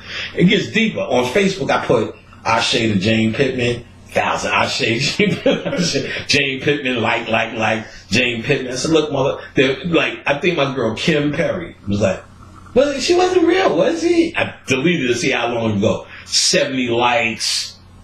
About fucking 35 comments. Yeah, that queen, Jane Pittman. Like, Jane Pittman didn't exist. Where did that come from? Jane Pittman. It's a book to try, a book to try to get niggas excited. It's a whole story about how she fought for this water at the water fountain, colors only. So make you get for the civil rights, get involved more again humanly with a plight or an idea that is so stupid, so human, so unreal, to be able to drink at whatever water fountain that you wanted to drink about to keep you out of your shit. So they make it like it's a historical. And I said she actually looked like Cicely Tyson. Cicely Tyson got a weird look. Not just because she's dark skinned, we're supposed to embrace her. See, what the person is hearing is she's dark skinned and may feel a certain kind of way about it. So I can't help you with your self-esteem. I never proposed to be a self-esteem guy. I'm not trying to help you with that. It's nothing more than a joke. And actually with this girl who I was talking about, which I used to always say, and I'll bring Khadijah now, she'll tell you now, when she grows up, she's going to be beautiful when she becomes a woman instead of being reflecting her nasty mother. You get what I'm saying? With all this weave and all this bullshit attitude that really doesn't exist in her. When she finds out who she are, and when she finds out her actual African features as a form of fucking beauty, that's when she'll be beautiful. Instead of dressing herself up in all this fucking cosmetic fluff from the fucking Jetsons. So if you want to get into detail on what makes her ugly, yeah, I can do that. It's not just she's dark. That's fucking stupid coming from me. For you to even propose some bullshit like that to me. That's more offensive to me than anything else. Like, bitch, listen, what the fuck? You know what I'm saying? I'm offensive when I'm typing back. Like, motherfucker. And I can type back some shit that's so complex, I don't have enough time to type it. Whoopi Goldberg is ugly because of her energy, but she has the African features. They ain't got nothing to do with Willie Lynch. That's that bitch. We picking up on higher concepts of fucking ugly and beauty. You get what I'm saying? Light skin is, man, who's doing that? Spike Lee ended that shit. We got good and bad hair. That's known. Nobody's sitting there in a confusion writing a book about Willie Lynch and then sitting around Willie Lynch the fuck out. No, this is her individually. And that's this ignorant mentality, because what I'm really fighting is their own problems. And really, I'm trying to do my best to talk beyond your personal issues, to give you tools to now deal with your personal issues. Don't worry, I'm going to say whatever I'm going to say. We joking, we talking. I guarantee you I'm going to say something that offends you. But see, I'm not coming from a moral standpoint of black people. So to offend you, I don't give a fuck. Not even a little bit. I do not give a fuck. You offended? Don't listen. It costs you nothing. Pay me no mind. Don't listen. So I'm not trying to have a moral cheerlead routine that I say that makes black people feel good to be black and feel like they have a purpose of listening, because I don't offend them personally, morally, and their essence. I'm sorry, I'm not that dude. don't fuck with me. I don't give a fuck. You're not gonna say nothing that makes you go, oh God, I'm gonna change that now. I don't give a fuck. Have you heard what the fuck I said? I said what the fuck I said. Fuck you. Don't listen. And I'll understand it, but if you're coming from your perspective of it and your personal agenda, I'm really not interested in your personal agenda. You know what I'm saying? Make a YouTube about your story. You know what I'm saying? And I get it. Instead of worrying about what I'm saying about one dark-skinned girl who is is really fucking ugly, not because she's dark-skinned, because she was an ugly fucking person. When I look at Jane Pittman and Cicely Tyson in those slave roles, that to me is super fucking ugly. Because you, who are the epitome of African features, you have turned that shit into a fucking nothing. And then when I look at what she's doing now, it's the same bullshit Tyler Perry shit. When she was in that, Cicely Tyson was in that fucking, I've never seen her in a role of fucking power. I can't even think of one. When she was in that fucking movie with Lawrence Fishburne, they shot her bodyguard. I on me. No, you the fucking queen and all this. I'm like, bitch, do you ever show you in a joyous mood? And then that fucking movie, Idlewild. She was stuck on, Lord told me just to get in my car and drive, and I didn't know what was coming, and I just stopped on the road. Then you came, and he gave her a knot of money. Here, man. Oh, Lordy. I'm like, that to me is ugly. She portrayed, if you want to have a dark-skinned spokeswoman, I think should be throwing darts at that bitch. You know what I'm saying? And she done fuck you up all sorts of ways. Mm-hmm. You know what I'm saying? I'm surprised that bitch wasn't in The Color Purple. You know what I'm saying? That would have completed the fucking scenario. So it ain't, their spirits makes them ugly. You know what I'm saying? Then you look at the other girl who looks like Cicely Tyson. The young one that they say is the young Cicely Tyson, at least something. The little black girl that was in Set It Off first. She's in a lot of other movies now. With the big eyes, look just like Cicely Tyson. Fine to motherfucking death. You know what I'm saying? You would cut your dick. They said you could fuck her, but you had to cut your dick off. You really would be sitting there like this. Well, what kind of knife? You know what I'm saying? Because her name is Elise something. She was in Set It Off. She was in Denzel's movie, The Manchurian Candidate. She's on the TV show now, that little dance show that's on TV1 or VH1, Hit the Floor. She's on that. She's like an elder on that. She was acting terrible in fucking, remember, well, you seen Set It Off. Yeah. Mm-hmm. Latifah, Jada Pinkett, Vivica Fox, and then they had that black girl. Remember the little black girl was acting goofy? Come on, she's real famous now. She's been in Tyler Perry movies and everything. Anyway, they called her the young Cicely Tyson. She looked just like Cicely Tyson. But the role she played, and she played some dumb shit because she was in Tyler Perry shit. But you take the good with the bad. But overall, Cicely Tyson been playing a slave forever. A hurt slave. Even in Roots. Ay, mi amor, no, they took conta. Like, come on, bitch, does anything ever go your way? Another motherfucker that comes off miserable, not really ugly, but miserable, Loretta Devine. Even Sean Cook was like, does that bitch ever get any roles that she comes off lucky? Loretta Devine. She's Waiting to Exhale. Remember the four girls? Layla Rashawn, Whitney Houston, Angela Davis. She was the fourth fat one that Gregory Hines liked. Okay. Mm-hmm. You know what I'm saying? Yeah. She's always that voice, and somebody's always running over her ass. Every time. Mm-hmm. So these roles, they need to understand these fucking roles, and that's why I use Cicely Tyson to try to explain the energy of this girl. See, this girl that my son was dating, I said it in the goddamn film. Why do you like her, son? Because she's the underdog. She's always going through something. And she used to hit him in the ear and listen, my mother did that, and they took that, and they kicked me out of my room. She was doing the fucking Cicely Tyson story all the fucking time, to the point where we was starting to bring her around. We was taking her out. We took her to Savannah with us and all that to try to, we said, we just can't take it. You know what I'm saying? She was sick one time. My son's in the car feeding her ice chips. Khadijah was so fucking mad. She said she's gonna wear him out, and she's doing that because that's the only real attention. She's playing on his compassion. He doesn't love her. He's that's how he is. So she figured that shit out. So that same Cicely Tyson, I'm always, will the Lord gonna come and provide and all that shit? That shit makes you love it. Oprah. If you just looked at her, she's the standard of beauty, but that's one ugly bitch. No one's seen Oprah and go like, damn, I'm gonna fuck Oprah. But Oprah got the fucking, them eyes, you know what I'm saying? And them eyes are measured. When you see them big eyes, that's actually spiritual. Khadijah has all that. That's me. And when Dr. York drew all them pieces, they had them big eyes. What we call that? The spiral, the Fibonacci spiral. Was we talking about that?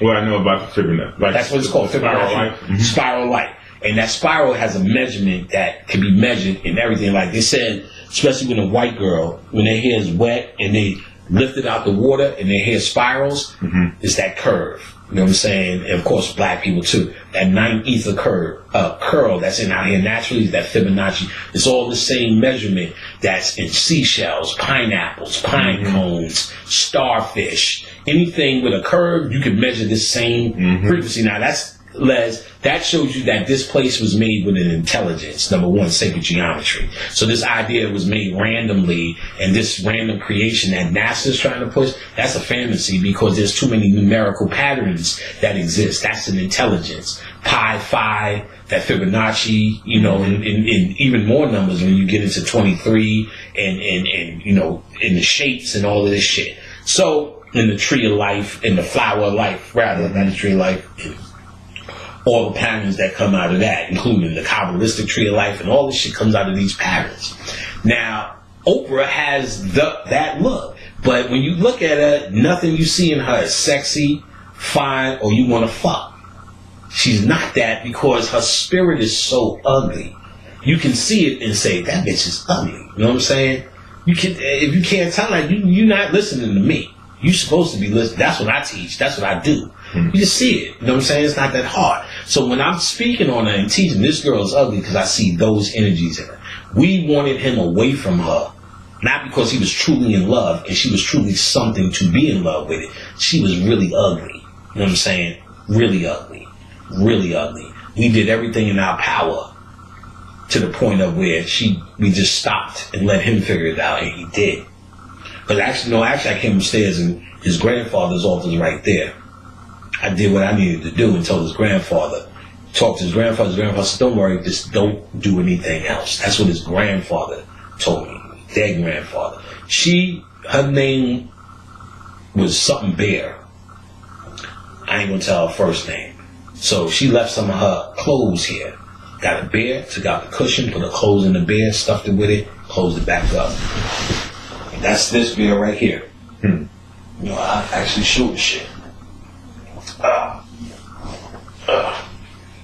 Right here. As you see in this hole, here's her shit up in here. Let me get it. That's her shit up in this hole. I can pull it all the way out, but I'm not. Put it up in this hole, restuff this fucking bear with it. Try to get this thing out. And it was her shit. See that? This little pin in the eye or in the pineal gland? Shut it down, baby.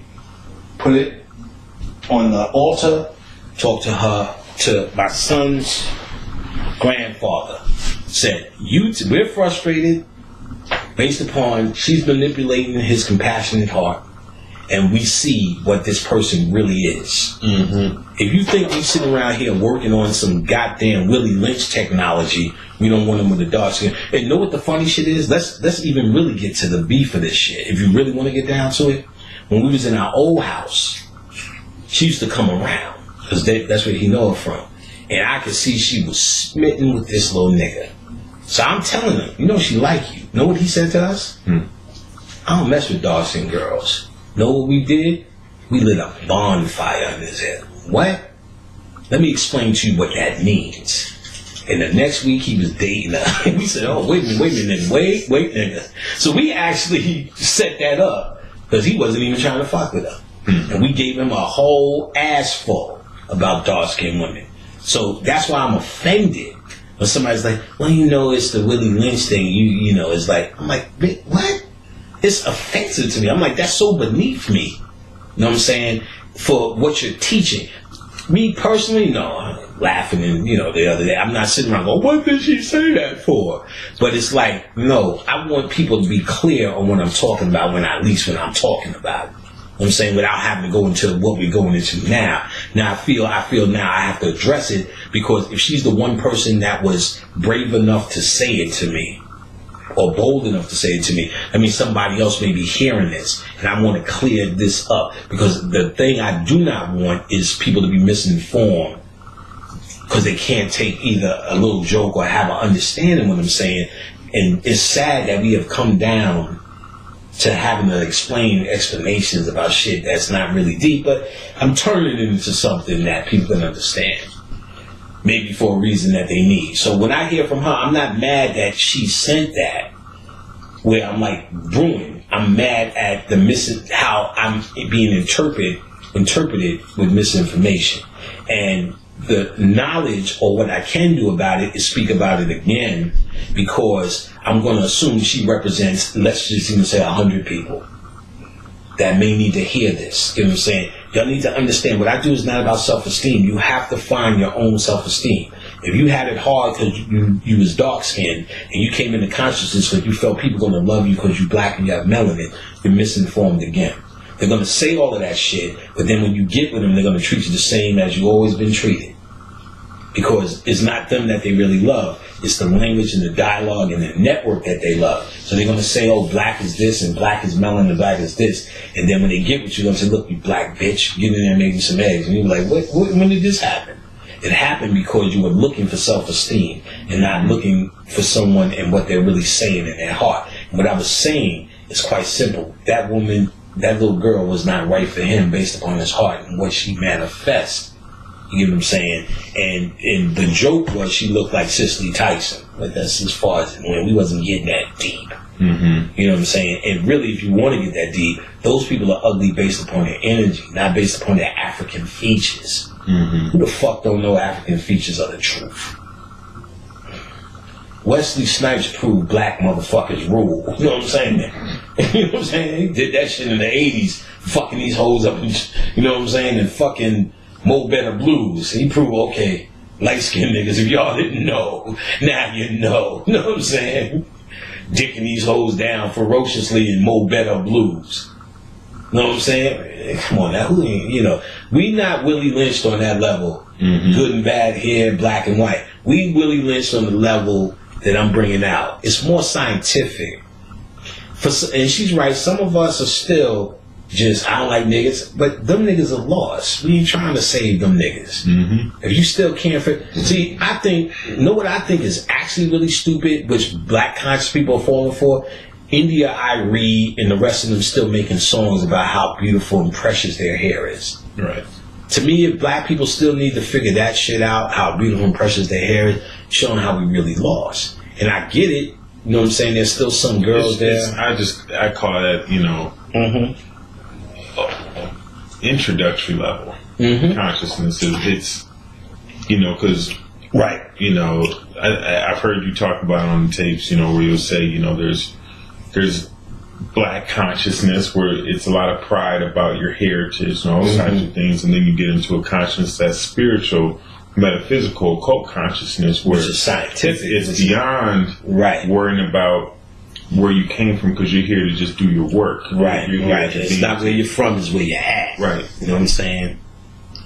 And yeah, I totally get that thing, but when I still look at the average black person that still needs to hear that shows you the real state of what your human endeavor is. So when people bring to me this human concept that we need to be correcting, I'm like, you will never fix that. We're still talking about, my hair is beautiful, it's beautiful, little black girl, you're beautiful because of your hair. So we still talking that. Mm-hmm. Why even tackle that shit? Are you supposed to tackle that shit? Well, if you feel you are, sure thing. But you better know your teachers, know your lecturers. I'm not dealing with human issues like that. The human issues I deal with around this motherfucker with my woman and my kids. Mm-hmm. But why I'm here is to teach you metaphysical concepts. If you can't hear the message beyond, he called that little black girl ugly and that's the Willie Lynch, maybe this message ain't for you. Or if you're going to listen to it, which it is for free and you have the rights to, if you're going to involve me in your thinking pattern, just know what you're talking about. I'm going to come back at you with not really that much regard. And not really that much regard because of, I don't regard humanity and human thoughts and self-esteem as something high on my priority list for strangers. It's high on my priority list for my woman and my kids. You're the greatest. You're going to be the greatest. No one can do it like you, son. Tell them that every day. You're the Prince of Stone Mountain. I say, who you are? Describe yourself. I'm the king. No, I'm the king, nigga. But you are definitely the prince. You spoil. I spoil you. That's what I tell them. I ain't going to tell that to fucking grown-up black people who I don't even know. Now, I don't want this particular girl sent me the email. That's why I'm not saying her name and all that. To take it like it's personal. How I'm using her as a subject for other emails I get like this. Because she was very respectful. You know what I'm saying? Because I've gotten worse. Fuck you, nigga. Who y'all don't even listen to you? What the fuck you buying an herb back for then, nigga? You know what I'm saying? Mm-hmm. Here's your money back, nigga. Like you said, like I'm just trying to get black business, yo. That's what's wrong with black business. I said, you're probably right, but all I'm doing is selling my herb packs to survive. I don't consider myself a business guy, a businessman. We do business with balance. You pay me, you get your shit. You don't get your shit, you get your money back. It was nice to meet you. You know what I'm saying? Maybe you wasn't supposed to get it. Maybe the spirit is talking, and here's your money back. Mm-hmm. So I'm not, trying to figure all of this out. So I'm really talking. She was very respectful. I love you. I love your work. I love what you do. I always listen to you. I always this. I always that. And when you started talking about this black girl, man, I could tell reality is, and I'm dedicated to not tapping into people's emotion. Because I know what the real answer she wanted to hear from me is. Black women are pretty. Black women are beautiful. I think black women is the greatest ever. Because she wants somebody to say it about herself. And that's not really sad. It's sad, but it's not really sad. You know what I'm saying? Because what woman wouldn't want somebody to tell them they're the most wonderful person in the world? But I promise you, I made this dedicated. I'm not here to do that for you. I'm here to give you a reality check, a reality dose, and the ways for you to find this within yourself. I am not feeding you fish. I'm teaching you how to fish. And I think we need to understand. I think we need to understand and be prepared for that mentality more. Because what I hear with most teachers is they're telling them, I'm teaching you how to fish, while they feed them nothing but fish. The black people, I like it. We're conscious and I like it, and we're black and I like it, and we got melanin, I'm eating it. We're going to have an economic plan, and we need to do all of this to the white man and so on. And I'm like, they're feeding all of this. We're free and we're conscious, but they're really saying is, this is how I feel, and I want all black people to feel like that, and I get my power when we all say the same thing. And I'm like, I can derive my power from all us having different minds. Mm-hmm. But the same basic agenda, which is finding light, finding peace, finding harmony within living and talking, and without arguing, debate, understanding that you may see it a different way from me. Just like this person who emailed me may see it a different way from me, so what? But the fact, what really I question is, why do you need to bring it to me? That's really the question. That's where the ego comes in. Because somebody may say, and there are plenty of people who do this as well, Patty was dead wrong for calling that little girl Cicely Tyson. And Cicely Tyson's a fine motherfucker. And that's where they stop. They don't feel, Patty, I need to write you a long-ass email about the science of Cicely Tyson and the women.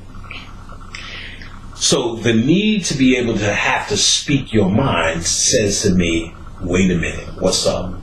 Because there's nobody's Facebook page, there's nobody's YouTube page, there's nobody email that I email and go, let me tell you what I think and what you said and how this makes me feel. You ain't really on point with that. That to me is probably the weakest shit you got. Do whatever it is you do.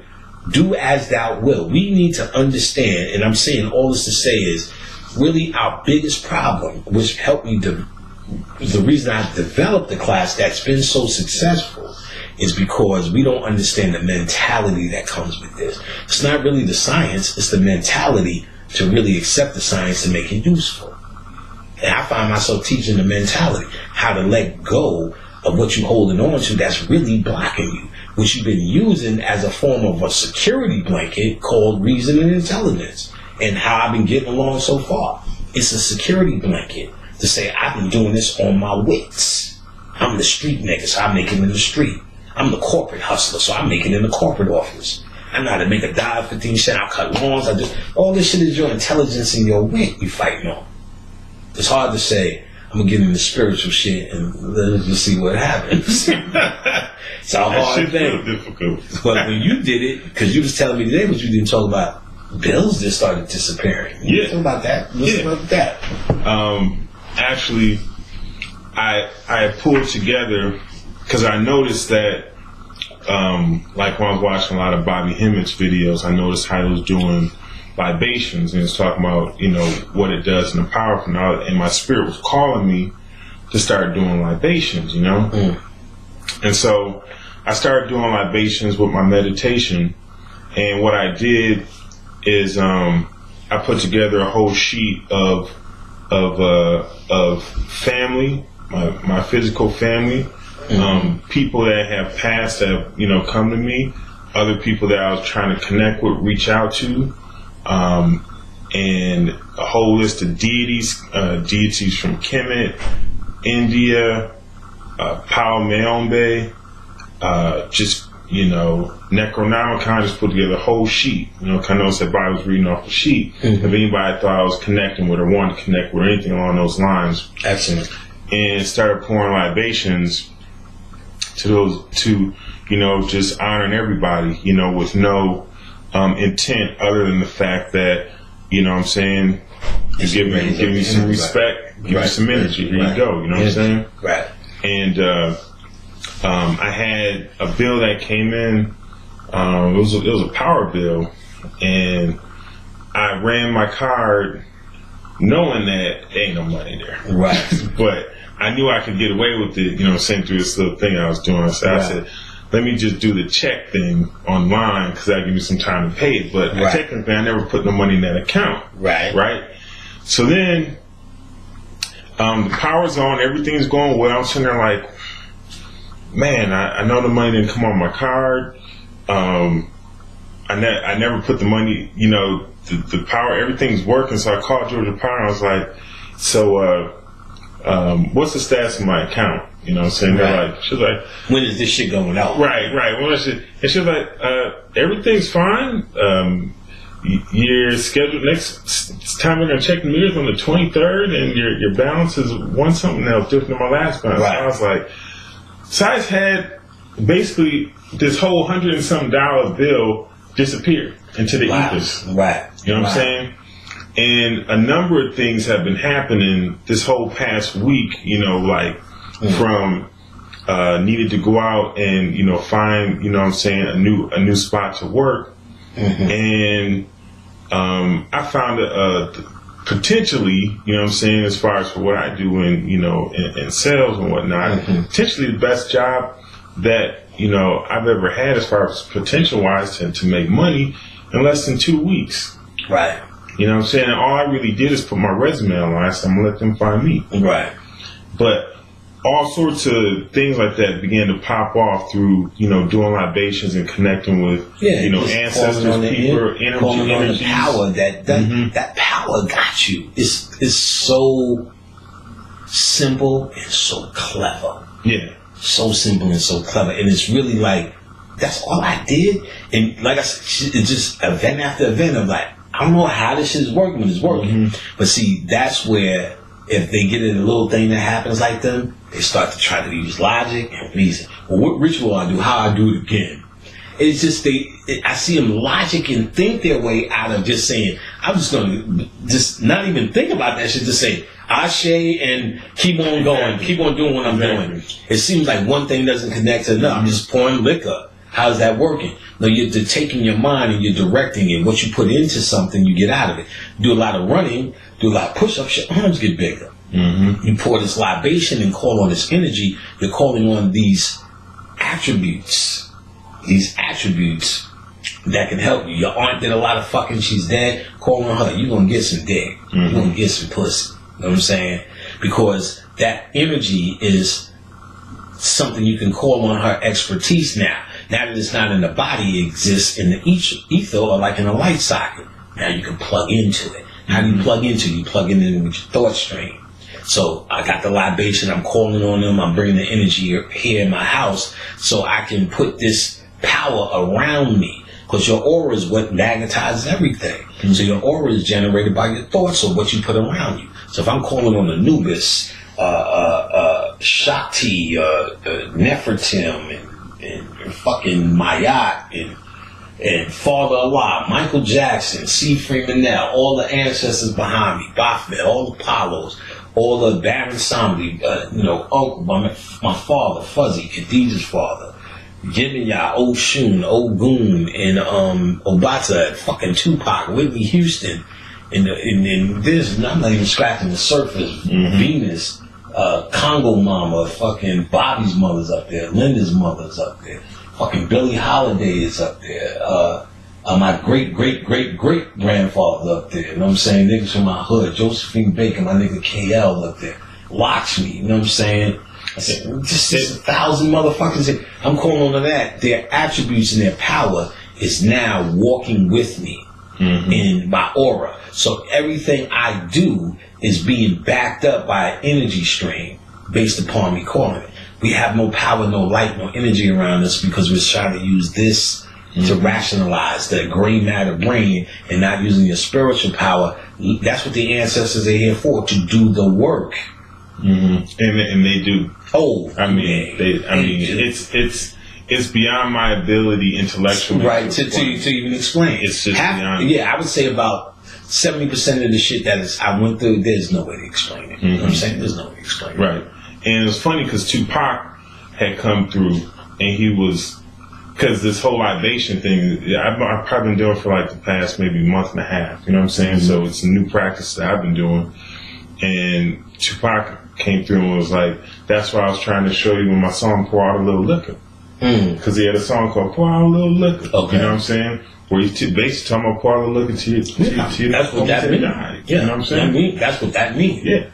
You are giving them some, so it's a remembrance. It's a way for you to trigger in your mind, a way to connect with the energy and make it sacred. Sacred enough, whereas it walks with you and it's actually an extension of you. When you walk into the room, your aura's around you. I don't like that nigga. Or something about him, I like him. What is that? That's who's walking with you. So people are so stuck, Bartolomé walks me, or showing this one motherfucker. Like, that's it? You about to get your ass kicked. You know what I'm saying? And we walk with thousands. You know what I'm saying? We walk with thousands. You can't. Can you walk with thousands? Oh, yes, you can. It's endless. Yep. Endless. All you have to do is know how to put them. We got them up. And if you can't do something elaborate in this, you're not even getting the roof just to this room. But if you can't do nothing elaborate, you can create a space. Your mind is actually the real altar. Yep. Why do they call it altar? Because you alter your thinking. We need to alter our thinking from humanity to a spiritual path. Once you do that, now you're working with your power. That combined with some sexual magic. That's just another way. Unstoppable. Yeah, that's just another way. The sexual aspect is just another way of accessing it. It's probably one of the best because it's actually a completed form of yourself. It's the best you get as a human is an orgasm. So the best in your human physical act is nut busting. Now, nut busting is what? A release of energy. So instead of releasing your energy into a moment of animalistic aha, release that energy into a moment of direction. It's all about one thing, directing energy. Instead of being the victim of energy, being brought back and forth by energy. Directing the energy into a place where, when in those moments, you can stay focused in your thoughts. So in the moments when you busting, you direct. Mm-hmm. And a lot of it comes back to something that, you talk about in the class too, which is the practice of truly putting spirit first. Because it's a lot easier said than done. You know what I'm saying? Because like I wake up in the morning, a lot of times I'm ready to start, doing things that my logical mind says I need to do this, and then my spirit back, wait a minute, you know what I'm saying? Like they start right, you know what I'm saying? Let's sit down, let's get some libations popping, let's, get this day started right. Let's come into this day with the right energy, you know what I'm saying? And by doing those practices, it literally shifts the energy of everything, you know what I'm saying, around you. And the things that pop off is like I said, phenomenal. Yeah, it's just beyond explanation for me. Like what happens is, and I understand this concept, when humanity shows you its ass, you ain't gonna want to sit down and pour no libation. You said the rent is due. How the fuck I get out of it? I'm sorry for you. That is very hard, and it's very hard to stick to your spiritual guns when this happens. So you have to find a place where you can get into the groove, and your life starts to shift for the better, because you have a whole bunch of human thinking on you. So just thinking one spiritual act is not going to drown out all that humanity that you built up years fortifying yourself with. In your security blanket called intellect, reason, and human thought. So it's going to take a while for you to get in it. So you don't want to start saying, let me do something spiritual to pay my rent, because you're going to get disappointed. Right. Starting out that way. What you want to do is the little victories that you can find that's not interrupting you, your job, what you're trying to do. And then you keep building up. You walk this path in spirituality, and before you know it, it will be paying your rent. Herb Packs paid my rent. But I didn't just come out, start speaking, say, Herb Packs, baby, I'm on it. It took almost, I was speaking for free, with asking you for nothing and no help, still going to work for a year and change. And then the spirit kept telling me, this is what you're going to do. I had no idea this would be it. I was good with just saying a couple of things for Blog Talk, and when people asked me the many questions that they did, I would say, well, go listen to that one show. But of course it turned into what it's supposed to be, not my agenda. That's another thing, Bobby. Like, he would be, speak, you need to speak, you need to do this. I don't feel comfortable saying anything on the internet with Blog Talk or whatever. This is your world. You're supposed to be doing it. One time he was like, I said, oh, that's on the internet? I said, what is it? I'll go listen to it. I didn't know you was doing the shows on the internet, because we used to talk. So I got a show. I'll call you back after the show. We'll pick this up. So he called me back a couple of hours later and like, well, I thought it was a radio station. He's like, no, it's some internet. I said, I gotta listen. All this time. He said, all right, come and listen. So he said, all right, tonight, come and listen. I'll get on tonight. So I'm in the chat room. I'm like, oh, this is what it is. I think it was Miss Blue's show. So niggas start going, Panic is here. I'm like, oh, look at me. I'm a celebrity. Ooh, look. And then, Panic's here? All right, yeah, okay. All right. And I said, yeah. I said, yeah, what up, B? I said, B. And I knew some shit he didn't know because he wasn't studying it. I said, tell him what pineline is. He said, Panic said, what's pineline? I don't know. And Bobby, see, that's what was beautiful about it. If he ain't know, I don't know. You know what I'm saying? Oh my God, his ego and the studying shit was non-existent. He did a beautiful thing at stifling that. And I knew it was stomping. Remember, it's the pineal gland, it's the shit that excretes in the pineal, DMT. He said, I knew he said he was gonna give me back for that. That's right. He said, nope, I gotta charge my phone. Y'all talk to Panic. Hello, Brother Panic. Oh, shit. I said, oh, this nigga here. Can we ask? I don't know what they asked me. Brother and then, it was, and I'm like, yeah. Hello? Yeah. Yeah. This nigga here, he was a fucking funny ass nigga. So I'm like, oh, this nigga got me. And they called, because I wasn't talking to nobody. So like, if you did that now, they wouldn't be able to shut me up. You know what I'm saying? Well, basically, what you got to look at it. So I was not even I wasn't in no lectures. I was just hard in the study. So I ain't had nothing to say to nobody. Y'all talk to Panic. I'll be right back. It didn't even wait. Yes, well, Brother Panic, let me ask you that. What? I think it was blue too. Now, I can't remember why I brought that shit up. But what the fuck was I talking about that for? I was talking about doing your spiritual work. Oh, okay, I got it. Well, basically, I was trying to say, I don't know why I was talking about that, but I do know what we were talking about, which was people try to jump in feet first and think they're live because they're looking for a quick fix solution. Like if they pray to Jesus, it's going to happen. Mm-hmm. This is a way of turning around your energy, so it's a process. Right. And really, it's not really about gaining as much as about losing what it is you think you know. Yeah. Releasing yourself from that. So this special, polite, I want to say nice things. Special, polite, wonderful, respectful woman that sent me this email about Cicely Tyson. What I'm saying is you're missing the point. When I hear you and you're still holding on to that, even if I was dead wrong and talking about nothing but a dark-skinned girl for being dark-skinned and Willie Lynch, the mere fact that it still affects you is the problem. See, when I hear, I remember one time some white boy said something to me on the train. And he was challenging me to a fight, which I know. You guess who's going to jail? Mm-hmm. He turned and said, nigger. I couldn't stop laughing. And he was all put in my girl Shawan's. I was like, wait a minute, hold up. Hold up. I said, yo, your breath is smelling so bad. Just because I didn't react to it. And not even because I was not trying. It doesn't, the word nigger, I studied the word nigger. It doesn't bother me. I know what it means. It's in the book. So that, a white boy calling me nigger and me reacting in order, that's a slight on me as a spiritualist. Mm-hmm. So if I'm telling you something that's straight out of my Willie Lynch ignorance, you should say, that is so cute. You should. That would be the person who has divorced himself from the emotion of these things. And then the last thing was, well, our people go through this. Fuck that. Yes, our people, they're supposed to go through so fucking what? Now that they do, what do you do? Super Saver nigga? How people go through this, and I'm just trying, but you just trying to teach the world of the Willie Lynch. Like, that ain't gonna work.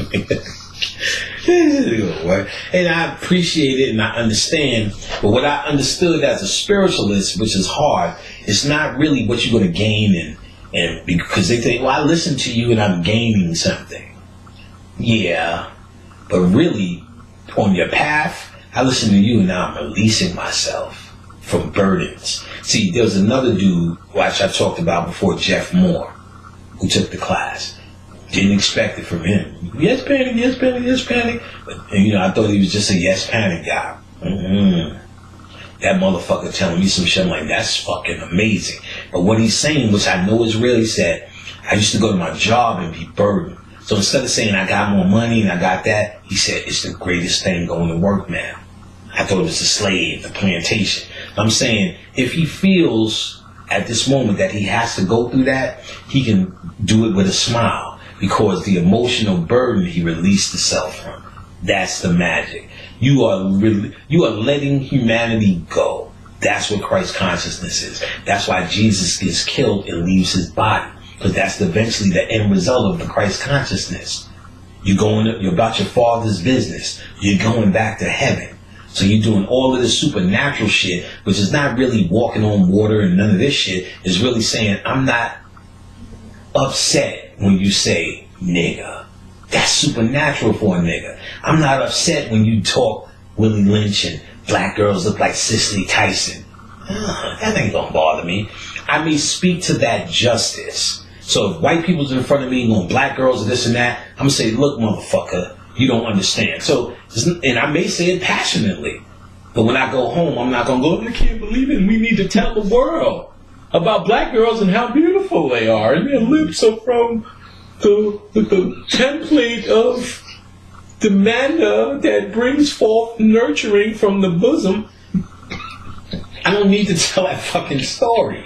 You get what I'm saying? So you might, let's pretend I'm in a situation, I'm talking to him, I'm going to tell him, motherfucker, them lips are the manna that brought forth this from the bosom, you silly white boy. I'm going to say all of that. But I'm not going to go home and, but she's black. You know what I'm saying? Whatever. Can I have some breasts? Yeah, it's like, I remember one time one of my neighbors was over, right. And she was like, you can't think, we were talking about something, and I was telling her how I don't give a fuck about right. some shit talking about on TV. Right. And she was like, but, you have to go out there and you have to show them that you're this and that, you're into. I said, I ain't got to show or prove shit. Nobody. You motherfuckers got to figure it out. What you talking about? They the ones on TV. Right. They the ones that got to figure out. I ain't got shit to fucking go prove. Nothing. All I have to do is be me. That's it. Right. Be black and die. But even if you don't go down that route, it's like what the consciousness is supposed to be teaching you. The understanding is that it's not that you're gaining to become more black and more pro-black and say Hotep more and do all of that shit. That's a form of the ego. What you're actually becoming is less human. That's what superhuman is. You're losing less human attributes. And that's what the story of Christ consciousness or Jesus is. He's now turning water to wine and feeding 1,000 and raising the dead and walking on water and resurrecting. None of that happened because those are stories about the fucking sun and geometry, because the flower of life, that fish shape is the gateway, the Vesica Pisces and all the rest. So we know it's alchemy, sacred geometry, and the story of the fucking sun. But what they're explaining the story in the forms for, because they're trying to tell you the message. And the message is, he actually in his consciousness went beyond human. He's doing magic, or what we now call magic. And what is the secret to it? Not because he had or was endowed with a power, because he didn't exist, or that they're not even talking about he was endowed with a power. He was endowed with a mentality that's seen beyond just you being you. That's where you get, you can do whatever I can do. This is Jesus' words. You can do whatever I can do and even greater. But he's trying to say there's nothing in me that isn't in you until you realize it.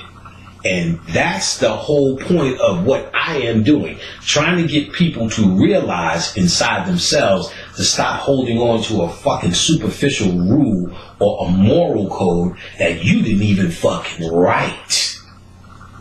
You didn't even write.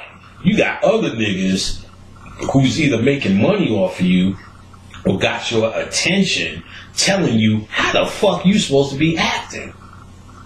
Based upon a moral code they probably read and what they thought was happening with Dr. Ben and them at the time. And when that's said and done, you're like, yeah, that's what we supposed to do as a people. You even make your own fucking mind up to have that moral code. Or whatever you going through personally somehow tapped into this thing that hurts you so much. And you just got to tell me, I don't like the way this shit is going down there. Message. I don't like the way it's going down there.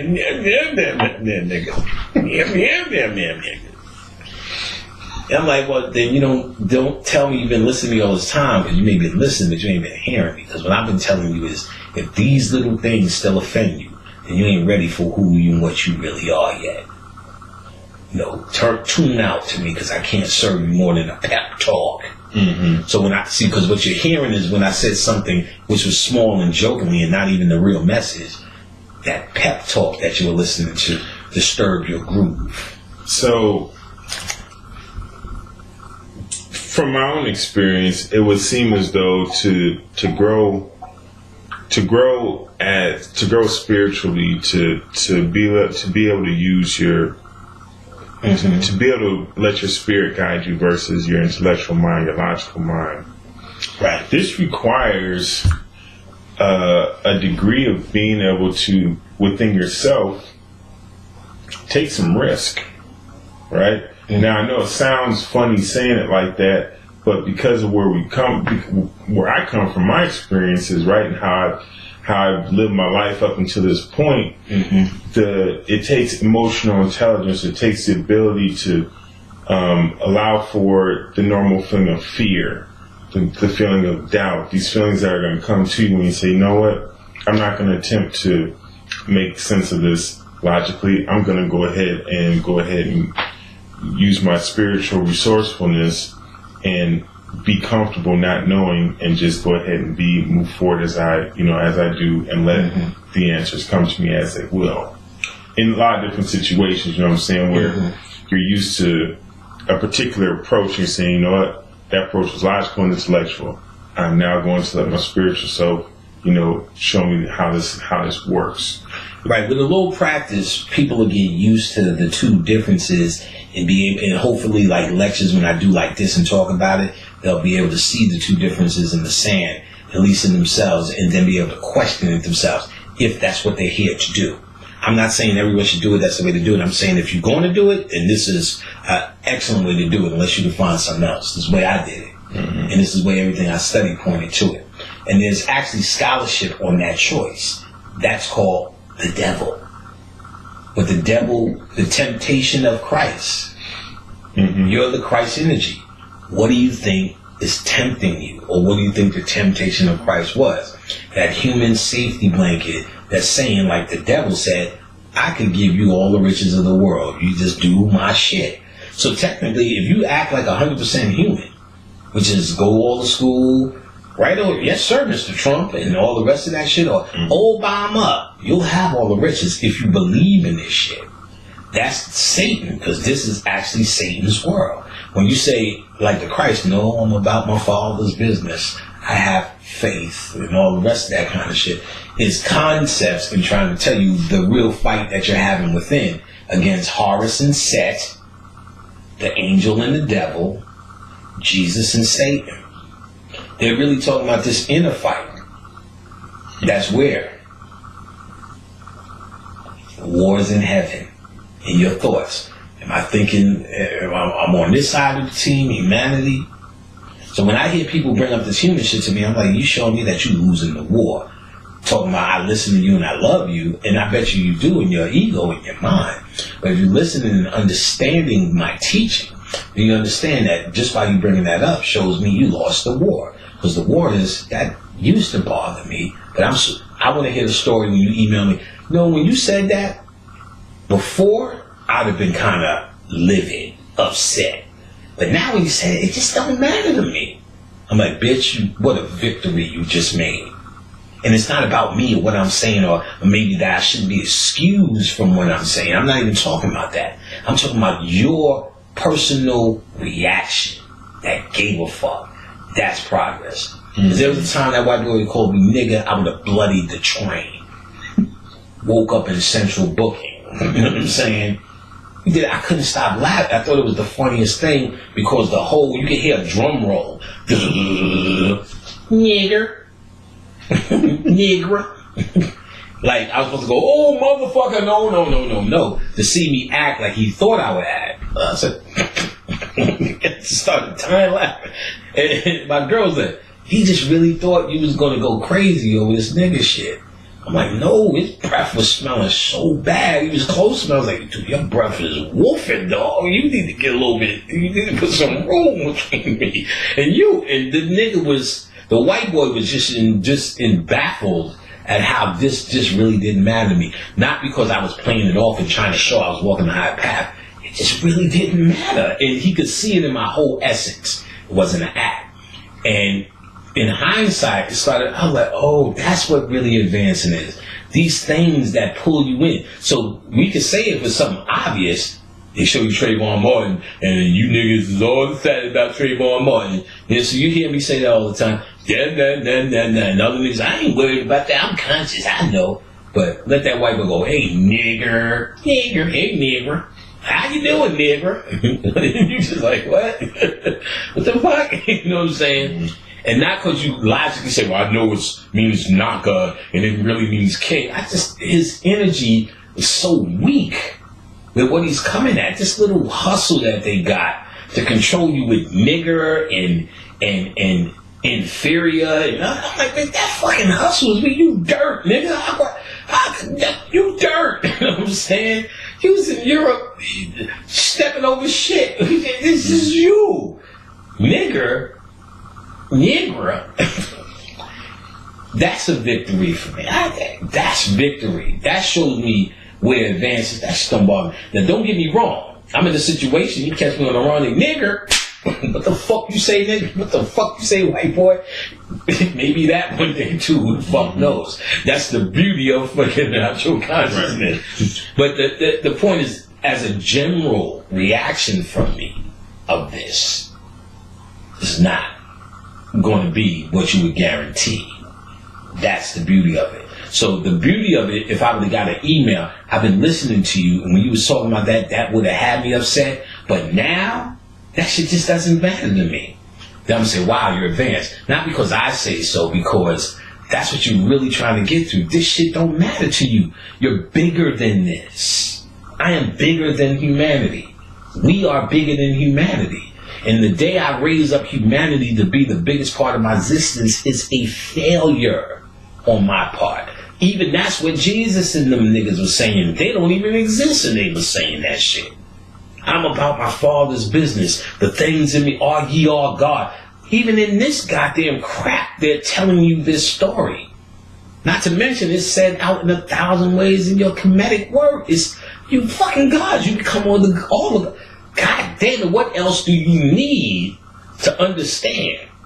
The more you pump up and promote human thought, human ideas, is a failure on your part compared to true consciousness. Mm-hmm. Now, I don't hold people like you better and you have to, because if you're not here to do that, stop fronting like you are. You're here to do that. Stop fronting with me.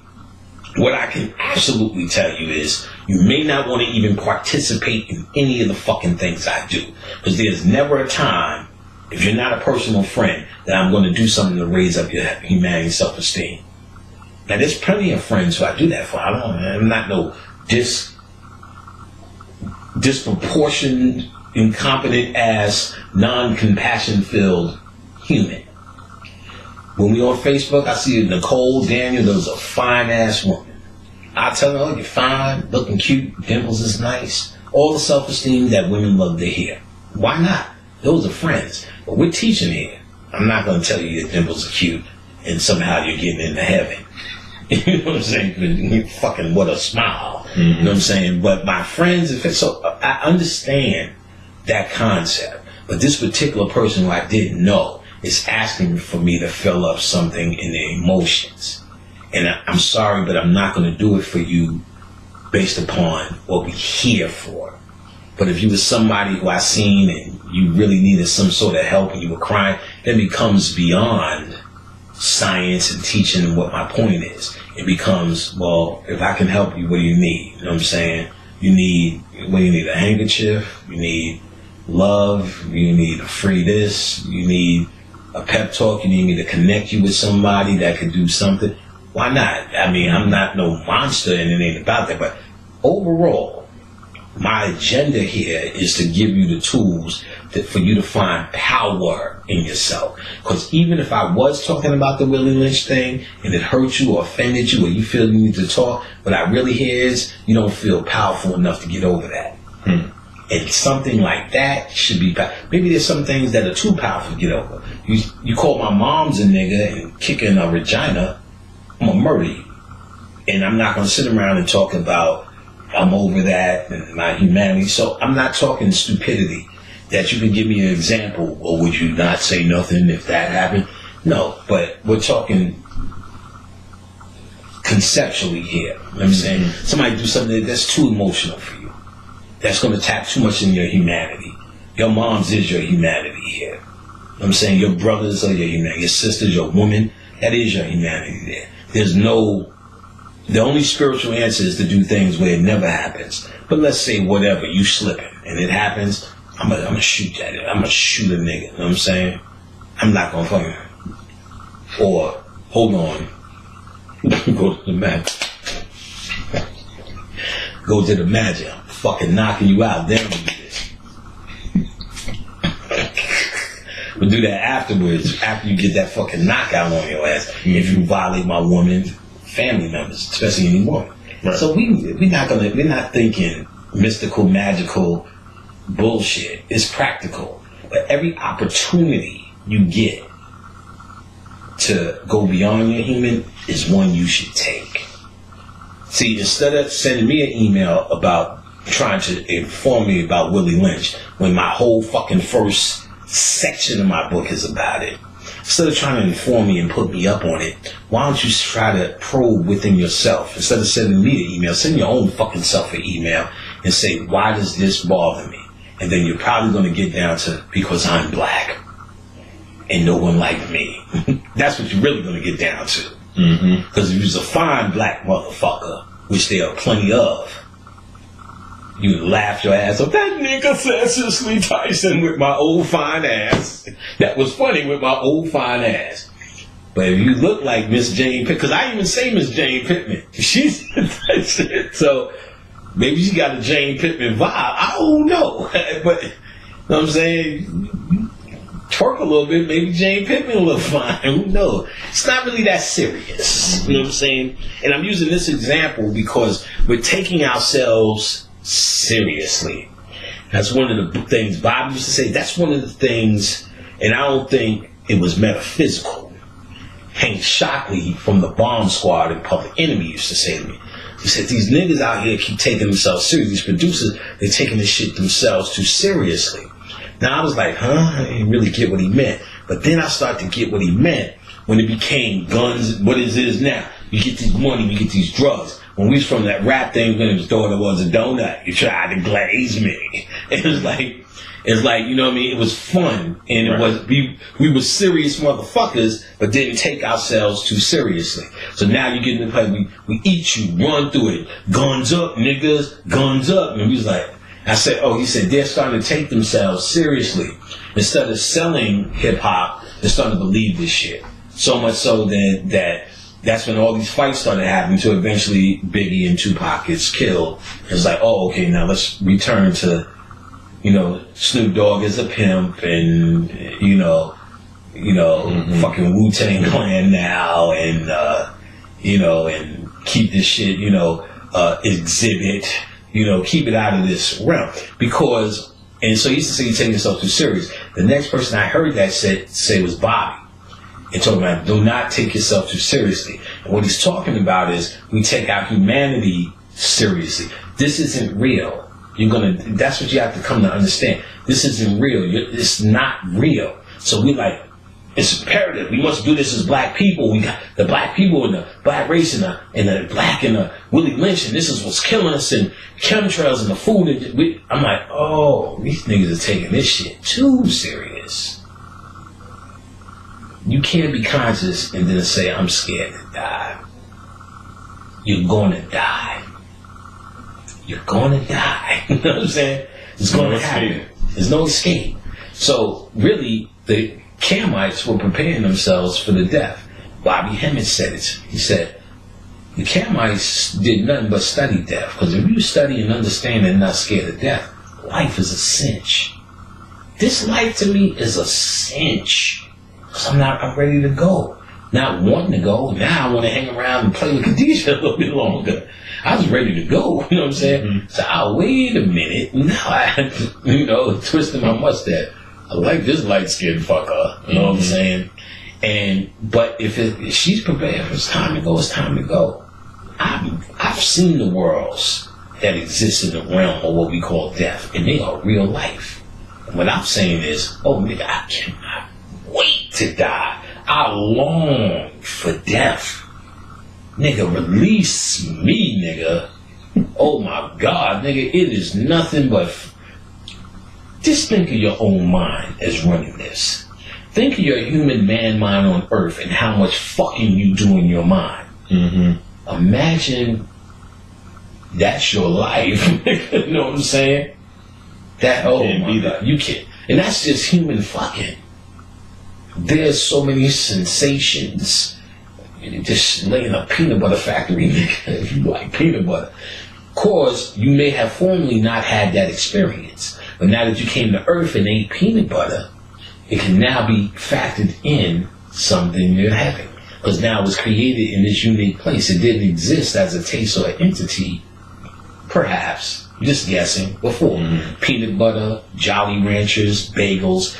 Maybe let's just say we're discovering these new things and these new creative creations that we're making down here. Now they exist, a part of your new reality.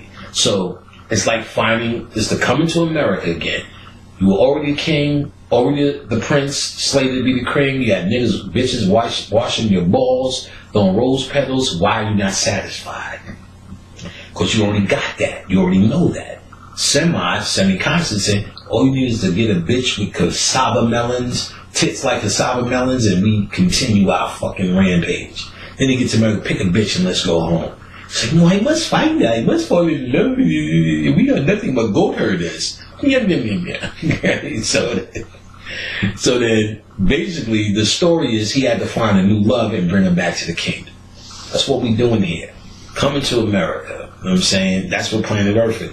Finding what we need to find to have this new adventure becomes what reinvigorates you like it reinvigorated Akeem. He needed the adventure. You know what I'm saying? So the father thought it was all about adventure. He's going to America to sow his royal oats.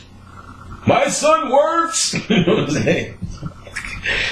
So when it wasn't an adventure, he said, no, I came here to find love. See, we think we coming down this motherfucker for adventure, but we actually coming down to find a new love. And it's to fall in love with certain concepts. The same way, what you think is hard, when I was with my moms and my brothers, all we have is this, all we have is that. Then you're not really realizing you're talking about it like it was the most fondest moment of your life. But it's probably the most poorest. We shared bath water, we shared cereal, nigga always sleeping in my bed, this nigga peed the bed, always took my shoes, always did this, I couldn't bring a bitch over. But then you talk about it like, it was the greatest adventure. Remember we used to do, remember we ain't had shit. Mom used to make them fucking matzo balls and all we had was the fucking matzo ball. Put cinnamon on them shits. Oh shit, remember the cinnamon? You like, this is some dumb poor shit. But it becomes the best times of your life. You know what I'm saying? I remember when I had my first job, like, oh my God, this is slavery, this is the worst ever. Then when I got other jobs, man, God, I wish I was working at that other fucking job again. I remember it was so much simpler back then. You know, you think I'm from the 70s, you probably from the 80s, you think, God damn, I wish I was there, it was so much simpler. I was fucking poor, ain't have nothing, was stupid, and wasn't getting no pussy. But I wish I was there. I had a big wheel and a green machine. Slide out on that motherfucker. Hell yeah. That blue skateboard with the ruffian thing. Iron skates. You know what I'm saying? Light bright. You know what I'm saying? Lego with all the space. NASA Lego. You know what I'm saying? Shit was the bomb. You know what I'm saying? Bozo the clown. You punch the clown and come back up. Rock'em sock'em robots. Which I have down. Shit, I could look right there and tell you all because I bought all that shit again. Coleco, let me show you something right now. I got shit. Y'all niggas got fucking with the wrong nigga up in this motherfucker. What y'all niggas know about this shit? The ColecoVision. Oh, I gotta get that. The ColecoVision electronic football. This may be before your time, my nigga. I got all this shit up in here. I mean, I'm gonna start pulling all this shit out. You know what I'm saying? Magic 8 Ball, Thor hammers, R2D2. This is my nigga right here. This nigga been here so long, he stuck to the thing. Y'all don't know about this. He needed a new battery, but he used to make that sound. Danger, Will Robinson, danger. Got all my iconery from my age. Y'all niggas don't know about Robbie the Robot. I know you ain't down with this nigga. That was from Lost in Space, baby. Oh yeah, I know about Lost in Space. Oh yeah. I thought that was Buck Rogers. You see, you gotta be an OG for this kind of shit. You know what I'm saying? There's a bunch of shit around this motherfucker. Shit. I'll show you niggas Sugar Daddy candies and Jokers and Penguins and Star Wars and Yoders, Gizmos and all sorts of shit. And this motherfucker. You know, I still got to bring my nigga out. My man Cthulhu, baby. Y'all niggas don't know about Cthulhu. Nice. Got the ill Cthulhu. put Cthulhu up, stand in front of the book. Cthulhu! And just back. The Super Friends shit, Mary Jane, all that, you know, because I'm creating in my altars, and at least in that particular altar, the symbology that brings me back to that energy of freedom. You're most free when you are a child. You know what I mean? So I take it back to my childhood in the 70s, and the symbology is going to bring me back to that energy, because it's all about the energy. So it's not just that's cute, it's actually doing work to put me in those places. And that's key if you understand that you're actually trying to create a free mind. So in the 70s for me, as a child born in 1968, the 70s for me as a child, you have no problems. Poor than a motherfucker. You know what I'm saying? No problems. Your biggest problem is to figure out what you were going to do that day in terms of play. I got all the movies, HR Puffin stuff, and all the rest of that shit up in the stash, because you're trying to free yourself from this burden. You still on me? Yeah. Alright. You're trying to free yourself from the burden of what your way down thought was. So it's those times. What this tells you, like when you thought it was the worst thing happening, and you look back, it was like, I wish I was there again. It's not real. Those things you feel in the moment is the anxiety of your humanity, or Satan fucking with you. So if you can imagine to get into the moment and make every moment, even what you now look back on and say, I wish I was back in those moments, how do you do that now? That's in the thought process. That's how you have to unburden yourself of what you think you have to do. Explain to people what the real Willie Lynch is, and explain to people, all of these fucking burdens of why black people shouldn't be wearing Baphomet. So I just need to leave a comment and tell you. You just telling me, just maybe what you were saying are 100% right, but your need to say it is what I see more suffering than whatever point you're making. It's never going to be right to the person who's wearing the Baphomet. So who are you telling me for? You need to tell other people who's wondering about it. Maybe you could tell your message to them who's on the fence. And if they hear your message and you believe it, that's what they were supposed to hear. But you're not going to convince me of it. I'm a little bit too deep into it. You're like, wow, you said that about Baphomet. That's so true. I think I'm going to throw it in the garbage now. So what are you really trying to appease? You just want to get your point across in the form of your ego. That's what it is.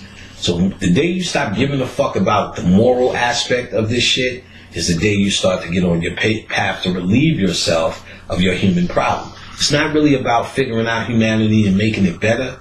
It's really about understanding it. Let them have at that. This ain't for me no more. I'm more advanced in it. I got what I needed out of it.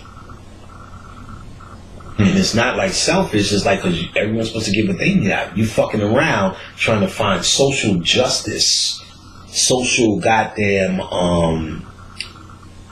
satisfaction. You wasting your fucking time. Even no matter how right you may be, it's not going to work that way. So I may be 100% right when I said that was some terrible shit that just happened, and you should have never said that. I may be 100% right. But you're not gonna appease anything. Nothing's gonna change. That's why it's a plight. That's a waste of time in consciousness. It may be worth your while for a human moralistic or a human front that you're trying to create to therefore then do what? Fight white people? Make black people get better economy? Niggas is rich already. I promise you that. That poor shit is some shit white people told you we were. You niggas ain't poor neither. That's not even real.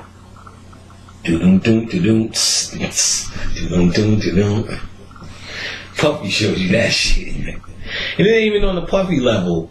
What I noticed, which I thought, I used to go easy on my prices with black people, and black people like 2 and 3 and 4 and 5, and I'm like, wow, y'all niggas ain't poor. You know what I'm saying? They said the economy. Remember all the recession shit? I never knew it existed. Black people, which means if black people ain't truly personally affected by it, some people's going to tell you, oh, you know, my job, but black people, I noticed the ones who were working and doing what they was doing never affected anything business-wise. I mean, it would have, not because what I sell is so perfect, because what I sell is actually not a necessity. It's a spiritual necessity, and I'm going to say it and talk it that way. But the reality is, people will be able to survive without my product. You know what I'm saying? That's real. You know what I'm saying? I'm not going to lie to you. You'll be able to make it without it. So it's an add-on every time, and I'm aware of that. It's something that people get when they have extra money. How do I know that's true? Because y'all niggas, when Christmas come, sales dry up, which is like, all this conscious you niggas are still buying St. Nick gifts. Mm-hmm. Sometimes the shit drop on Easter. I'm like, y'all niggas still getting bonnets and outfits? Which I hear, yeah. But, which tells me that if something more important comes, I'm going to suffer. Which I understand. I don't sell something that you're going to die if you don't have it. You know what I'm saying? I don't sell water. You know what I'm saying? I sell something that's an add-on. But I will promise black people have supported me well. So, which made me start saying all this. Now I get it. They're telling us we're broke and poor and showing us every moment in these poor situations. Because when I came to Atlanta, I see niggas and niggas and niggas and niggas and niggas in houses and houses and houses and houses and houses. So much so, I had a friend, Malik. He got a company called Kids Gotta Eat. It's pretty popular in New York. Real nigga. You know what I'm saying? Did I see him first? Okay, I seen him, yeah. In my hood, he was my nigga. We used to bike ride all around New York. We used to 4 bridges a night. Real talk shit. Time we rode all the way from Queens over to Triborough, through Randall's Island, up through another bridge in the Bronx. You landed in the South Bronx. You come off this bridge in the South Bronx, Willis Avenue. And we banged all the way through the concourse, blah, blah, blah. Went to the East Bronx, where the Devil's Nest used to be. I used to live over there, which is man's house. They doing whatever. I'm like, all right, we gonna bounce back. We bounce back. Get to the South Bronx again. We about to hit the bridge over to Queens again. We stopped, did a little Kennedy's Chicken. So, oh man, I left my keys over there. Gotta go back and get them. Alright, my nigga, I'm gonna get some. I ain't doing that East Run again. Went, got it, came back. We used to just run after run after run. So it was always my nigga. He was always my bike nigga. You know what I'm saying? Malik. And, cool nigga. Remember I came to New York, went to my old barbershop to get a haircut. I was already out here deep. Couldn't stand it. Ran into Malik. He said, y'all in the hood out here? I said, nigga, all this time I was in Brooklyn, which is outside of our hood, because I'm from Queens. So was he. I said, I wish you was out here when I was out here for the 5 years with my cousin.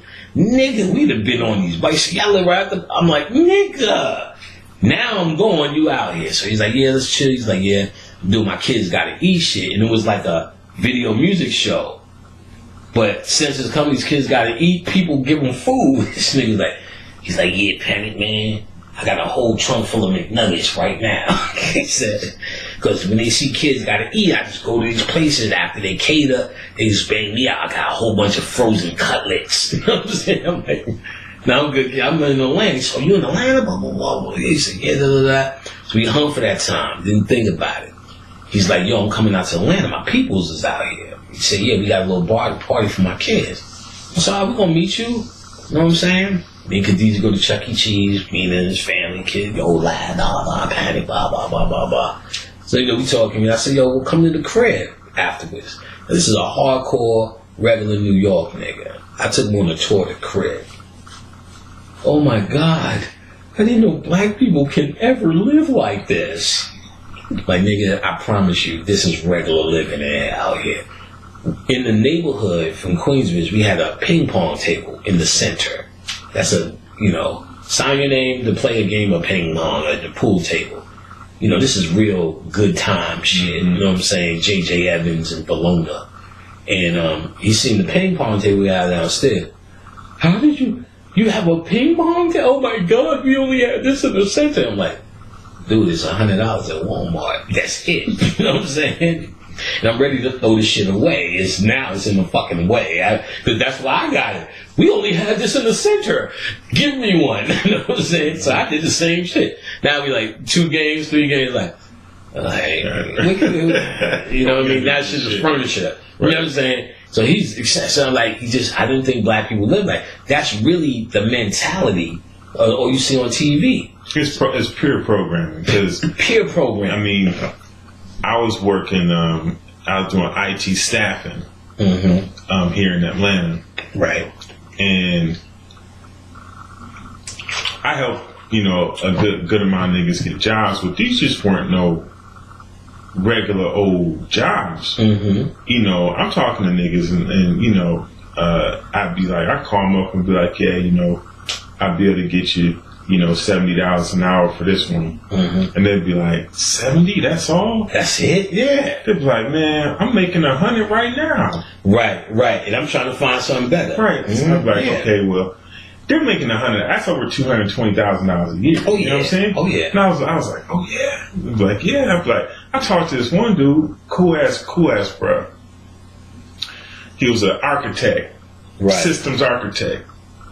Oh, killing Fortune 5, eating. Killing them. Eating. And I was like, yeah, man, over at Coke, you need, an architect to come in. It's only a month project. They need help getting this shit straightened out. Boom, boom.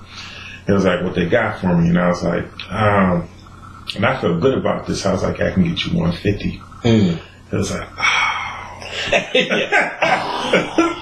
was like, what? What, nigga? I was like, man, I'm getting 300 right now. Yeah. I was like, 300? It was like, yeah. He's like, I work at home. Yeah, and I don't come out my drawers. I work at home, man. Yeah, you'd be surprised when niggas get that whole shit. You see niggas are suffering, and we need an economic plan. No, that's the niggas still saying we need an economic plan. Go get a plan. This shit is out there. Yeah. When I was doing IT, I wasn't even going hard. I walked through the door, 50 a year, 70 a year, 50 an hour. Nice. And that wasn't even like, I wasn't even doing nothing. Network support. And really getting those numbers. I wasn't even doing network support. I was doing phone support and shit like that. And they still giving you 50 years, 60. You was like level 3, right? Yeah, level 3. No, but I had all my networking shit. But technically, they could use me, pay me for my networking experience. But we only went up. I worked for Time Warner at one point, and really all you do is make sure their equipment that they charge the modem is looking like it's supposed to look. That you can communicate with the modem, meaning you can send a ping out to it, and it responds back, meaning it's online. Has an IP address. You can ping their IP address, meaning from us to them is working. That means now it's from the modem to the computer. Physical wires. And then really the modem is going into, our modem is going into their network card. You only really troubleshooting the network card, that's where the network experience is in. And you're only walking through configurations. You ain't really, if it's broke, then you diagnose it and go fix it. If our shit is broke, we'll send a tech out. Nothing. You doing this shit while I was doing this shit while I was reading. So it wasn't hard. 50, 60. Then I'm done doing network support. 60, 70, easy. My first job was $50 an hour. Nice. It was crazy. Remember I told you I got that E5 reading. He said, first job the niggas gave $50 an hour. And they had a contract with a real estate company. They said just go in there and make shit up as you go along just for the hours. I used to go on, just unplug shit and be troubleshooting for an hour, plug it back in, you're back up. Uninstall the operating system and just install the operating system. This shit take all fucking day. Milk, $50 an hour. Nice. So, no, that IT, the black people got money.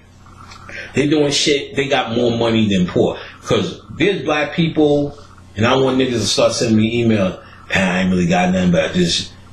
I send it to you for free. All the time. Send it to you for free. Hey, well, here, here's an extra one. Now, I don't do that regular because, niggas hear me say this. Panic. No.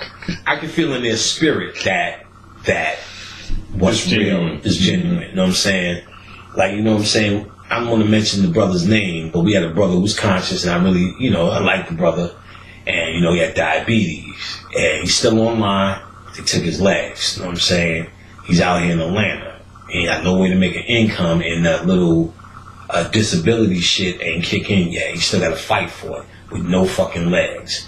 And he said his family gave him a place to stay, but he need $40 and shit for painkillers, shit like that. You know what I'm saying? It's like, you hear this shit, how you gonna be like, well, when you get the money, you know, I'll send you my book. That's fucking savagery right there. So, you know, you say, yo, Pam, I really want the book, I just don't have nothing.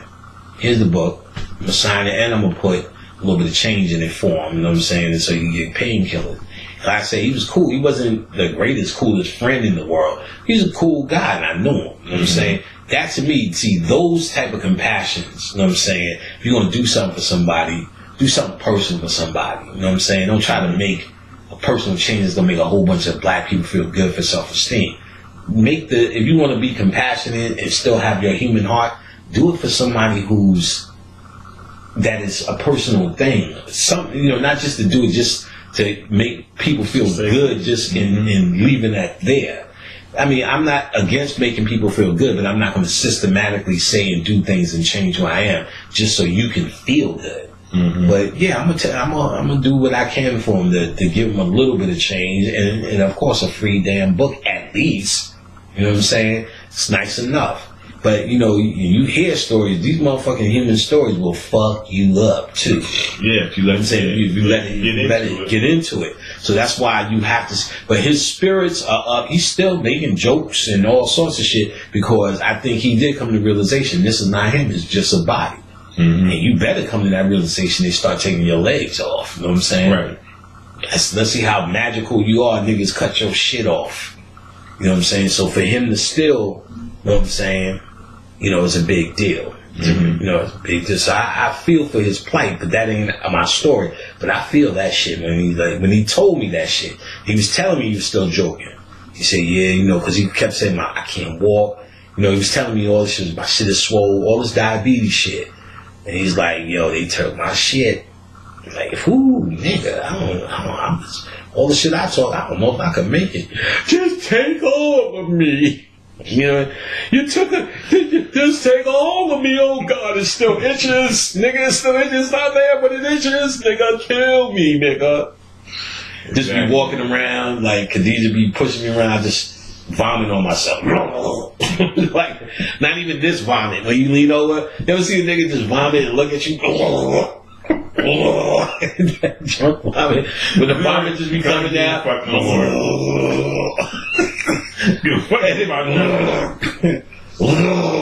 And you like, yo, son, lean up, son. You be like, just, you like this, you know, they don't give a fuck. They just don't give a fuck no more. You like, yo, son, this is what you doing, son. Dry heaving on himself. Now you see it coming with the dry heave. Like, you niggas be drunk and then be like, so you alright? Son, you alright? So you about to throw up? Nah. Then shit come down. You like, it's coming all down his shirt. Son lean up, be a puddle in his pants.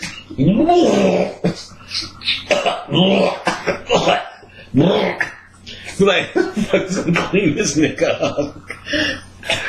Or you ever smoke so much weed with a nigga and one eye be closed and nigga be talking to you, be like telling you some deep shit, but you so high you can't tell him that one of his eyes closed. You told you like, yo, son, what his boy said, I'm trying to tell you what I'm trying to do right now. And you be like, you want to say, nigga, one of your eyes is closed, nigga, but you too high too, you be sitting there, and that shit is deep, nigga.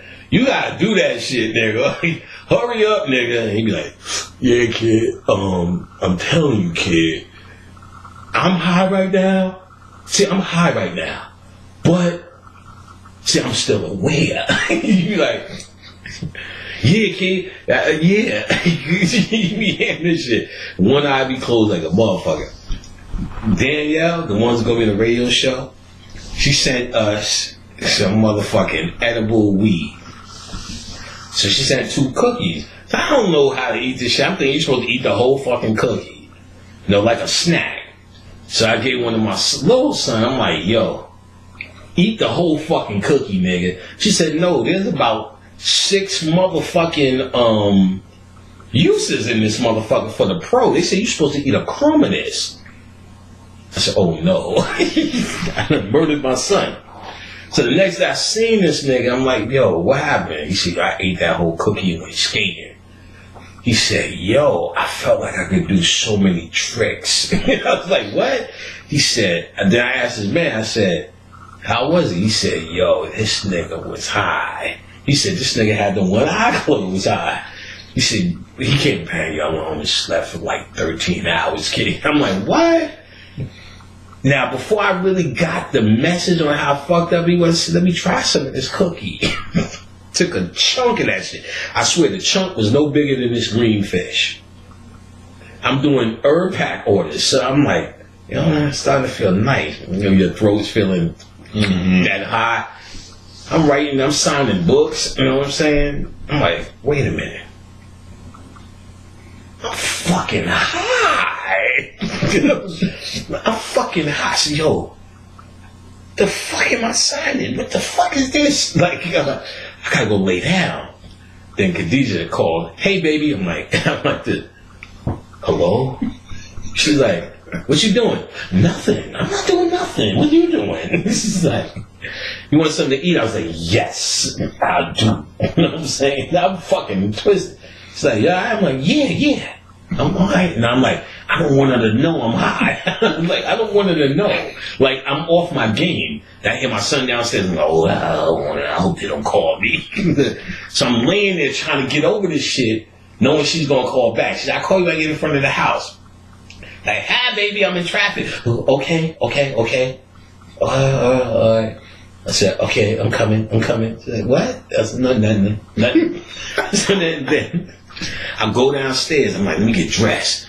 My clothes felt like fucking slavery. Oh, God. Oh, no. Then I'm like, oh, God.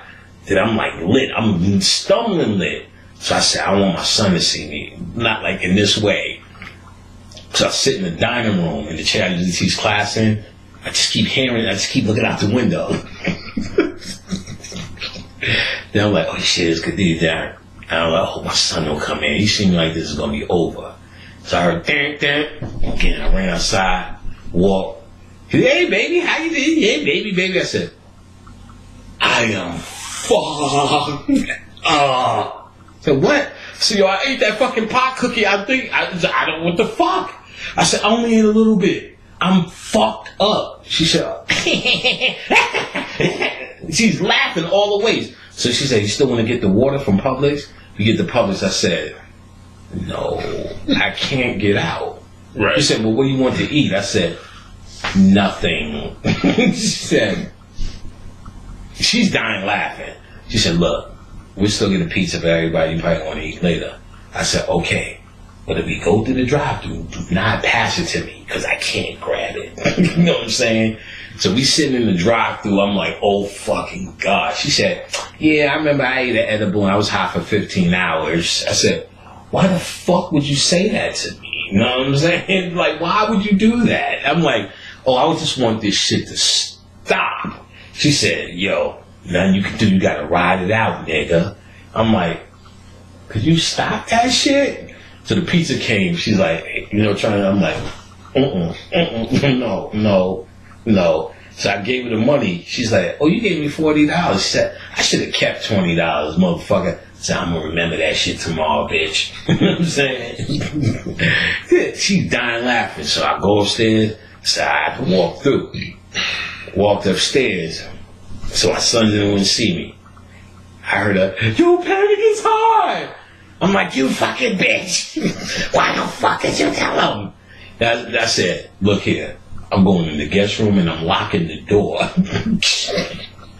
I was in there watching, I don't know what the fuck. That's when it's perfect. Then, that's when it was. Then I heard my son come upstairs. Yo, Panic, open the door. No. I'll crack the door. What? He said, come here for a second. Like, fuck you little faggot. You know what I'm saying? So no, this was, this nigga playing gets twisted. I was like, click, lock the door. Woke up the next fucking day, I was still high. I'm like, oh my, I said, this bitch Danielle, wait till I get a hold of her. What the fuck? Then I said to my son, you ate a whole one? And now I'm really bugging. I promise you, I ate a little quarter of this shit. I want some of that cookie. It's more in the back, nigga. Okay. We got the cookie. Okay. Let's get it right now, nigga. Hold on, I'm gonna get this cookie right now, nigga.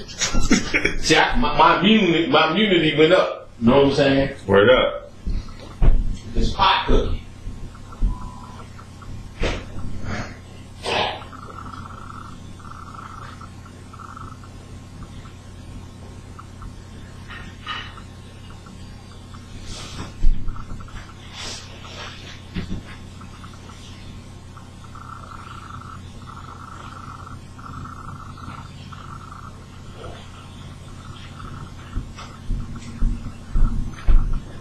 All right. My son ate a whole one of these. This cupcake shit. I promise you, I ate a fish portion size, and that had me doing that. This cookie's a less potent one, so this is all you need. This little shit right here. Let me put it in the context so you can see the pack. It's all you need. I'm good for the night on that. And she said that's not as strong as the other one. Smells good. Smell like weed. Glad we in the last hour. We did this shit earlier. Y'all would have heard a whole different tape. Oh, much different. You keep eating that shit like that. You're gonna be sleeping on the couch. You're gonna be sitting there throwing up on yourself. I'm a pro at this. Oh, hey, shit. That's okay. I promise you, I believe you. But you're gonna be sitting in that vomit. Oh yeah, you bring that one home with you, shit. I have pounds and pounds of weed. I got back into weed smoking lately. Oh, it's good, man. It tastes good too. Yeah. It tastes like, now she's getting it from Denver. Yeah. Yeah. That's where my boy's at. Mm-hmm. You? Yeah, that's where that wax come from. Oh yeah. She gave me that wax shit. I said, well, you didn't give me twice. Here, son, smoke wax. They get the benefits of all that crazy shit she's sending. But they got another boy named Kurt that sell weed, so he'll come and bless me with weed. So I bought that rolling paper. I could take 2 joints, 2 hits. I'm good. I'm not, let's smoke. Blunt. No. Nothing like that. This is that. Actually, because I ain't smoked weed since I was 19. Then I'm sitting around here going, why the fuck am I not smoking weed now? Like, what the fuck? I have no job, no fucking morals, no woman. She's down. What the fuck? I need to be on crack right now. I need to be on crack right now. The way this shit is going. Yeah. So. Yeah, that's the one thing, like, so I used to smoke cigarettes. Oh, really? Yeah. I just smoked cigarettes for about 8 years. And, my girl, whatever, the girlfriend I would have, they'd always hate the cigarettes, you know what I'm saying? So eventually I stopped that, and then they'd be looking for me to stop urban. I was like, well, that's never going to stop. So you should probably just get used to it, because no, I stopped that shit. I was getting paranoid. I found it's based on quality. Oh, is it? Yeah. Like, oh, really? The worse the quality, the worse the paranoia. The higher quality, less paranoia, better energy. And then you got different herbs that affect different types of your body. So, yeah, you got sativas, you got different types where it's more of a head high and there's more body highs. So there's a whole different, there's a whole science to the different types of herbs, man. You were definitely an herbologist science, because all that shit was like, just smoke that shit and start laughing. That's where I left off at age 19. So now I know they got all these. I've seen so many shows like Weeds where they talk about all these different things. Yeah. But this shit, like when I eat a small amount, or it's all about relaxation. I sit back, watch the TV. You forget that you have a human body with neck pains and leg pains. That THC is a motherfucker. It's a beautiful thing. Beautiful thing. It really is. I mean, anybody that I've seen in pain, I always recommend They need to have some. They need to have some herb. Yeah, see, I'm gonna get a recipe because all the herb that I've been buying, I'd rather make my own edibles than or like the Rice Krispie things or whatever, something. But you a chef, I mean, so. Well, I mean, I still got to learn the recipe. But I'm saying you can the cook good the fuck out of yeah. Oh yeah. Well, but yeah. So I'm just gonna find out how they do it because I know there's So I used to fuck with one of them witches. Boy, that motherfucker knew how to make a brownie. That was actually the first edible. So like, eat this. I'm like, oh, this is great. And then because I ain't smoking in years, that smoke when you feel in your throat, that throat feeling. I'm like. Yo, when I ate that first edible, my throat felt like somebody was choking the shit out of me. Like, oh. And then I'm gone, trying to get that coolness. Oh, that was fucked up. That, I'm telling you, Khadijah laughed her fucking ass. I argued with her about 2 days later. You ain't no supportive ass woman, you fucking traitor. But baby, you don't need to smoke weed. You act weird. Like, bitch, I seen you laughing. I said, now remember when you said you're going to take my $20 too, motherfucker. Yeah, motherfucker. Funny day, boy. My son was so, then my oldest son came, heard you was high. Like, y'all niggas, what y'all just talking ass niggas? Worry about what the fuck I do all the goddamn time around here. See me off my game, you know what I'm saying? And it's funny, it was real funny. Yeah. And people ask this too. Can they smoke by herbs with weed? Is that normal? Oh, nigga, go crazy. That's what it is. That nigga be saying shit. I smoke a weed because make my weed last longer. It bolts up the weed. The sickest shit that I ever did with the bath product was I took the Satan bath and made a tea. Oh, you can do it. It's all edible. I drank the tea. Then I did the bath. That's nigga. That's sick, nigga. And one of the ingredients, let me tell you, which I did I tell you? You're talking about the cayenne. Cayenne pepper. Because I don't really put it in, because you can get your own cayenne pepper. But if you add the cayenne pepper to that Satan bath, if you add the cayenne pepper to any bath, let me get some water. Yeah, you want no water? Yeah. You good? Yeah. All right, I'm gonna get up. Let me get up too, because I gotta grab.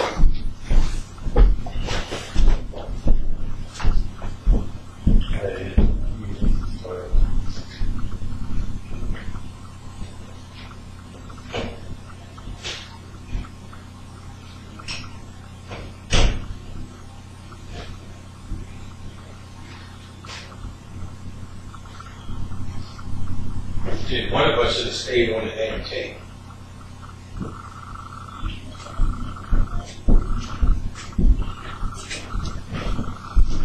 Shit, one of us should have stayed on the damn tape. We done did the most unprofessional shit in the goddamn lecture game.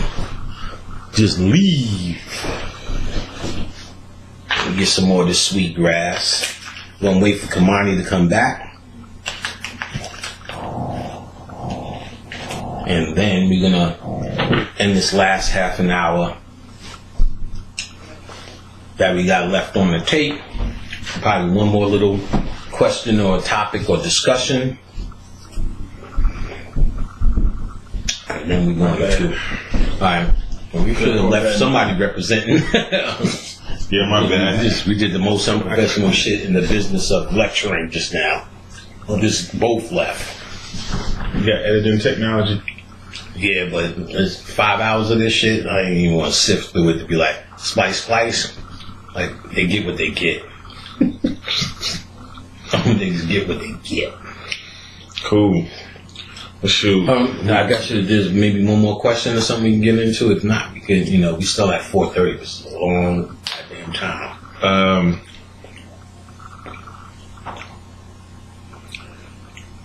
Along the lines of what we was dealing with, not really. Okay. I guess we sum it up. Yeah, pretty much covered everything. Okay. Yeah. We good. I guess we could sum it up. I don't know what we're going to call this motherfucker, but we'll find some deep pseudoscientific extraterrestrial shit to put down on this one.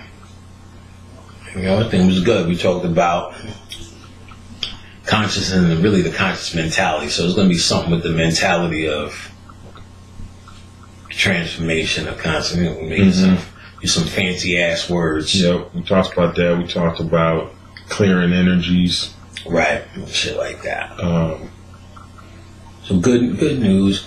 So remember, we're going to do the radio show to give you more of this, but we're going to be able to factor in more of the public's questions. And Kamani's technically hosting. He's going to be running the boards. Then we're going to also have P. Nicole and my girl Daniel Saxon, the one that gave me the goddamn drugs.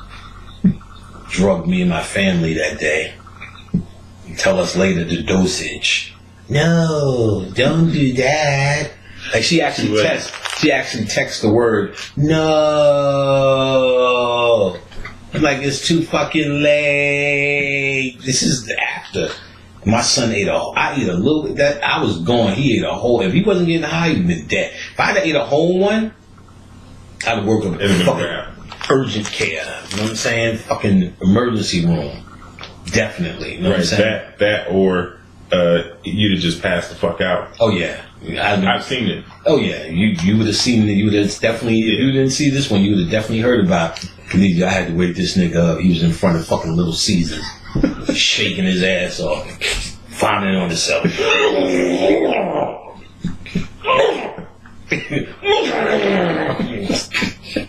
And Panic, lean forward. That's still a wild and shit. You think he'd be so drunk he just vomit, don't even know. Or even the quiet one, you ever see, like, y'all just be all high, drunk, and nigga be just laid back, and then you look up and he's vomiting? And the shit be long and connected, like this long. Right. You so fucked up. Yo, yeah. He like, yo, Cecile, wake up. The scientific, wake up. Your life of law, wake up. Like, what? I done seen niggas doing that. Like, yo, son, just lean that nigga forward.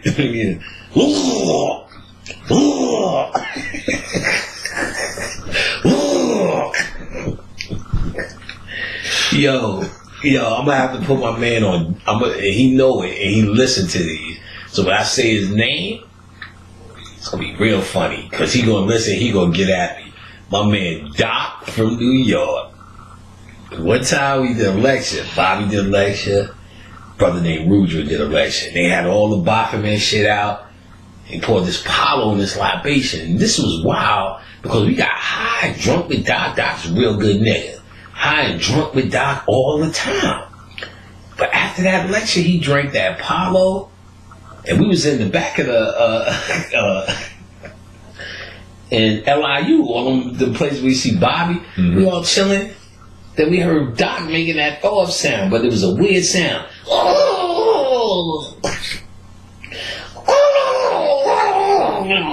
I'm like, yo, what the fuck is happening? Like, I was by the front, he was in the back. He was bent up.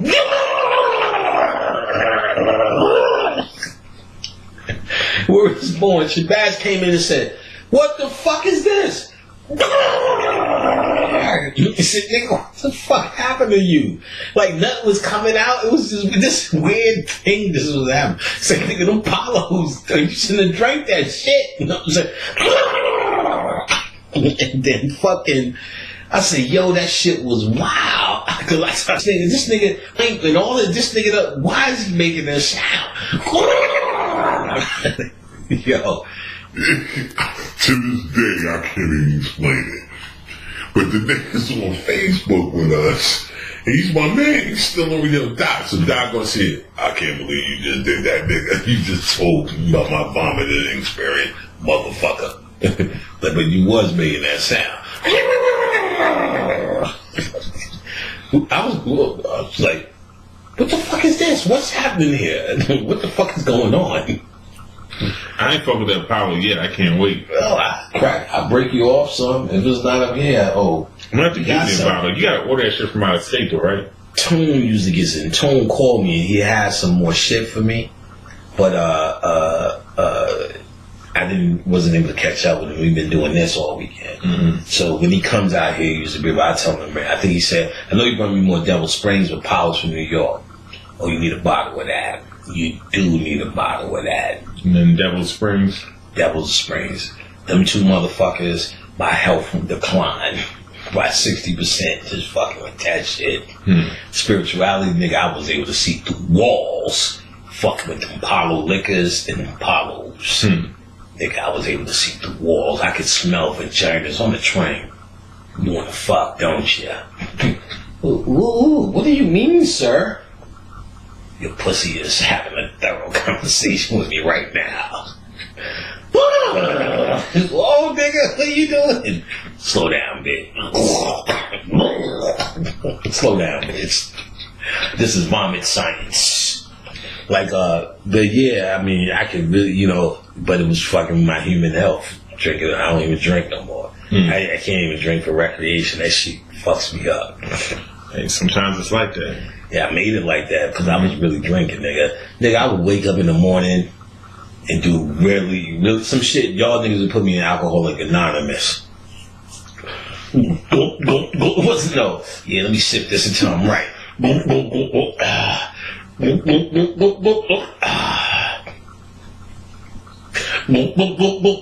And then I make a to go. I be on the train with I used to put them in the iced teas because you couldn't even tell. Straight brown, a whole Snapple bottle. After I guzzled in the crib, after I got it right in the crib. What's like some hen? Nah, Apollo, dog Apollo. Okay, that's what I was fucking with. Be on the train just sipping, and that's when that shit got put on the headphones. 70s music, nigga. I told you, I fuck with everything 70s. Go back to my childhood, know what I'm saying? Know what I'm saying? Just be, you know what I'm saying? Casanova Brown, who's that fly? All that fly shit. I got legions and legions of that shit, know what I'm saying? Shame, burning in my heart. It's a shame. All the fly shit. I'm gone. I'm on the train somewhere else. Niggas looking, you know what I'm saying? Don't do it, bitch. You know what I'm saying?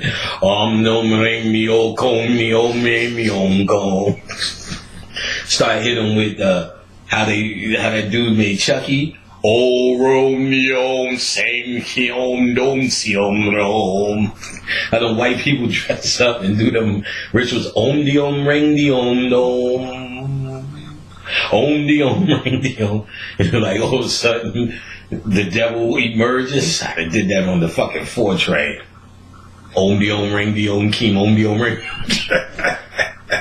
With the Tina Turner Buddhist chant, Om di om, ring di om, keem, om di om, ring di om, om di om, ring di om, keem, om di om, ring di om. Fuck you, Ike. I see you, Ike. They're like, so not to be twisted off this shit, boy, and could see spirits, feel spirit. It will put me right.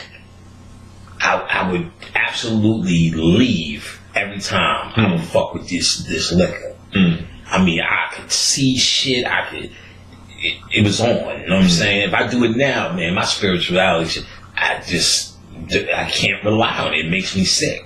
And it's another way of them telling me, no, you can't start to fall and rely on that for your spirituality. Oh boy. And like I said, my tolerance was so ill. Like, I was working in IT, white boy. They used to always sneak away from their job, get a drink. Man, it wasn't like that. So he's like, yeah, you ever have an Irish car bomb? He said, you put a shot in, told me, no, let's do it. I'll do it with your bill. Let's go. Went down to the downstairs bar, which was on, where were we at? We were on 9th Street. So it had, we on somewhere, 8th Street, it was just a white dive. We went in. Word was born. He counted them. We had 14 shots. Boom, boom, boom. I used to drink so much that didn't even make me tipsy. Damn. This nigga is straight slump. I gotta find my car. I'm like, nigga, you ain't gonna get on the train, nigga. So I remember I was lit, but I wasn't. The girls were like, how are you not even moving? I'm like, here, bitch, and here's a tip. Now I'm walking, I'm like, yo, look, I'm gonna take you to the train. You ain't gonna get in your car. He said, my car is parked. I'm like, you ain't gonna do it today. I'm gonna put you on the train. You know what I'm saying? I remember going to the train and putting them on there. He said, he told me the next day, he said, yo, I was so leaned on the train. He said, people were moving away from me. He said, then I realized, oh, I'm that dude. You know what I'm saying? I said, yeah, you was twisted, dog. They say, you wasn't twisted because we was drinking at lunch. I'm like, that ain't it, dog. And I remember being so lit, I seen this old homeless dude. And I could see the spirits on these niggas. Oh, wow. A lot of homeless dudes, when I see them I could see these niggas are literally advanced beings that jump in those bodies. Just to see how your compassion sometimes. I seen this spirit, he asked me for some money. I said, here's $40. He was walking me upstairs. I'm like, all right, we had our conversation now. You're going to end this now. He was talking, I'm twisted, I don't remember what he was saying. But I see that all the time. Like, you know, these are deities that incarnate, and they tell you about that, Baba Luaye, you know, all them niggas, they incarnate in these bodies. That shit is real. I've seen that. And, then I remember somebody got more liquor to bring home. Went home and got baked. That's how much liquor I would drink to give me in these places. Lucid, absinthe, which is loose. It's just the wildest shit, kid. Just for that spiritual rush. I used to get channels. The worst shit, Ike Turner came through. I used to go to the store and channel with liquor to buy. So the spirits could come through. That Haitian liquor used to come through. Ike Turner, when he passed, I said, I'm going to get Ike. What you want, Ike? Went to the bottom shelf. I said, it's so like you, Ike. Bottom shelf ass nigga. Real nigga. Got me some green apple something. Damn, it just sounds... Oh, God. Oh, my God. I've never had a hangover that well. I wanted to kill myself. I was talking to Ike. Ike was coming through. I said, so, Ike, you need to be redeemed for that ass with me? He said, oh, hell no, nigga. We soot typhon niggas. That's the energy that's getting me over all this dumb shit. This energy of them thinking I'm that dude. That don't matter. Because in reality, I was always an Ike fan, if you know the real Ike. Ike was actually conscious. Ike was actually a father of rock and roll. And Tina finally said, no, we was beating each other's ass. Because he started saying, it wasn't like that. We was fighting. We was doing nigga shit. And she was like, no, Ike beat me. But after her career died down, no, we was fucking each other up. It wasn't really like that. She admitted all that shit. That it was. She sacrificed this nigga to be the private dancer. Mm-hmm. I'm like, wow, this is... But I always knew that. And they showed a little bit in that movie when they asked Ike about the Beatles. See, Ike was a real nigga. The same way we talk about all this Meek Mills and shit. He used to do that back then. Mm-hmm. Like Chuck Berry and niggas. I found my thrills on... That was corny nigga sellout shit. Mm-hmm. Ike used to be on that. Them niggas ain't real. He's that nigga from back then. Niggas ain't real. We the real. The King of Swings, Little Richard. He used to name the real niggas and say all them Fats Dominoes and Chubby Checkers. Twist in a lot of way and all that bullshit. Let's twist again. He used to shit on it. That ain't real. That ain't rock and roll. And then they showed in the movie, they said, what do you think about the Beatles? He said, just niggas with haircuts, niggas with long hair. He said something like that. I just said they're black people, but he said it's just niggas faking out shit. Still, and they said it. That the Beatles, they said we got that from James Brown. There's a fucking show on The Doors. I don't remember the documentary. It was on Netflix. The Doors, which is one of the premier white boy groups. Mm-hmm. And if you remember that song, Jim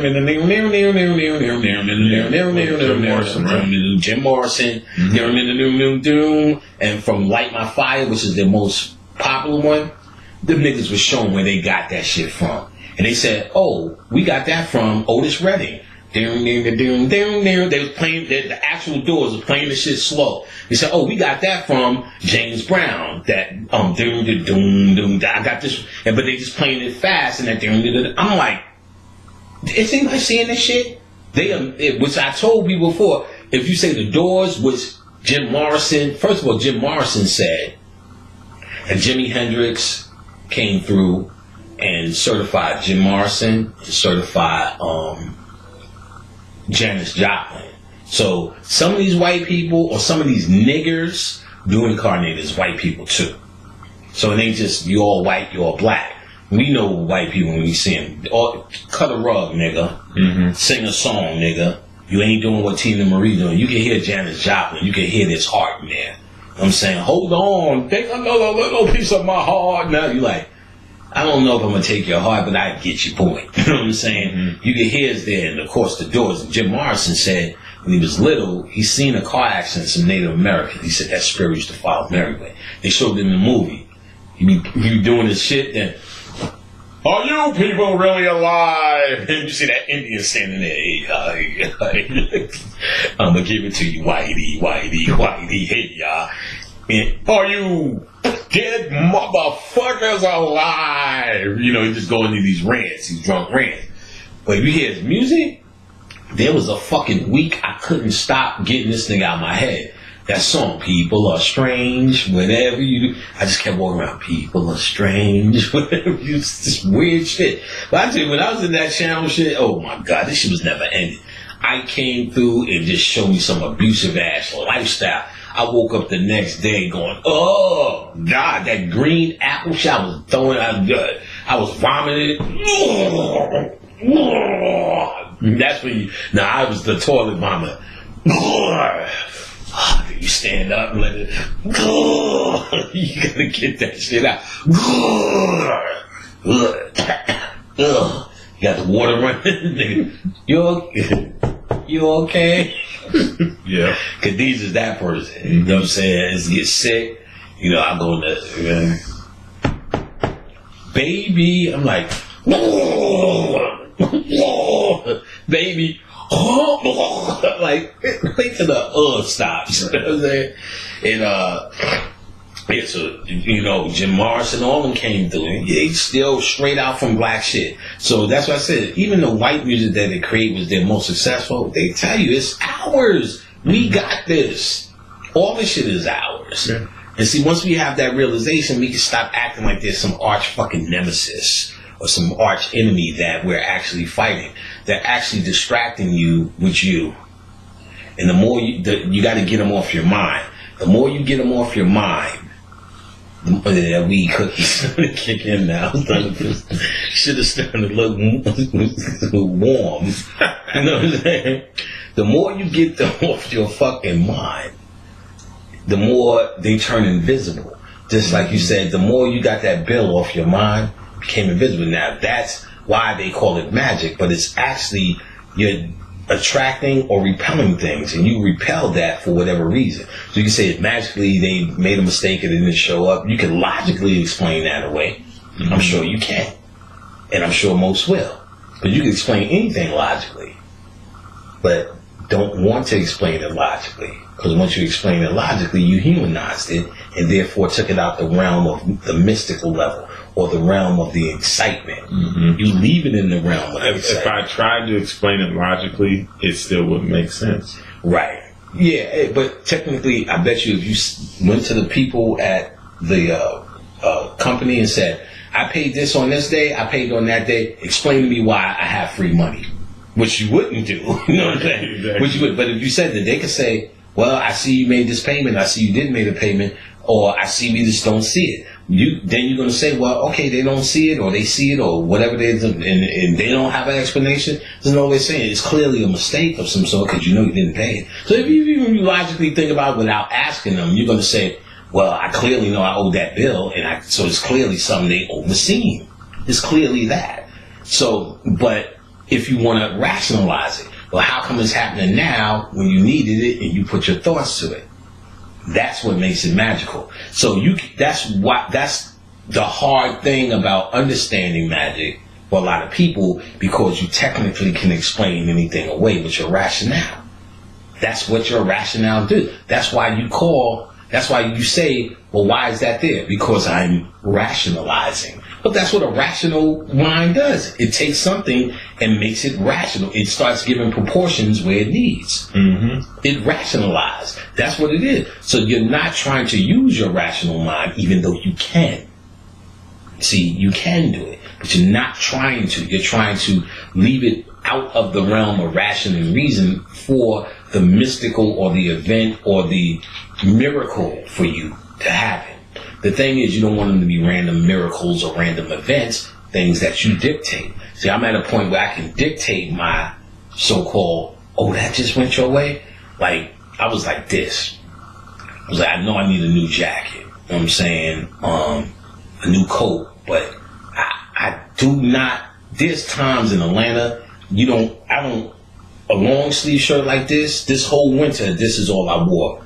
This in a long sleeve shirt. Not even halfway sweaters. Got to the coat where you put on a Champion, but I promise you, this is my whole fit without no coat. You know, I don't have to convince you. Mm-hmm. So now I said, but I do need a new coat in case. But who wants to spend their money on a coat when you may not even need it? Yeah. So I said, I'm going to get me a North Face. I'm just going to take the bullet.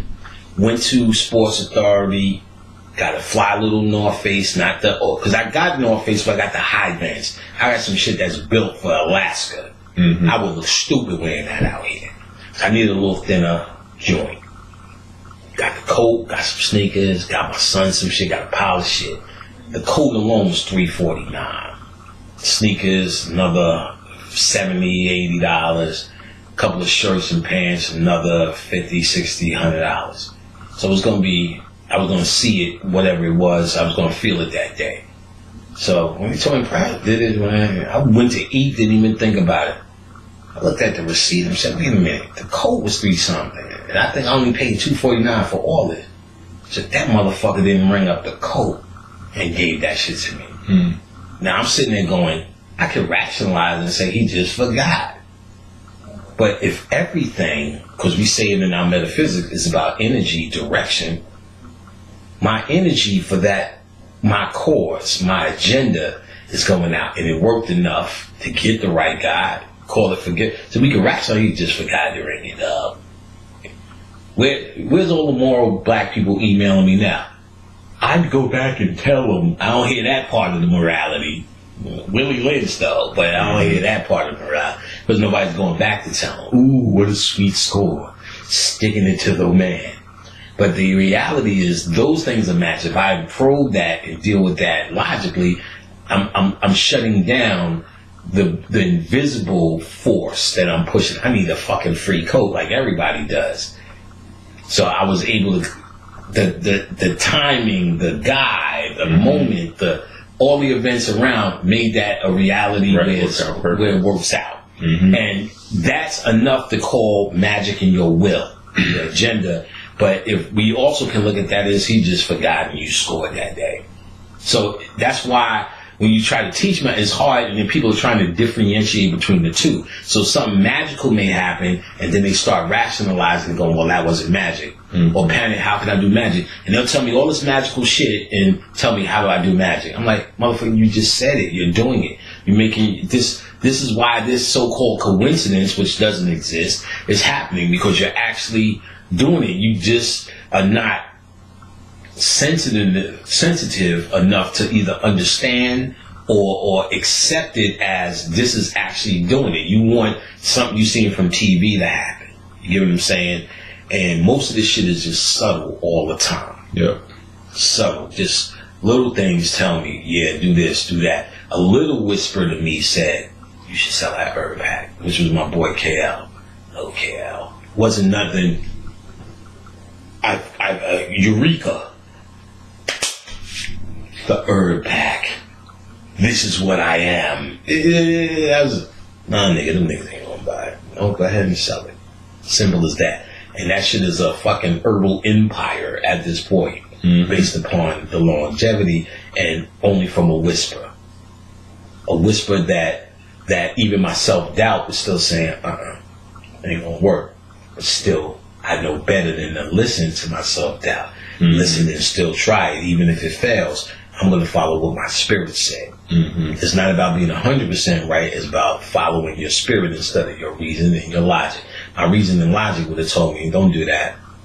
They're going to hear it. They're going to complain. They're going to add on to all the things that didn't work out for them, that this is just another one because they're not there spiritually.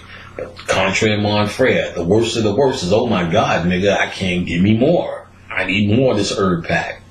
And I'm like, really? Because following my spirit. So it's not about being right or wrong, but I would say my shit has never let me down. I never said, oh my God, what did I just do? I've now lost my left arm because of nothing like that.